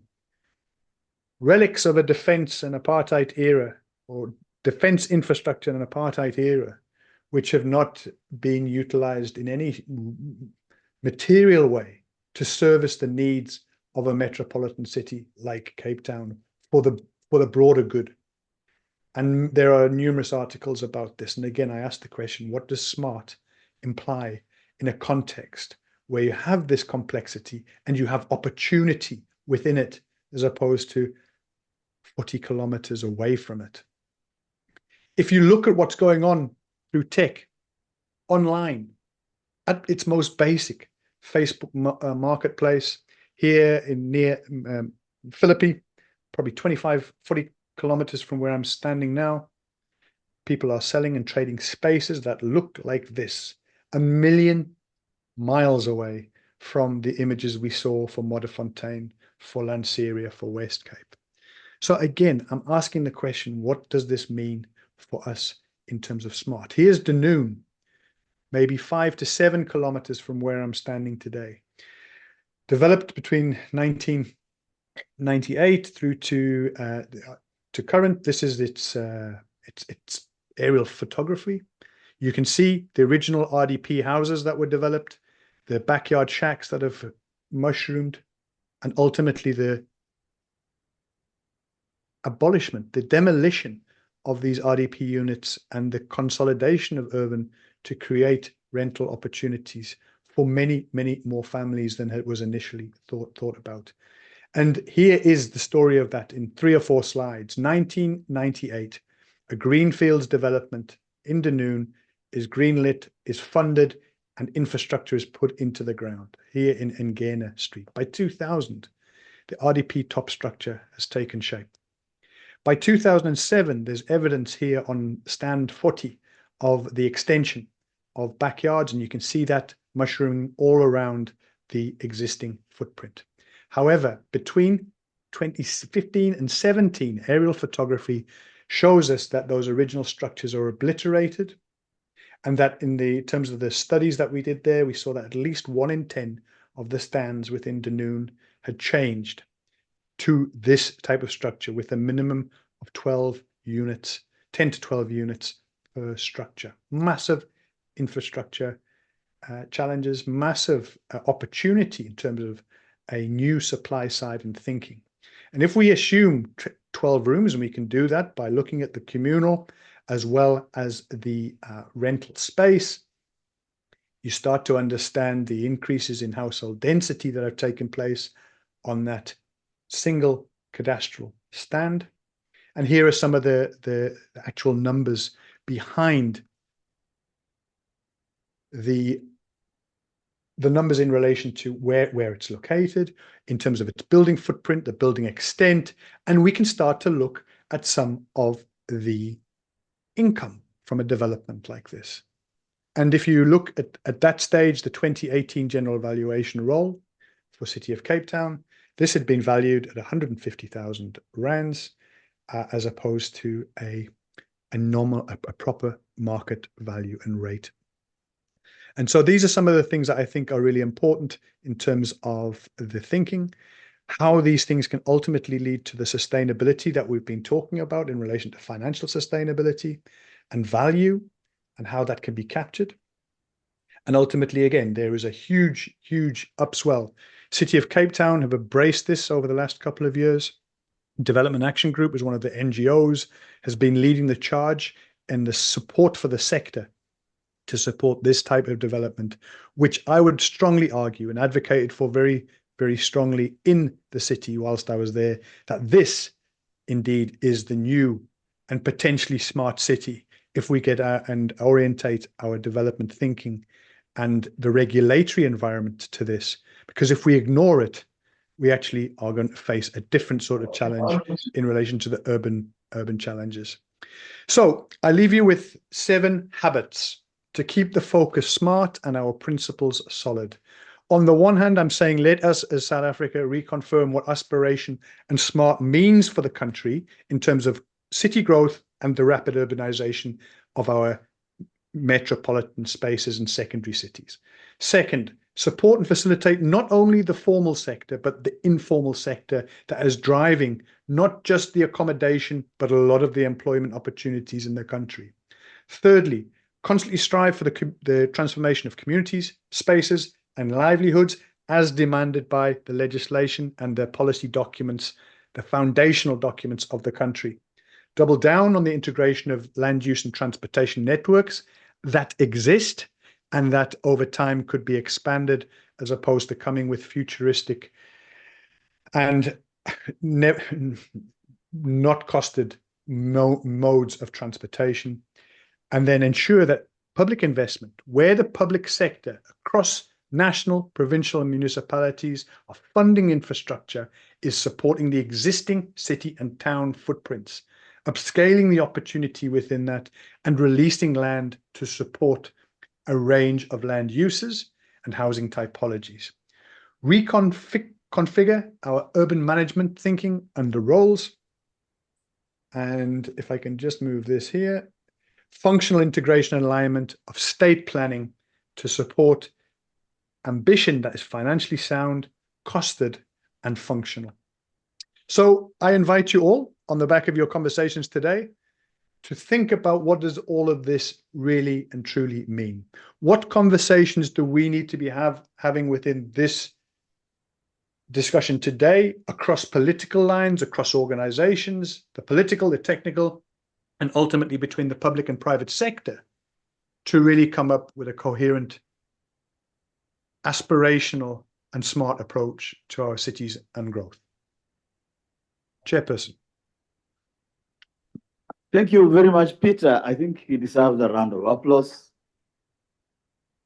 I think that that very, bifurcated dual vision of pie in the sky or eye in the sky actually spoke, metaphorically for me as well.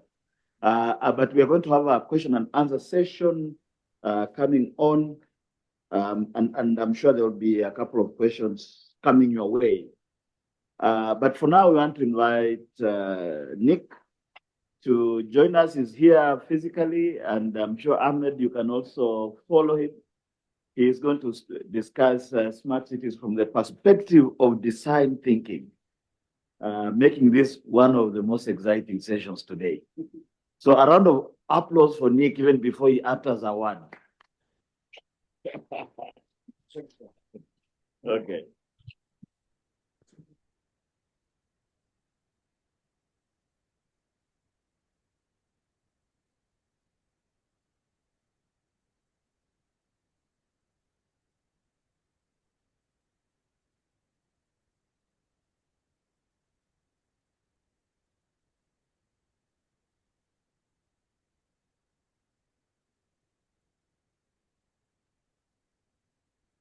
Oops.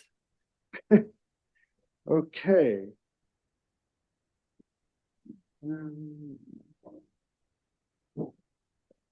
Search.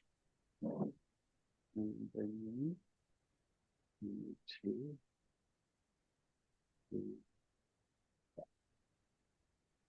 Good afternoon, everyone. I'm Nick Clutie-Hopkins. What am I? I'm a guy who spent the first 20 years of his career chasing that capitalist term that my cop said this morning, becoming an engineer in a global engineering consultancy and looking for the extra buck. Every opportunity was, how can I earn more? About 8 years ago, I realized that the methodologies that I was employing all over the world were not working. And why? Because there was no business case, as was just uttered in the last conversation. So I was doing all these wonderful projects and they weren't working. And it came down to the business case. So Wits offered me a role and I went, excellent, I can retire. No, I didn't. I thought now I can move back to academia and I can develop the thinking that I've wanted to develop all these years. Now, I'm a strange character. I start with an undergrad in finance, postgrad in engineering. Oh my goodness gracious me, how on earth do you start that? Because quite frankly, you normally go the other way. Why would you go into engineering if you're in finance? There's more money in finance. Well, maybe this is what I was supposed to do. Anyway, so having worked abroad for many, many years, I found myself being asked the question by Khuluma to do something around smart cities and design thinking. And I sat there and I went, oh my goodness gracious me, I've just read an article from the D School in Stanford where they say smart cities, not smart solutions. And I went, oh dear, I'm going to insult everybody here. This is going to be a real problem for me. So I got to this point where I went, and thus I handed over the topic, transforming smart cities into smart solutions. As I started doing a little bit of research, and something we do in the Wits Innovation Center is research-led projects, as opposed to these projects that just are pie in the sky, to put it bluntly.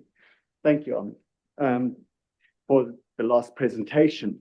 And I got to the point where I went, it's design thinking and smart cities, transforming smart cities into smart solutions.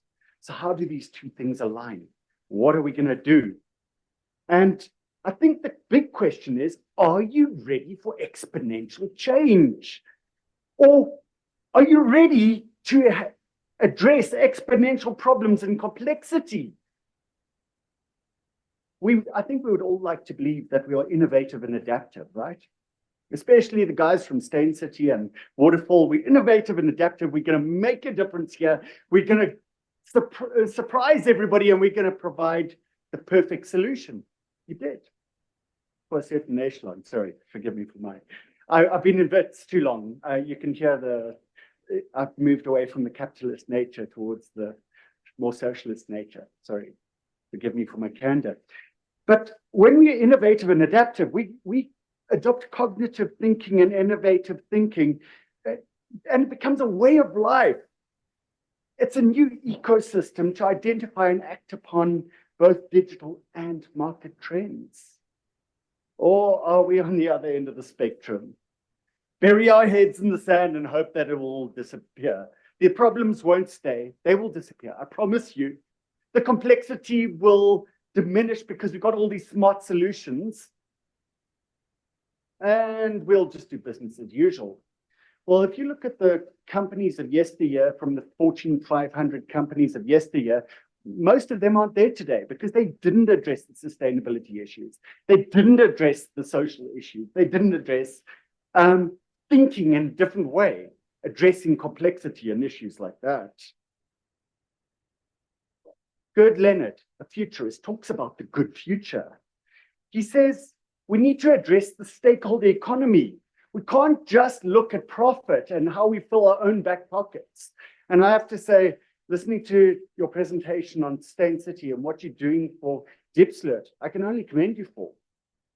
That's an eye opener. It's something that resonated with me when I heard what you're doing, and I went, wow, it's not just about prosperity in our back pockets. It's also about the people, the purpose, why are we here, and our planet. So are we paying enough attention to the future? And what kind of future do you want? I've heard a lot of resonance in the crowd about, well, what about the low income housing? What are we doing about that? How do we make that smart? Maybe a bit better planning or something like that. The issues that we are dealing with are waves of problems and complexity as a result of things like the Fourth Industrial Revolution, where science fiction is becoming science fact. Everything is converging with technology. Data is everything. It's a new currency. Wouldn't you love to have the data around all the people that are in your greater area? Abolish the Poppy Act. No, I'm joking there. But the point is, data is everything. If you listen to W. Edwards Deming, he talks about in God we trust, all other things bring data. Then you have COVID-19, the great accelerator. We became hyper-connected. Suddenly we worked in a different way. How many of us, even Wits lecturers, aren't even present for presentations? We do them online. We allow people to join our courses from further afield, from places like Kenya and Rwanda, just to name two. Climate change. Green is the new digital, sustainable is the new profitable. If you don't address those things, guess what? You will fail. Because if you take into account the way that the Gen Z and Alpha generation are actually addressing the world today, you don't consider those things, you are wasting your time. You will fail. So what we find ourselves is investing in humanity and technology in the sustainable context. This is what Gerd Leonard calls the new economic logic. There's another term for it, Industry 5.0. Oh my goodness gracious me, Nick. You've just spoken about the fourth industrial revolution, now the fifth industrial revolution, in the space of one slide. Well, guess what? We're not dealing with waves of problems and complexity. We're dealing with tsunamis. So how do these problems and how does these problems and complexity manifest themselves? Well, they manifest themselves as problems that have happened in the past, and we see this expected deviation in performance now, and we go, oh my goodness gracious, how am I going to deal with that? Or it's something that's happening now. Some new white papers come out from the government, and we heard about 3 changes in environmental laws and the new classification of wetlands. Well, how do you address those? And what does it mean in the future in terms of contingency planning? What may happen? How do we keep up with these things? And by the way, often it's not one or the other, it's all 3 together. And we see these things evolve and these problems occur. Complexity emerges from them, and you see it happening geographically. It hits our financial market, our economic market. Our political world changes overnight. We now have a government of coalition. Who would have said that 2 elections ago? The regulatory environment, bury our heads in the sand around the Poppy Act, and then suddenly you get cyber hacked and all your data's gone and you held accountable, not somebody else. Competition, or should we be talking about cooperation and competition, where we're working collaboratively and in competition with each other and actually finding a way to be in the same space? And I can carry on, but I'm running out of time, aren't I? So business as usual is no longer. We need different skills, and we need to get much better at addressing these problems and complexity, or we will be driven by it. We need to drop those old traditional techniques and come up with, adopt cognitive skills. These cognitive skills which the World Economic Forum talks about, systems thinking, design thinking, because this is where the magic happens, getting out of your comfort zone. Joseph Chamberlain said, I think that you will agree that we are living in the most interesting times. I never remember myself a time in which our history was so full, in which day by day brought us new objects of interest, and let me also say new objects of anxiety, change and complexity. This was said in 1898, but I think it resonates with us today. It echoes the issues that we are dealing with around rapid urbanization, which is placing pressure on the perennial nature of change and complexity.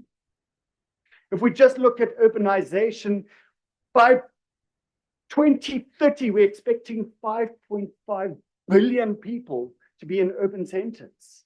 By 2050, 6.6 billion people.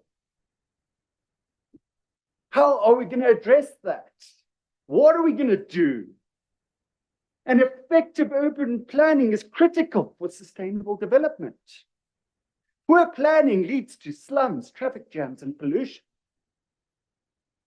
One solution of managing rapid urbanization is the adoption of smart cities. And central to the smart paradigm is human-centered design. So, what is human-centered design? Human-centered design is creative problem. It's a creative problem-solving process where we need to understand stakeholder needs, including the end users. And we sometimes think the people who pay are the end users. Often they're not. We need to prioritize real people. We need to involve understanding people's context.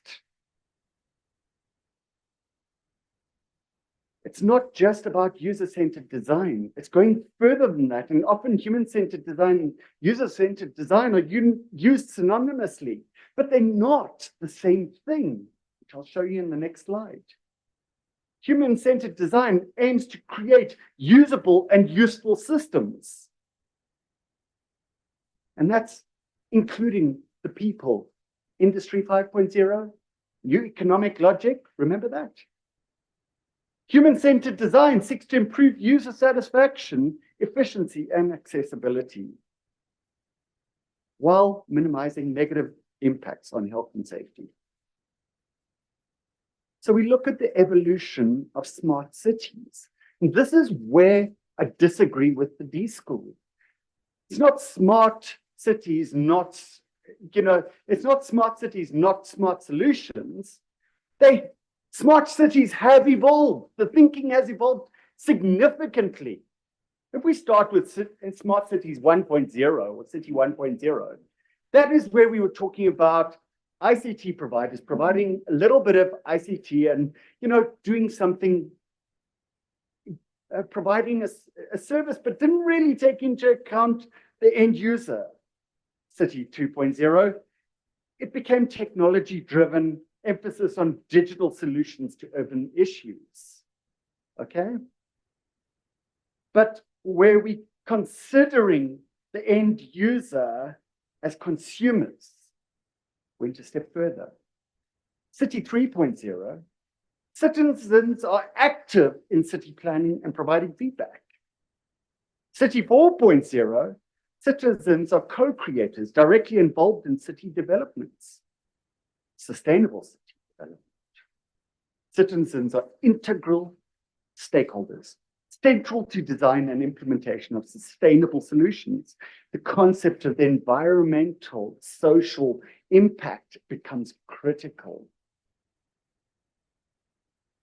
So how does the evolution of human-centered design, tying with smart city design, evolution, should we say.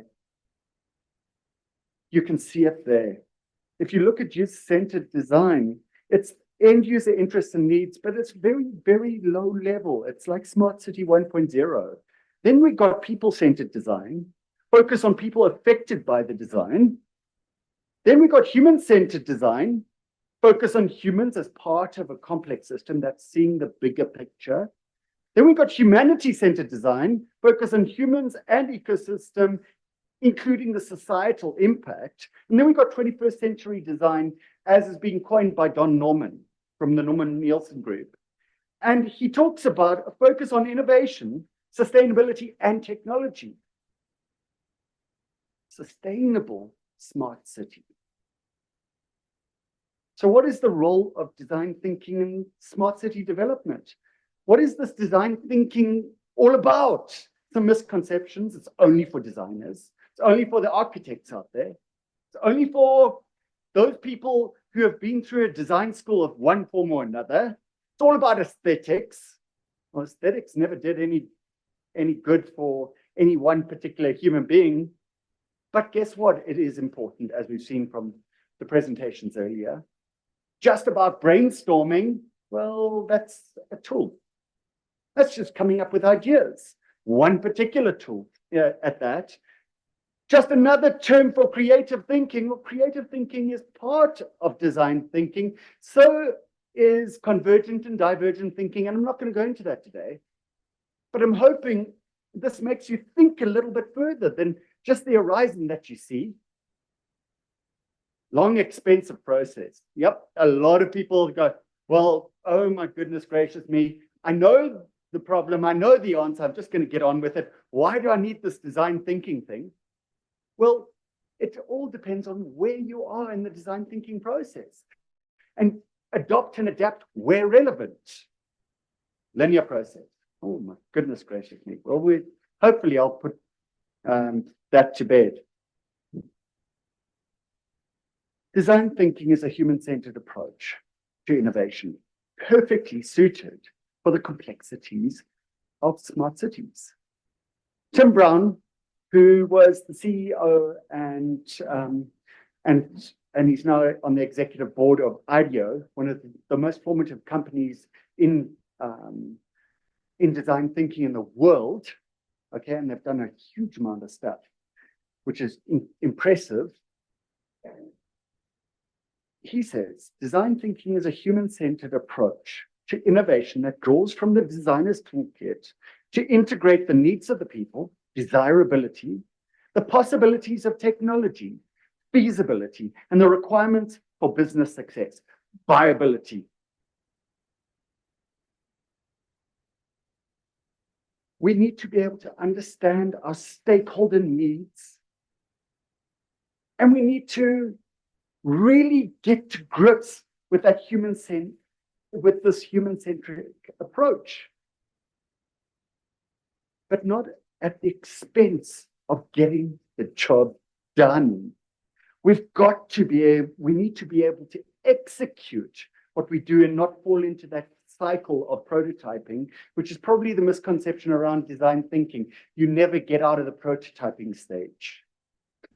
It's like planning a city and never ever getting out of it, and always doing the planning, pie in the sky. Design thinking only leads to innovation if the vision is executed. Implementation puts the vision into effect, ensuring that your solution is materialized and touches the lives of your end users. It's perfectly suited to the challenges of smart cities. It enhances financial performance and operational efficiency and improves cultural community engagement, promoting a more livable and engaging city.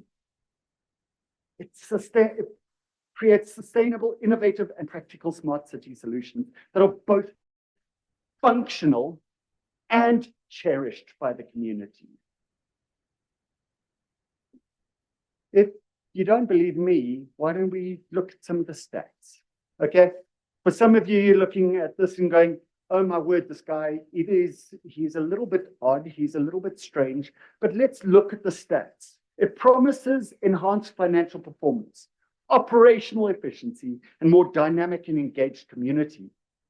If we look at the stats on the S&P 500, those companies involving design thinking outperform their peers by 228%. That's quite a stat. Higher revenue and returns. Design thinking companies see 33% higher revenues and 56% better shareholder returns. For our friends in Waterfall and Steyn, I'm sure you'd love those sort of returns, wouldn't you? I think the Waterfall guy left, so you get them. Excellent. Sorry, that's bad jokes. If you don't like my jokes, just laugh at me. That also encourages me to carry on telling a few more. Customer loyalty, design thinking results in more satisfied and loyal customers for 50% of companies, and 41% report increase in market share. Successful brands have employed design thinking like IBM, Google, Airbnb, PepsiCo, Nike. I'll let you read these other ones at a separate time. Design thinking provides a robust approach for tackling smart cities problems and complexities. Design thinking is a mindset, a process, and a toolbox. It centers on enhancing human experience to improve city livability and viability. Emphasizes collaboration and flexibility, key to adapting and refining solutions, and ensures smart city growth aligns with the aspirations and needs of citizens, creating a sustainable, resilient, and vibrant city. It's human-centric, it's collaborative, and it's iterative. So building on that concept of the mindset, the process, and the toolbox. IDEO, a global design and innovation consultancy. They're renowned for their expertise in the design process, having worked on a diverse array of products, from the whale in Free Willy, you know, the electronic whale, to Nike sunglasses, to all sorts of things, including shopping carts, if you can believe it. Their team composition and group dynamics, they're no product experts. They say you need to get to grips with the people on the ground. They are the product experts. The team brings in diversity and insight. Project leader is good with groups. He's not just a person who's there to tell you that, you know, the guy with seniority in the room. Emphasis, please remember, find those real experts, and they're the people on the ground. Get out of the office. Mantra for innovation, stay one conversation at a time, stay focused on the topic, encourage wild ideas, defer judgment, and build on the ideas of others. Success factors, consideration of all stakeholders, working effectively under time constraints. 10 years for some people might be a long time, but in the construction of a smart city, it's a very short period of time. But if I go back to one of those stats, reducing time saving of 75%. Oh my goodness gracious me. Wouldn't we like that? Embracing the philosophy of fail often in order to succeed sooner. Failure in our context in South Africa, in Africa, is often a taboo. We don't like that word. But if you're going to fail, fail fast. It's like going on a date with your partner, okay? To watch a movie. You're sitting in the movie with your partner and it's rubbish. I mean, how many of you watched Barbie? I got taken to watch Barbie. By the end of the movie, I was in such a bad mood. Sorry for those people who love Barbie, you know, iconic in many spaces. But I was so angry that I walked out of that movie in such a bad mood. But I had paid my money. So I was not leaving that movie until we had finished, because there had to be something in it, given there were so many people watching it. But I think it was a different generation. So fail fast in order to succeed sooner. Maybe if I'd left the movie with my wife earlier, we would have gone for dinner and had a lovely evening. But let's just leave it at that. That's a different discussion. Maintaining an open mind throughout the process, having a leadership that demands fresh and innovative ideas, committing a lot of hours to the project, teamwork, a whole lot of teamwork. None of these big projects happen without a team. There's no I in team. Yes, you might say there's me, but that's a different discussion. Enlightened trial and error succeeds over the planning of the lone genius. Let's listen to Prof. P.B. Hastings, who I use as my virtual lecturer in my design thinking course in innovation and entrepreneurship. She's quite cool. I'm Professor Hastings, and I'd like to give you a brief overview of the design thinking process and methods. In this first short video, I just want to talk about design thinking in broad terms. And here in the Interactive Media and Communications program, we actually refer to it as design thinking and doing. The doing part is pretty critical. We're not just thinking, but we're actually actively integrating all kinds of methods and processes to create innovative products, whether it's websites, mobile applications, or physical products, books, magazines, whatever it is that we're researching or producing in our coursework. So to give you a quick overview, design thinking is a new term for actually old process, decades old processes that designers have used in the creation of the visual and product world that we see around us. It's a great way of encapsulating the many different things that we do to create and innovate. The primary concern is that it's human-centered. We are designing for humans. We are designing services, banking services, airport services, any sorts of human services. We are designing products, whether it's the latest gadget that you just have to have, or whether it's a website or a mobile application. We are designing products for humans to use. So design thinking is about human-centered design. Now, I'm going to present all of the different steps that we use in our program in a linear fashion, but I want you to know that this is not a linear process. And as we go into each of the steps individually, you'll see that they overlap, they go back and forward, and sometimes it's an infinite loop, especially if it's a website that you're developing and maintaining over decades. It's an infinite loop. There are also many, many processes and methods. I'm only going to talk about a few.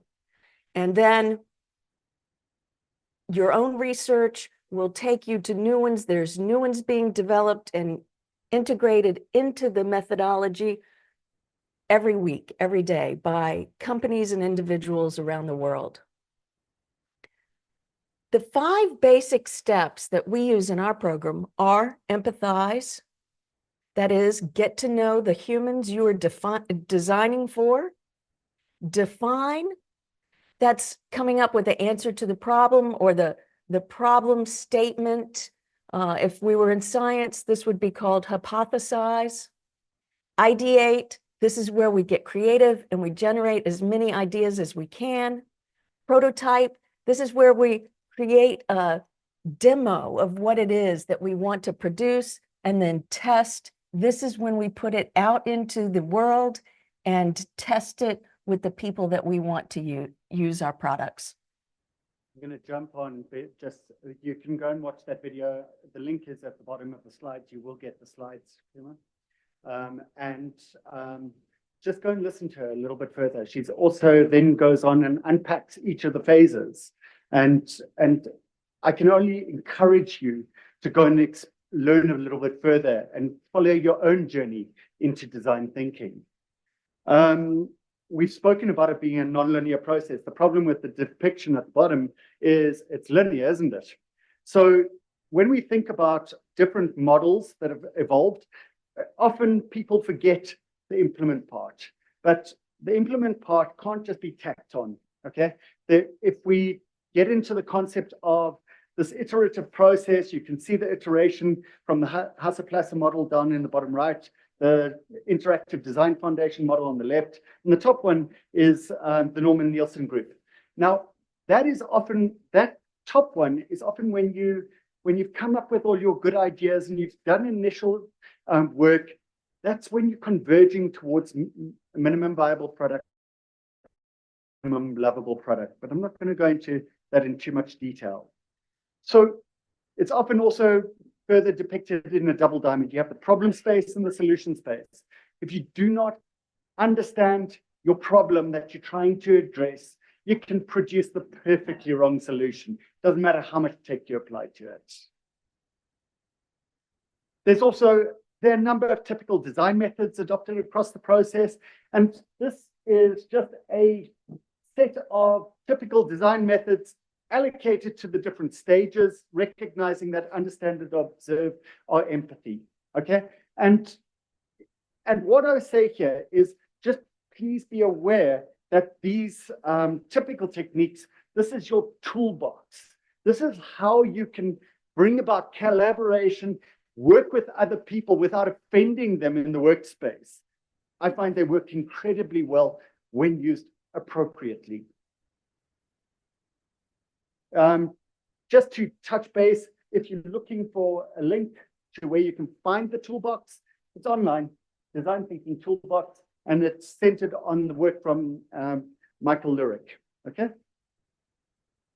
So where has design thinking been applied in practice? I think first and foremost, characteristics of a smart city, we've spoken about sustainability, we've spoken about smartness, we've spoken about quality of life, and then there's urbanization, okay, which we've touched on. And if we take those, you can see that in the Design Thinking Case Study Index, which you can find online, you see how it has been applied to literally all those areas. Now, you might say, what about the bigger picture? That's where we start bringing in the concept of systems thinking and seeing that bigger picture and how things come together. I'm not going to go into that today, okay?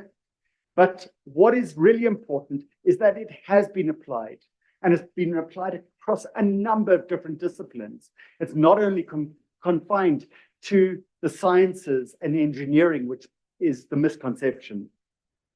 Furthermore, just to use a couple of success stories around design thinking in open projects, the High Line project in New York. This is where the before picture actually represents an old picture of when the railways were actually running at the time. This was overgrown. They were going to dismantle it and get rid of it. But there was historical significance around this project. And afterwards, they converted it into an urban infrastructure in being a pedestrian bridge, which further looked at societal interactions and community events, okay? Creating and using eco-friendly materials, native vegetation, and preserving those historical elements. It catalyzed economic growth in neighboring areas, increasing foot traffic and boosting business. Another example is the Eden Project. Are you aware that the Eden Project initially was an old clay mine? Here, it's become a zone for educational eco-park where they have those biomes which simulate climate. Really cool, used effectively. Just imagine in Joburg, we could take some of our old mines and use them more effectively. I think you said you were on top of a quarry. That's pretty cool. Slum project in India, in Indore. This was a crowded alley. It was a place where people were getting mugged, raped, all sorts of horrible things happened to these people here, okay? They turned it into a sustainable walkway, looking at accessibility and safety for residents, improving pedestrian movement and community interactions. river development project, also in India, transformed an underutilized riverfront land into a vibrant public space. In this one, urban renewal and beautification was really important, encouraging community gathering and leisure activities. Furthermore, flood management concepts had to be brought into this, ensuring long-term usability and maintenance. Please don't forget the maintenance aspects of the projects that you're looking at. Call to action. I know, I'm finished. The most powerful forms of innovation don't manifest themselves in new bells and whistles. They take the form of better customer experiences. One of the best ways to improve any experience is to simplify it, to remove complications, unnecessary layers, hassles, and distinction. We're focusing in on the essence of what people want and need in their particular situation. In design thinking, hope is our guide, not as an assurance of success, but as the foundation that what we are creating is meaningful regardless of the outcome. It is the belief that each iteration, each prototype brings us closer to solving real human problems. This is the power of hope and innovation. I've given you a lot of reference material in the back, including PB's website, YouTube videos. Thank you very much. That's for good. Thank you very much, Vic. I think we'll jump straight into the question and answer session, Q&A or comments. And this is for both Peter and Vic. I believe Peter is still online. If we can try and do that in about 15 minutes, that will take us to the last session, which is a presentation on financed projects by Development Bank of Southern Africa. Any takers, questions, comments?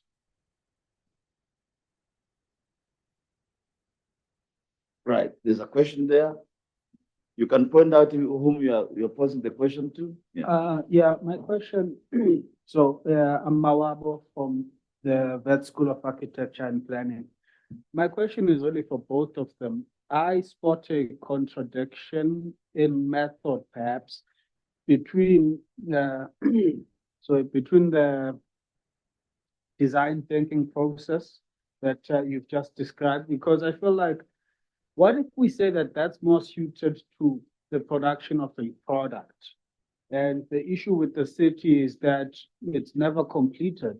And the issue is that, so if we recall the last slide that the speaker before you presented, one of the slides was people making their own houses. So perhaps the challenge here is that if the design thinking is not even in the hands of the designer when it comes to a city, you know, that slums aren't produced by incorrect thinking, as it were. It might be perfectly rational people who just decide they want to build houses in this way. So I just wanted to ask if you guys could perhaps reconcile what I think is a contradiction. Thanks. Okay, I think this is a question to both. It looks like design thinking vis-a-vis the distinction between aspiration and realities, as presented by Peter, seem to be pulling apart. That's essentially, yeah, sure. So I think the first answer to that is, if you look at where design thinking is being employed in the urban planning space, it has been done extensively. So that initially starts to answer the question of what we have to do is learn from, rather than get preconceived ideas of what it might be. So design thinking has been used in urban planning. It has been used in smart cities. It has been used across sustainability, etc. The beauty of the process is we adopt and adapt it where necessary. And what I have found in my own journey, and right now we are looking at it for the Josie My Josie project for the rejuvenation of downtown Joburg, is if you look at design thinking, it doesn't just look at the now, it looks at the future as well. So we've got to think about modification, retrofit of of cities and how they might come about. And in that, this is where we start looking at the overlap between systems thinking and design thinking. Yes, traditionally, initially, if you go back to the work from D-School and IDEO, they focused on products, you're right. But the evolution of design thinking has brought about, it's helped us address those complex environments like cities. And that's where I believe it's possible. But I think we need to use it more and apply it, not just theoretically, but in practice. One of the projects which one of my teams used was looking at the adoption of plus codes or open location codes in informal settlements. And that in itself is smart city thinking. And how do you do it based on the issues associated with pop-up houses? You're right, it is difficult. Otherwise, everybody would be using these open location codes, correct? So therefore, we apply design thinking and we find solutions collaboratively with the community and the people who work in the community, not just ourselves. Thank you. Over to Peter. Thanks, Chair. Just to sort of add, I mean, I guess that town planning has always sought to have a degree of, I guess, conformity, and whether that's done through trying to put in processes and approaches, regulations for these grand designs that we've seen in the examples I used, or whether it's for a far more, how would we call it, organic, community-driven approach. Ultimately, it's which end are you coming from? The grand design seemed to be based on this idea of a procedure, a process, a grand design that leads to huge scale, huge delivery, massive infrastructure.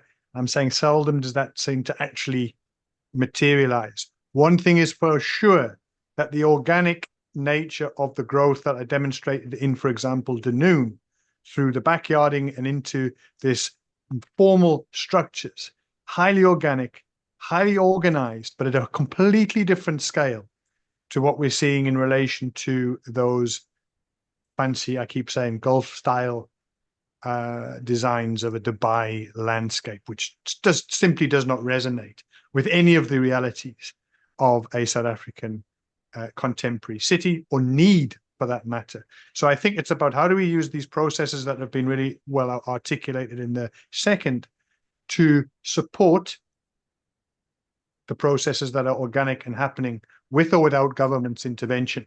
And meanwhile, the pronouncements are not about the infrastructure retrofit for the organic, but they seem to be very well geared to these grand designs, which I'm arguing seem to constantly fail. Thank you. Right, I think one of the shared, concepts between Peter and Nick is that things have to be from the ground up, from source, or at least linked to, rather than abstract and up in the air. I think we have a question there, and Paul will have you as a last.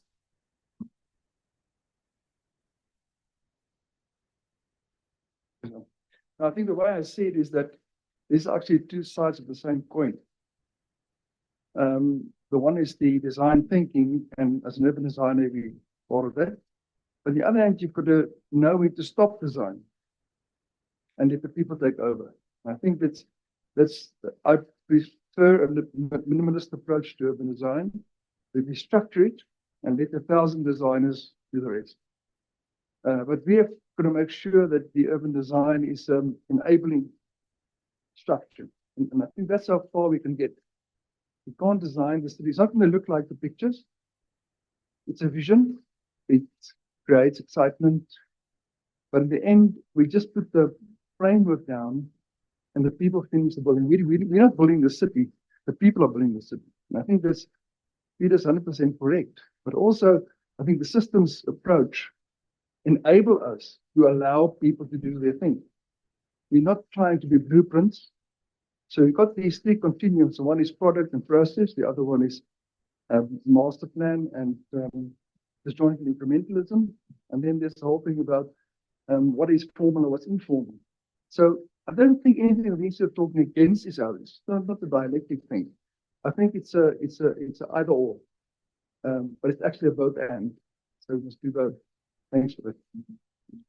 Thanks. I think that was more of a comment, and our speakers can respond to that. But essentially, also agreeing with colleagues here that both Peter and Nick are addressing weaknesses, gaps in our thinking around smart cities, and are both approaching it from, in my own parochial way, I'll call a grassroots approach. Something to that effect. Let's hear from Paul, then we go back to our speakers for their last comment before we transition to the last session. Thank you. Mine is, I agree that it's probably the thinking is just from the same. I mean, ultimately the purpose is the same. So the debate about whether one should start from grassroots or whether one should start from a design perspective. For me, I think it's neither here nor there. But what I want to really appreciate is the richness of views that are presented by both speakers. But I want to debate something on the Dunoon example, because there seems to be a sort of romanticization of chaos that comes from the idea that if you build something, even if it's a little chaotic, it's fine. And and I've seen it in my own home country, where you start off with slums that then just grow and grow and grow, and then they sort of gentrify chaotically. So you find windows that open into each other. You find that when someone is doing a repair in your bathroom apartment, they go through the hole on the wall, and you notice that you're suddenly looking into your neighbor's apartment bathroom. I mean, it's silly things like that. And we talk about it all the time in the media, the idea that somehow there's this chaotic way that we build cities in Africa when there's no planning. And the fact that it's grassroots doesn't allow us to. So this is my theory. My theory is that, and I'm not trying to be academic here, but when you look at African societies pre-colonially, like in my grandmother's time, chaos was not part of how we lived. It wasn't there. Like hearts were clean. We knew when we knew our place. We knew when we wanted to go to the river. The sudden distance where the core wives of my grandfather would live. And that whole thing got absolutely destroyed. But we never fully moved towards the Western model properly. So we are in this middle. Our architecture and our living spaces reflect the chaos of transition to a Western style society. And what I mean by this, all you have to do is look at language. If you see how most of the younger people, like in my country, if you see how most of the young people speak who are not properly educated, they don't speak their local vernaculars properly. They don't speak English properly. They speak some hodgepodge language. So they can't communicate unless they're communicating. It's a new language they're creating, but it's a very chaotic language. Now, one might say, that's fine. It's like Pidgin in Nigeria, or like Sheng, we call it Sheng in Kenya. And it reflects the in-between a proper Western like structure, planned. Like if you look at the city of Paris during the Olympics, you marvel at how beautiful it is. Yeah, I can't imagine us doing what we did with Dunoon, like hosting an Olympic game there and then showing off those structures. But yes, they are fit for purpose. Now, my question to you, both of you, has to be, and I'm sorry you're a bit long-winded, has to be, how do we introduce language and culture in the new African society, in the new societies in which we live, that makes us conscious of structure and order, so that we don't always accept chaos, but we accept a certain structured way. How do we introduce this concept you're talking about at an almost family level? That's my question. Sure. Over to Nick first, then Peter. I've heard a phrase like the old is dying, but the new is not yet born. Yeah, but over to you. So I think in answer to your question, one of the biggest problems that we have found is the disparities between generations, let alone gender, let alone anything else. And you talk about one of them being, how do we communicate with the young? One of the things that design thinking does is it gives us a mindset, a process, and a toolbox, which helps us structure things. in a manner that allows us to be able to, it creates a new language for us to be able to communicate with one another, because we all understand what we're using in front of us. At that point, we can start getting definition to what you and I can speak to each other. But if I start talking to my teenage son, he calls me bra sometimes, and I go, "What do you mean?" So it's a very different language. But what I have been able to do with him is use some of these tools to be able to say, well, let's adopt one of these tools from the toolbox to try and understand what you're trying to get to. And we've been able to get a common language and a common understanding. And by the way, that also changes as we move through the demographics of the different countries in Africa. And it's another reason why I use both systems and design thinking. Thank you. Thanks. Over to Peter. Yeah, I think some interesting points, Chairperson, and thanks again for the questions that have come. I suppose in terms of that generational differential between the grandmother and the current generation of our citizenry is that the grandmother was unlikely to have had to deal with urbanization rates that by 2050, if we are led to believe the projections are correct, will be something like 70%. So that speed of change has been so dramatic in the last two generations. And the means of adaptation, the means of finding a place and a choice within the urban environment, I think has made things inherently more chaotic. And I just wrote down here a couple of things of saying, I think we have choices of, yes, the chaos that we see. And I think what I should try to demonstrate in Dunoon was this idea of anarchy in some respects. And when I presented these images to my colleagues at City of Cape Town and said, what are we doing about this? Really got initially a very flatlined response.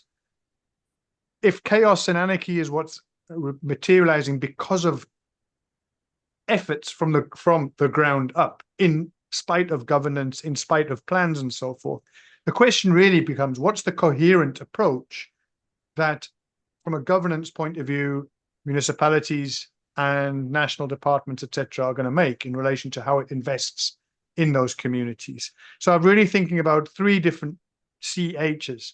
There's the chaos that we've described and how that becomes more difficult as the urbanization rates have increased. There's the coherence in the planning and the thinking. And I've made the case today that the grand design does not help the discussion in defining a coherent aspiration. I think one of the second question was around this idea of excitement. I keep coming back to this point of, I think it's important to be aspirational, to be excited, and to be enthusiastic about the future. But I think there's a difference between enthusiasm and false flags. And I think some of these development proposals that are being put up are being in for the short term and are not necessarily being thought through in terms of the cost benefit. And that comes down to choice. That's the third of these CHs: chaos, coherence, and choice.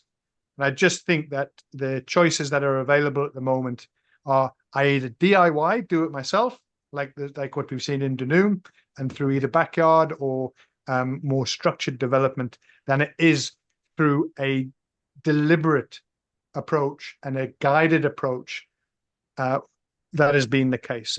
City of Cape Town is responding and has really put a lot of time and thinking into this now in the recent years. It'll be interesting to see how the chaos is addressed, if there's greater coherence and ultimately a greater degree of choice for people to find themselves within an affordability level and a product to provide the basic means of shelter here in Cape Town. So thank you very much, Chair. Hopefully that's a response that resonates.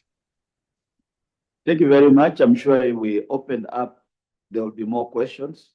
In fact, the more you respond to some of the questions and comments, the more people have more ideas of, oh, I'd like to learn that. And I suppose this is because even at a personal level, as a media and geopolitics scholar, I'm learning quite a bit from my colleagues from built environment. And I can almost see commonalities. But at this point in time, we want to thank you immensely for giving us new thinking, new ways of conceptualizing and approaching the issue of smart cities. And a round of applause to our colleagues. Right. Now we'll transition to our last session, and I would like to call upon our colleagues from the Development Bank of Southern Africa and South Africa Cities Network to at least come closer here because they're going to take us through, a sustainable urban development based on evidence from recent projects. So again, as in the morning, we start off with the more abstract case study kind of approach to existing projects. So we had this discussion around design thinking and the smart in cities. And now we get to hear about the projects themselves.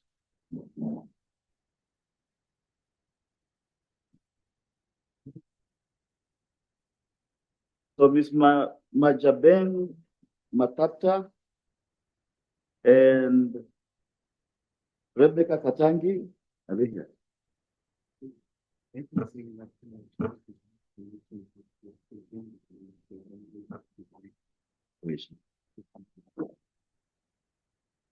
Okay, I'm also told that one of our colleagues is not able to join us, but Mojabeng is here. Welcome. Do you want to fix anything on the podium? Okay, I think you can come help.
So after the presentation by Majabeng, we shall do a quick Q&A comments, then proceed to, have coffee, tea, or whatever, network a bit, and we are done for the day.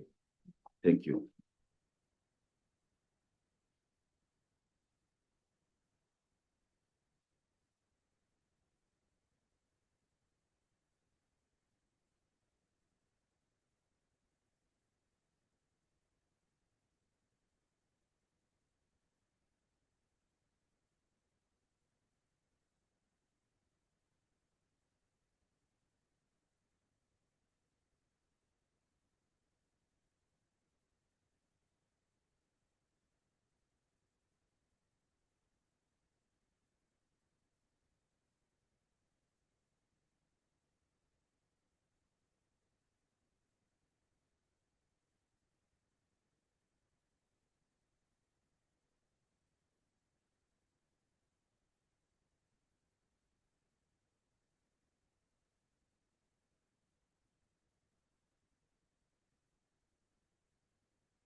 Sorry, colleagues, there's a bit of a small hitch which we are sorting out. The laptops are not aligned. They are not in the design thinking kind of mode. So we're working on correcting that, and we'll start. Yeah.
Okay, change of plans. I think innovation calls for, changing things when things don't seem to be working fast.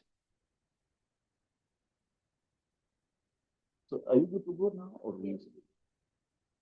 okay? No, I think we are back. Systems are now kicking. So yeah, okay. So I think Ms. Mojabeng Matata is coverage head for municipal sectors in the Development Bank of Southern Africa. Welcome.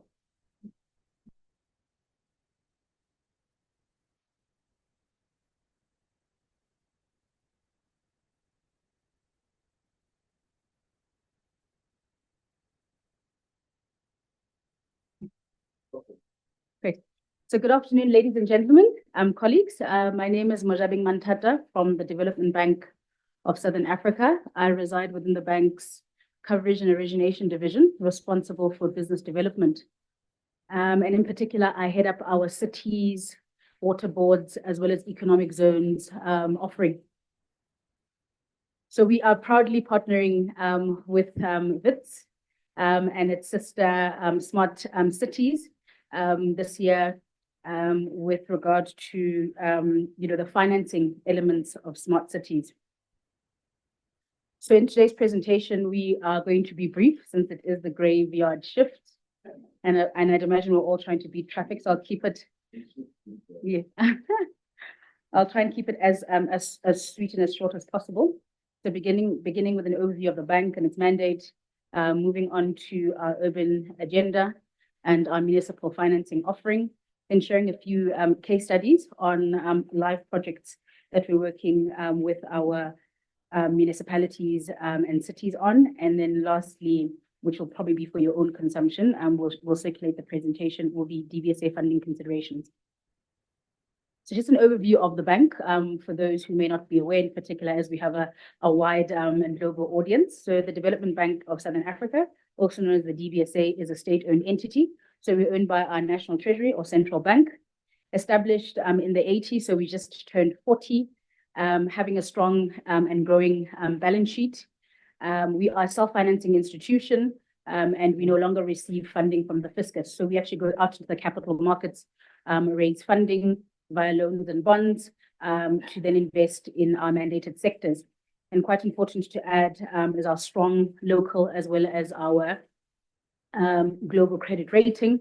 And topical, and rightfully so, is also our commitment to the just transition. So we manage, excuse me, on behalf of various stakeholders, funding that is destined for the just transition, in particular climate adaptation and mitigation.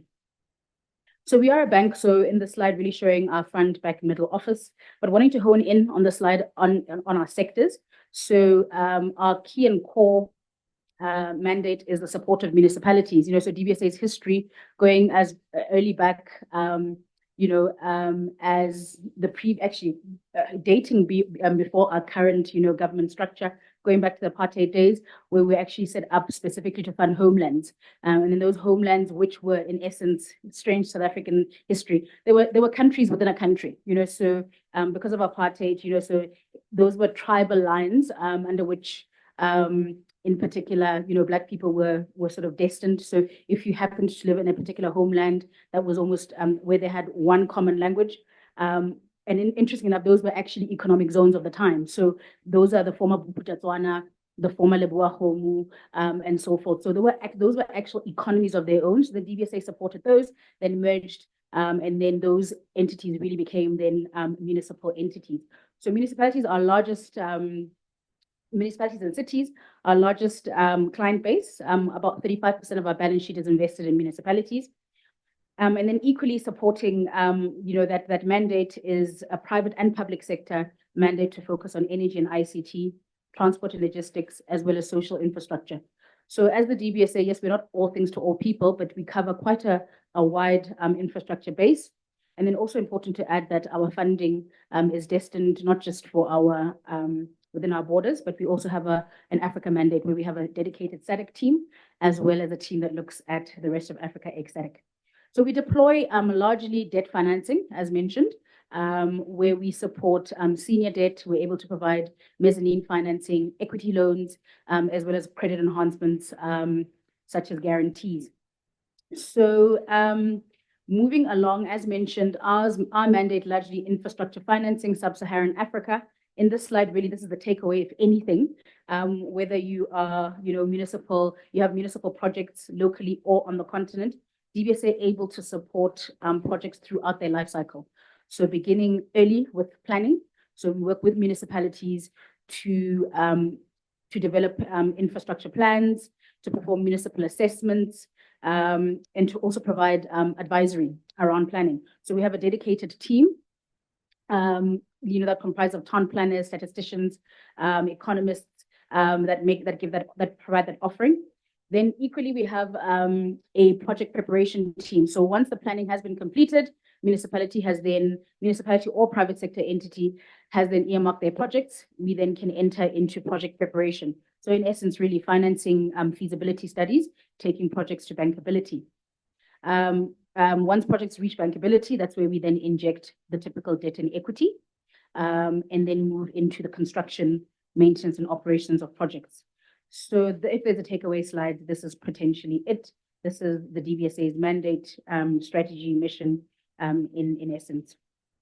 So we as a bank have a focused urban agenda strategy tied to municipal financing. So cities, find their home in municipalities, and really, cities and smart cities having a very wide definition, particularly in our space, where we cover not just only the metropolitan municipalities, we support the tier below that, which is the intermediate cities, as well as our rural and underserviced. So any sub-sovereign entity, whether that is the municipality itself or it's water utilities, power utilities, that would be our focus area as a team.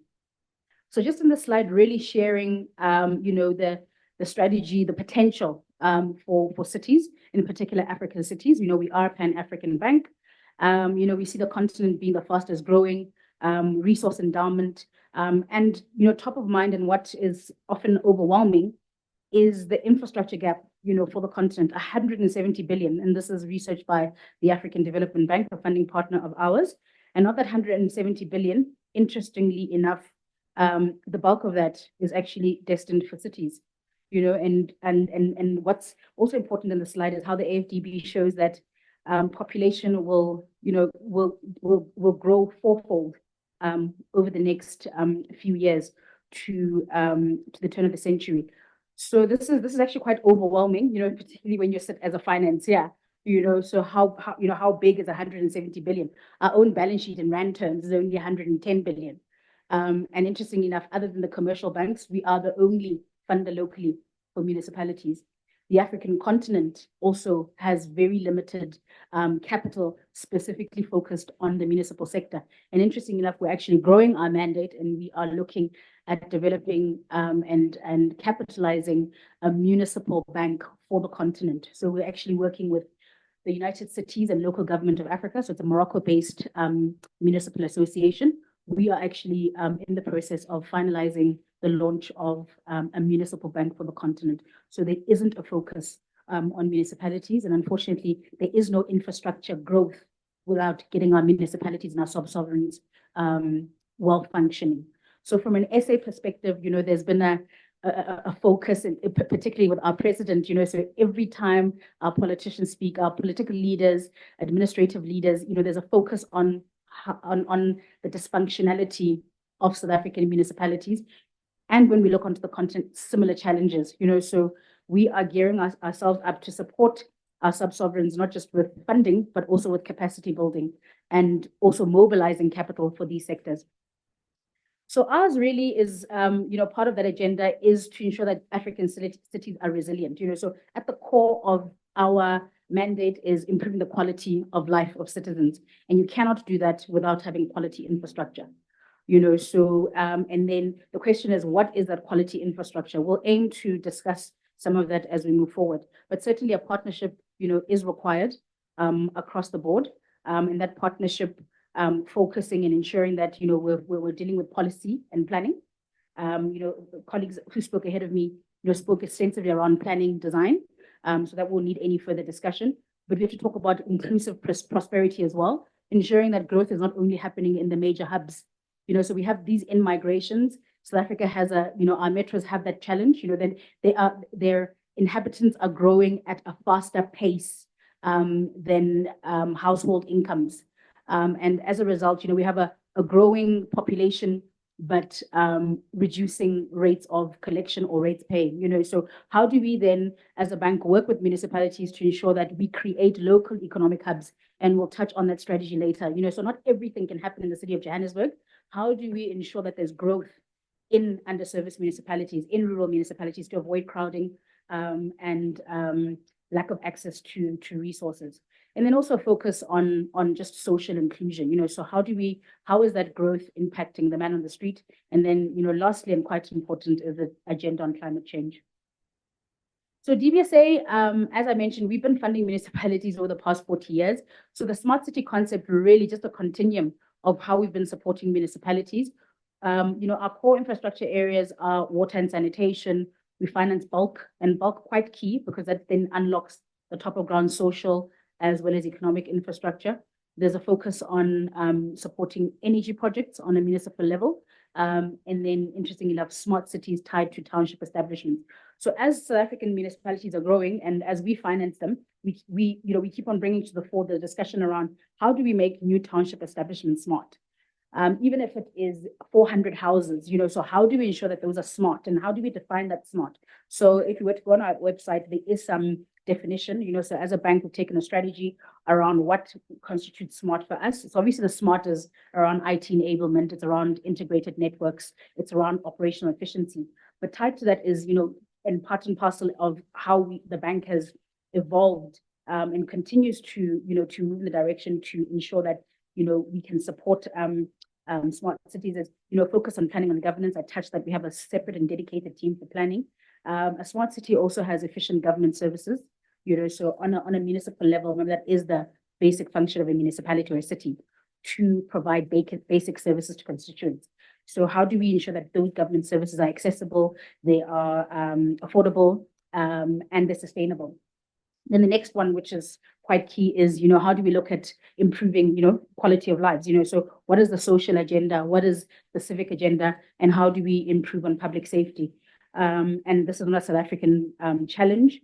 Across the continent, we have these challenges around, social benefits, social protection mechanisms.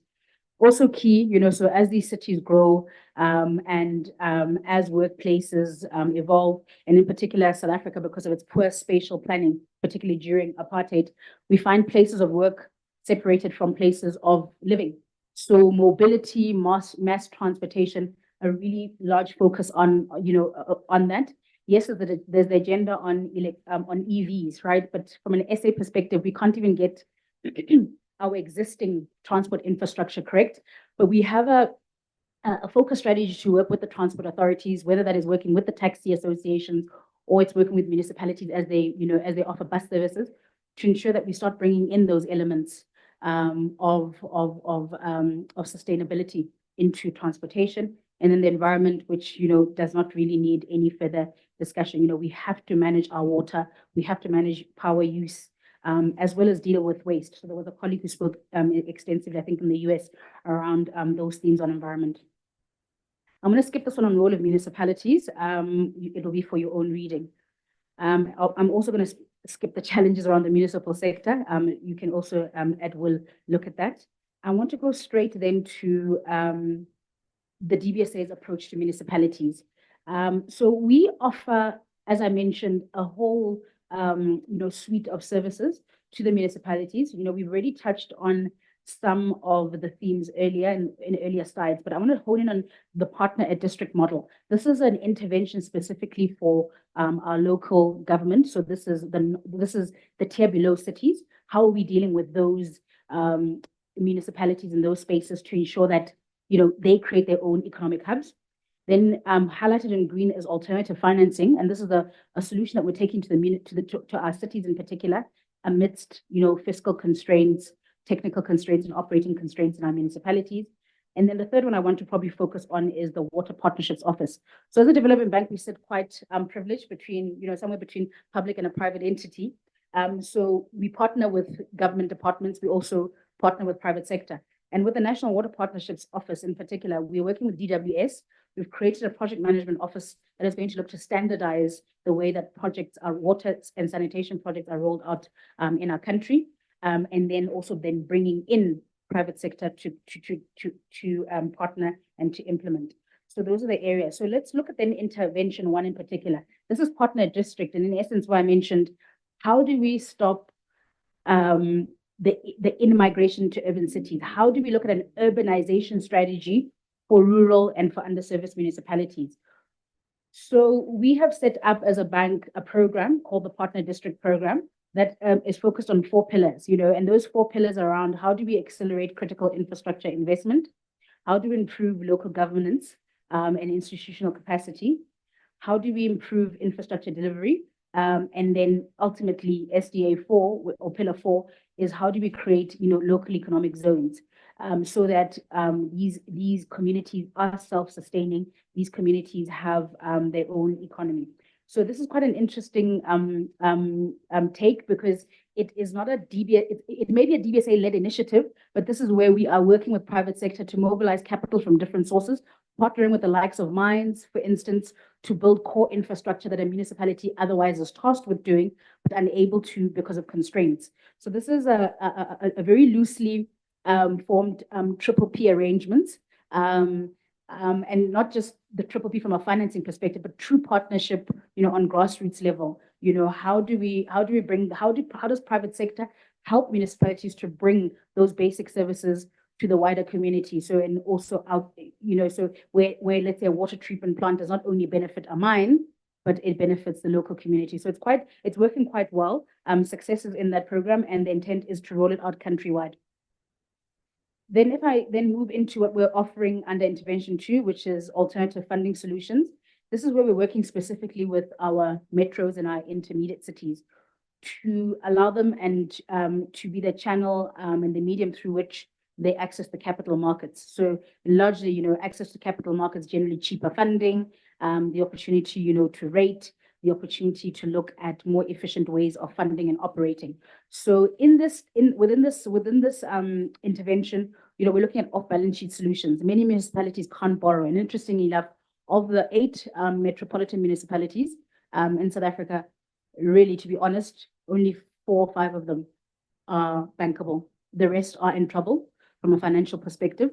So then what is the solution? If a municipality can't borrow on balance sheet, then we look at off-balance sheet solutions, ring-fence solutions, where we bring in private sector, we're creating SPVs, we're looking at triple P models, we're rolling out project financing, structured solutions. So here we're working specifically with National Treasury and with COPTA, which is the ministry responsible for local government in South Africa, to roll out alternatives. And perhaps maybe some of my colleagues on the African continent will look at me and say, but how, of course, that's the only way you can fund sub-sovereigns. But from an SA perspective, it's almost as if, so historically, our municipalities enjoyed healthy balance sheets. Those are now constrained. So now we have to look at alternatives. And interesting enough, our sister and our brother African municipalities have never had the benefit of healthy central banks. So they've always had to think out of the box. So some of the solutions that you have seen on sub-sovereign level, city level, South Africa really, as a result of constraints, is looking at those models to say, how do we ring fence cash flows from, if it's a pipeline or it's a power plant, how do we ring fence a manufacturing entity or a mine's cash flows? And we use those to bypass the municipal balance sheet into a collections account and then to pay lenders. So these are some of the solutions that we are unpacking.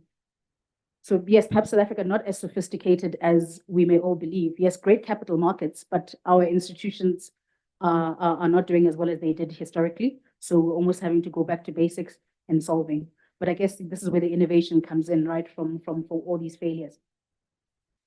And I'm going to skip straight through to case studies, which is what we were really tasked with doing today. But I've set the scene, so we, as a bank, our partners are the African Development Bank. We are working with, almost all of, a large number of European governments, especially, Northern European and Central European governments, where we're partnering on cities agenda. We have relationships with Eastern partners, as well as the BRICS nation. So in a concerted effort, to spread the urban agenda and to finance it. So a few case studies here of the work that we've done recently and projects in the pipeline. So this is an initiative we're quite proud of. This is what we've called our City Support Program, where over the past 4 years, DBSA contracted World Bank to work with 3 of our large municipalities.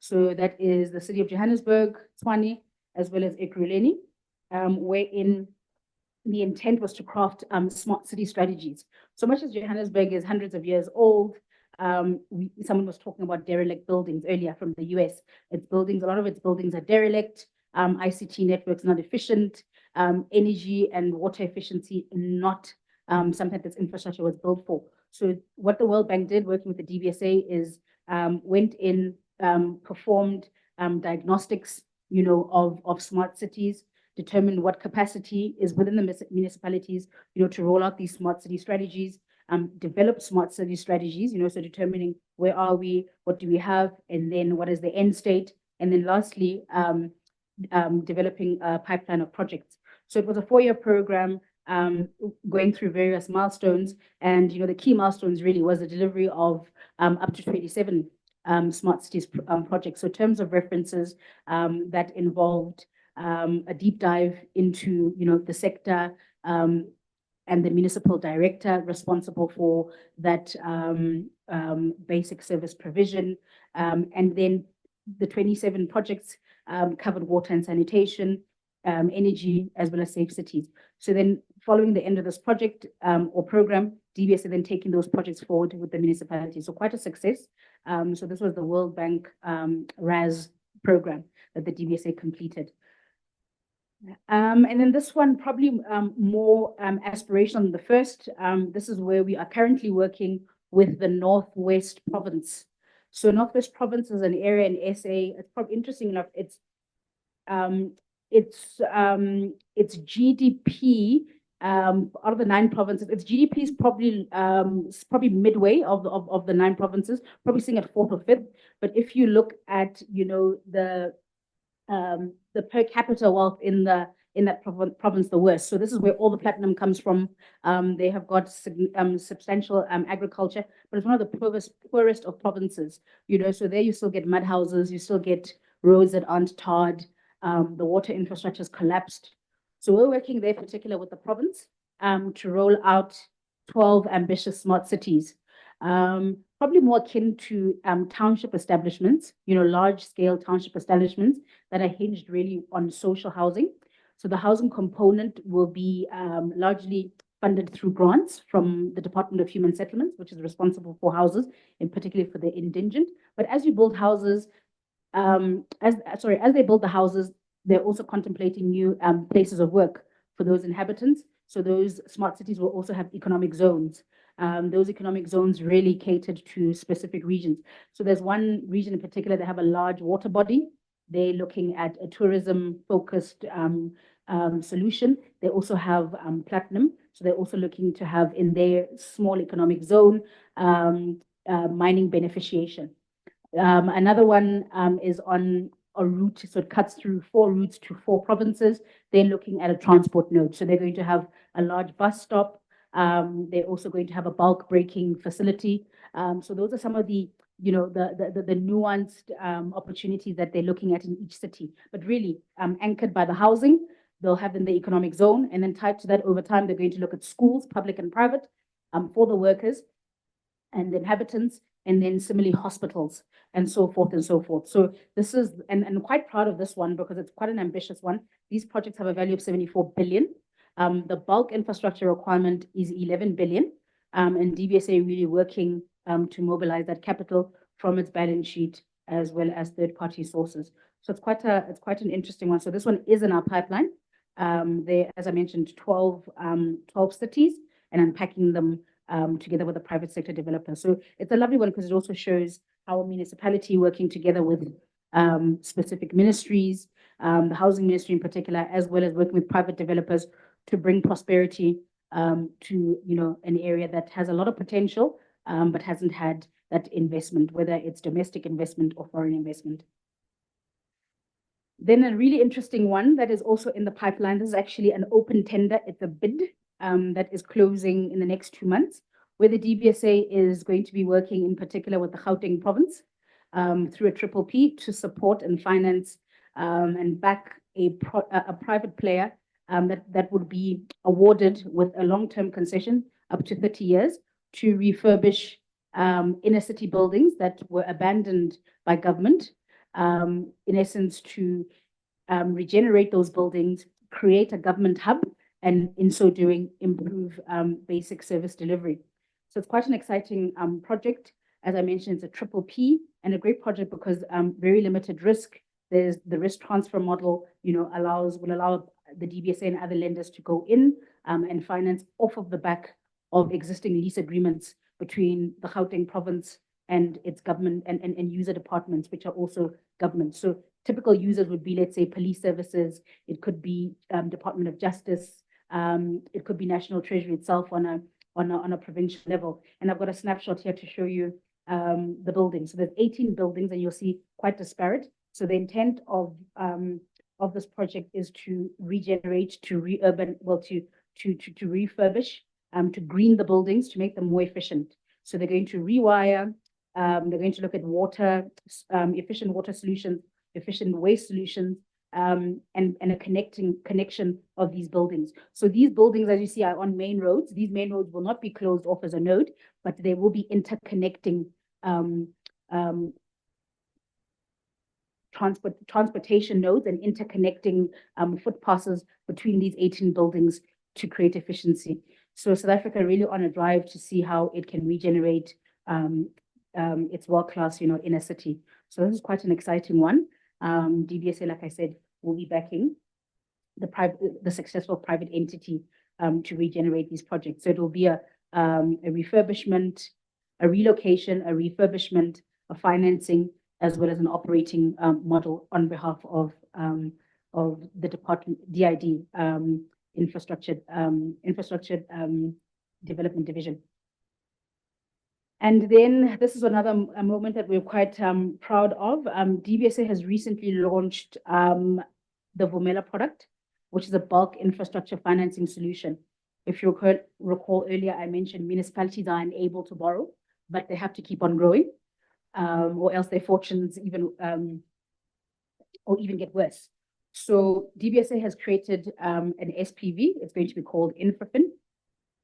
InfraFin will be capitalized by DBSA and other lenders, And then InfraFin will, on behalf of municipalities, roll out bulk infrastructure so that developers can then create the economic hubs and the social hubs that are required. So if you would, so if there are any engineers, town planners in the room, bulk infrastructure can only be owned by a municipality, but their balance sheets are constrained. So DBSA, in essence, through its SPV, will borrow funding on their behalf, will work with accredited implementing agents to roll out that bulk, but often those those implementing agents will be developers themselves, and then they roll out the infrastructure. And then how typically then DBSA or this DBSA SPV will be paid out is through grants if the projects qualify for grants.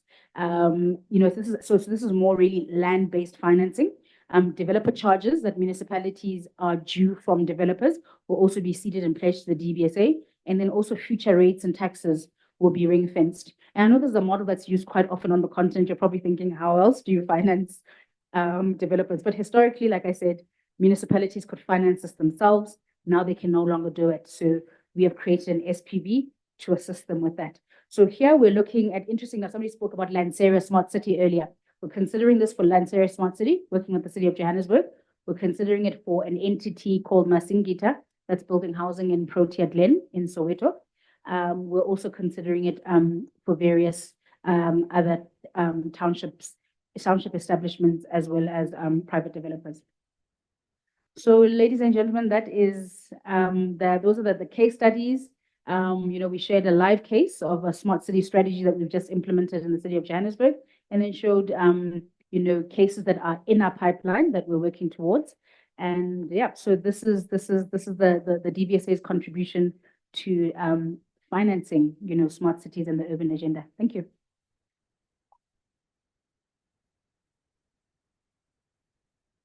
Thank you very much for the, on the spot kind of matter of facts kind of presentation. I think you went straight to background and concluded with case studies.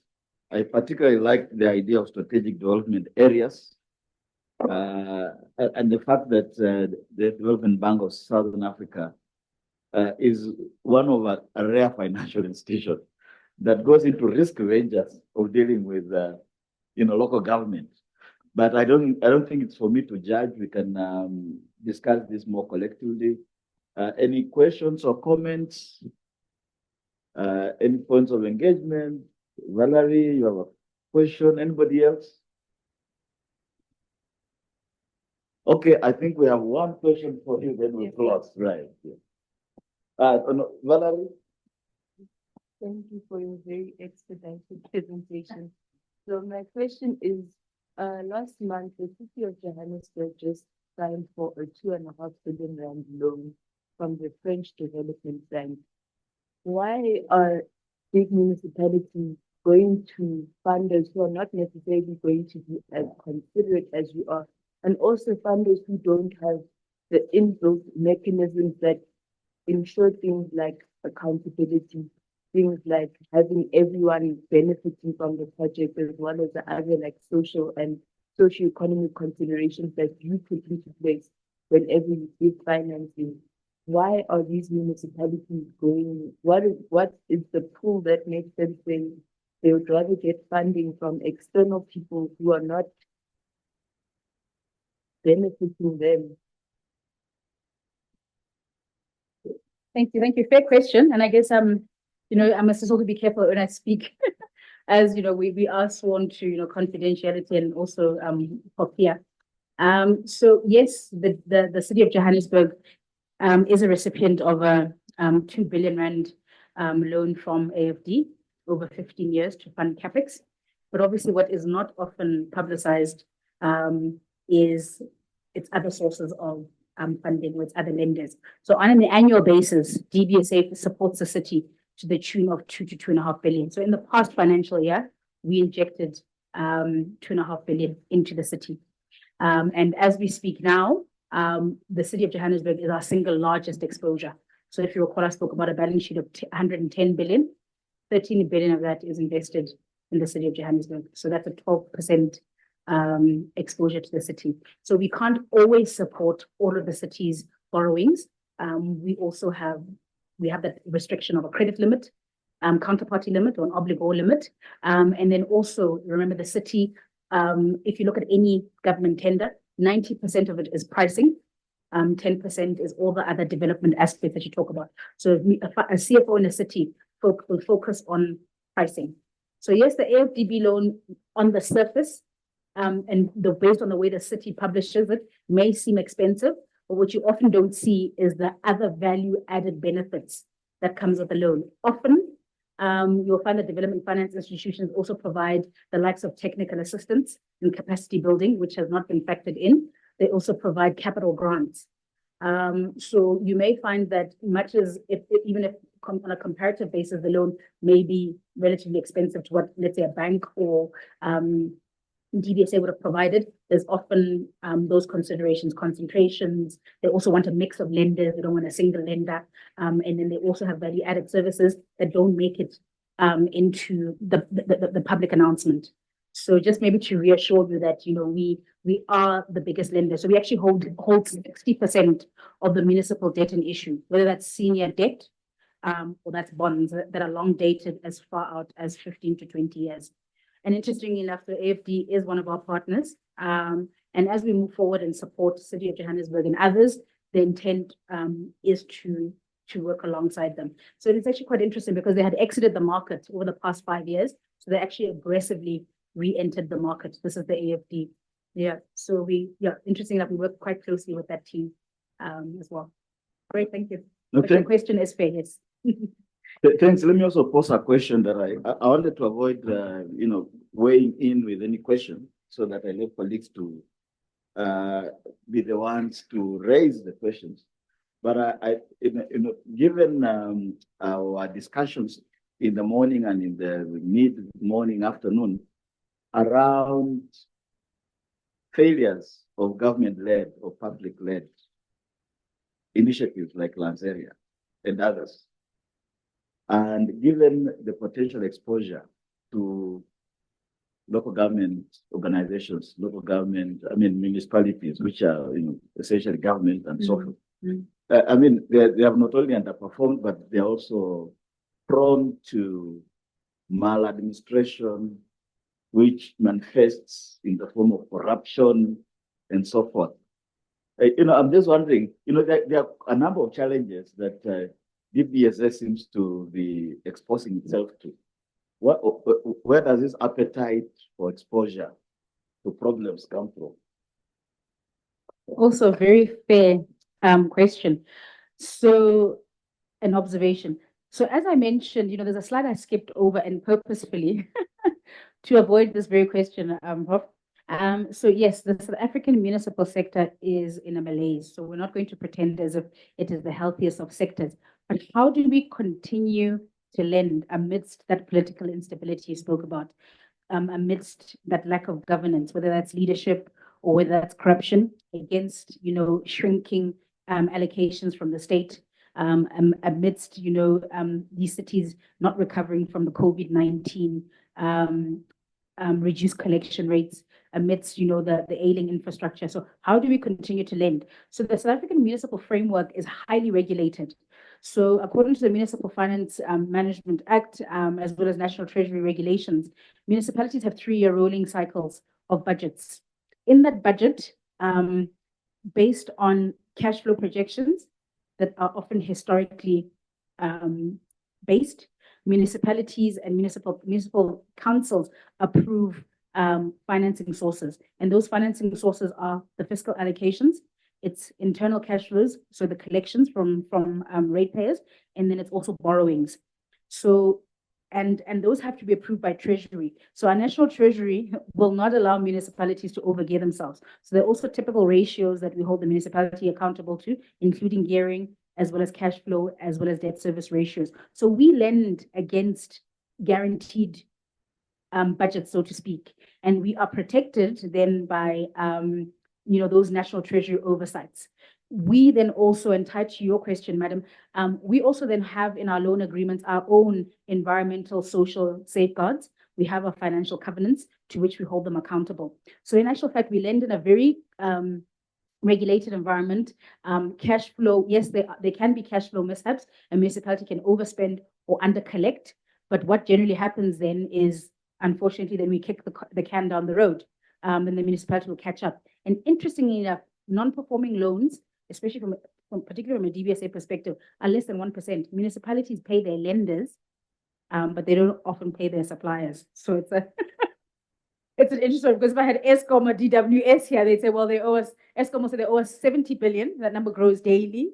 Water and sanitation will say they owe them 20, and that number grows daily. But they pay their lenders, and often, like I'm saying, it's because we lend against, like I said, those specific budgets that have been run. And then the question is, but you say, well, then they've got these debtors' days. Yes, that does filter into how we borrow. So those that are not paying Eskom and the like, we also reserve the right as a bank not to participate in a debt offering. So there are some municipalities that we have either declined or rejected because they haven't performed.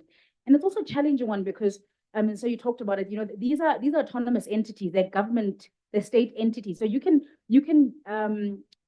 offer them capacity building services. You can offer to support them in a non-financial way. But if they don't change their culture internally, there's very little you can do other than to stand by the sidelines and say, I'll borrow to this entity because they're behaving and not to this one. So unfortunately, we cannot change them from the outside. We can only encourage them when they have our funding in put terms. But yes, it is of concern. And interesting enough, we're working with the Auditor General that's responsible for oversight of an audit of our municipalities. They have similar concerns, and we actually have them listed in here as one of the the areas for strengths. So how do they implement these Auditor General findings? And now we're, like I'm saying, we find ourselves partnering with different stakeholders to try and compel and influence municipal managers to do better. But yes, so that's sort of how we lend. Our lending is all senior but unsecured. So it's a pool of obligations. And maybe in a roundabout way, municipalities are too big to fail, right? Like I said, if they can't pay in a particular year, we would restructure the loan, and then we look to future government allocations. Yes, you can say you're stealing from someone's future, but as a lender, yours is to recover the capital here. But yes, agreed that the municipal space does need non-financial interventions. Yep. Right. Thank you very much. I think a round of applause for Ms. Mantata.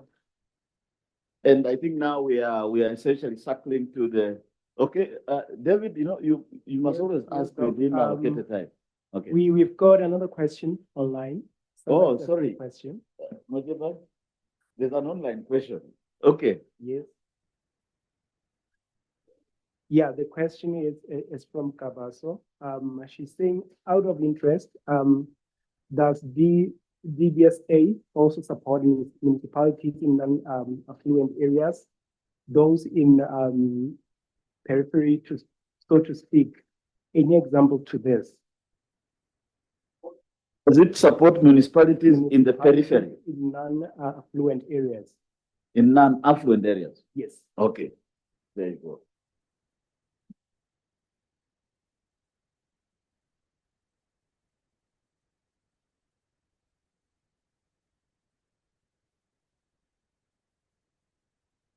So sorry about that. South Africa has 257 municipalities in total. And the first tier of those, as I mentioned, are metros. There are 8 of those, and only 4 really are borrowing. So I don't have to say much about the rest. So yes, the smaller municipalities are within our mandate, but remember, with debt, debt has a fixed interest rate. Debt has a fixed repayment horizon, and debt requires security. So if a municipality cannot service their debt, DBSA won't extend funding to them. So how we're dealing with those smaller underserviced municipalities is often with then the non-financial support. So we're able to assist them with the likes of improving their revenue collection. So we call it revenue enhancement. We assist them with asset care, so operating and maintaining their infrastructure again, so that they can improve collection rates. But of late, what we have done, because their balance sheets cannot take additional debt, and this is the underserviced and the rural municipalities, what we've started doing is lending against their future capital allocations from the state. So if a municipality can't borrow, what we can then do is borrow against the grant, make the funding available in year 0, and then we get paid directly from the transferring authority over the 3-year budget cycle. So that is a tool that we're taking, and that's called the grant front loading or pledging solution. I know, again, on the continent, it is a solution that some of the stronger cities are using. So we lend against treasury approved grants. So that's how we give them the municipalities liquidity to then go and implement infrastructure. So, and that bridge facility, in essence, that 3-year bridge facility, then allows them to, one, save on costs of construction, interest rates, and exchange rate fluctuations. But more importantly, it allows for accelerated infrastructure delivery. So imagine if you are entitled to, let's say, 1 billion over 3 years, that's probably about 330 each year. But if we were to give you the 1 billion in year 0, you implement, by the time of year 3 ends, that project is fully constructed and you're already generating revenue. So that's a model. That's how we are dealing with the municipalities that are unable to borrow. So we can't lend recklessly. We have to lend, like I said, against a budget that is guaranteed. So it's only those 3 sources that we can lend against, or that a municipality can use: that the fiscal transfers, own internal cash flows, or borrowings. And those smaller ones can't borrow. They don't have cash flows. So then we lend against future grant allocations. So I hope that helps them on the line. Thanks very much. I think that covers that. And thanks, David, for alerting us about the online question. We are now rolling to the end of today's, Africa US Smart Cities Lab. Once more, we'd like to thank all of our speakers. Personally, I've benefited quite a bit from multiple perspectives. I've understood smart cities from just many angles. Some of the ideas that I've had today, I had never considered. And I suppose that applies to most of us here today. So I think one more round of applause to our speakers. And I think the audience, we do not want to discriminate and say those who left early deserve no credit, or those of us who are here are more important. But I think a round of applause to all of us who have stayed the course all the way to this point. Right. I'd also like to recognize my colleagues at the African Center for the Study of the US. Wherever you are, maybe you can just rise up to be recognized. These colleagues have worked, just stand. Not raise your hand, but rise. Yeah. So I think there are a few other colleagues that are not here, but thank you very much.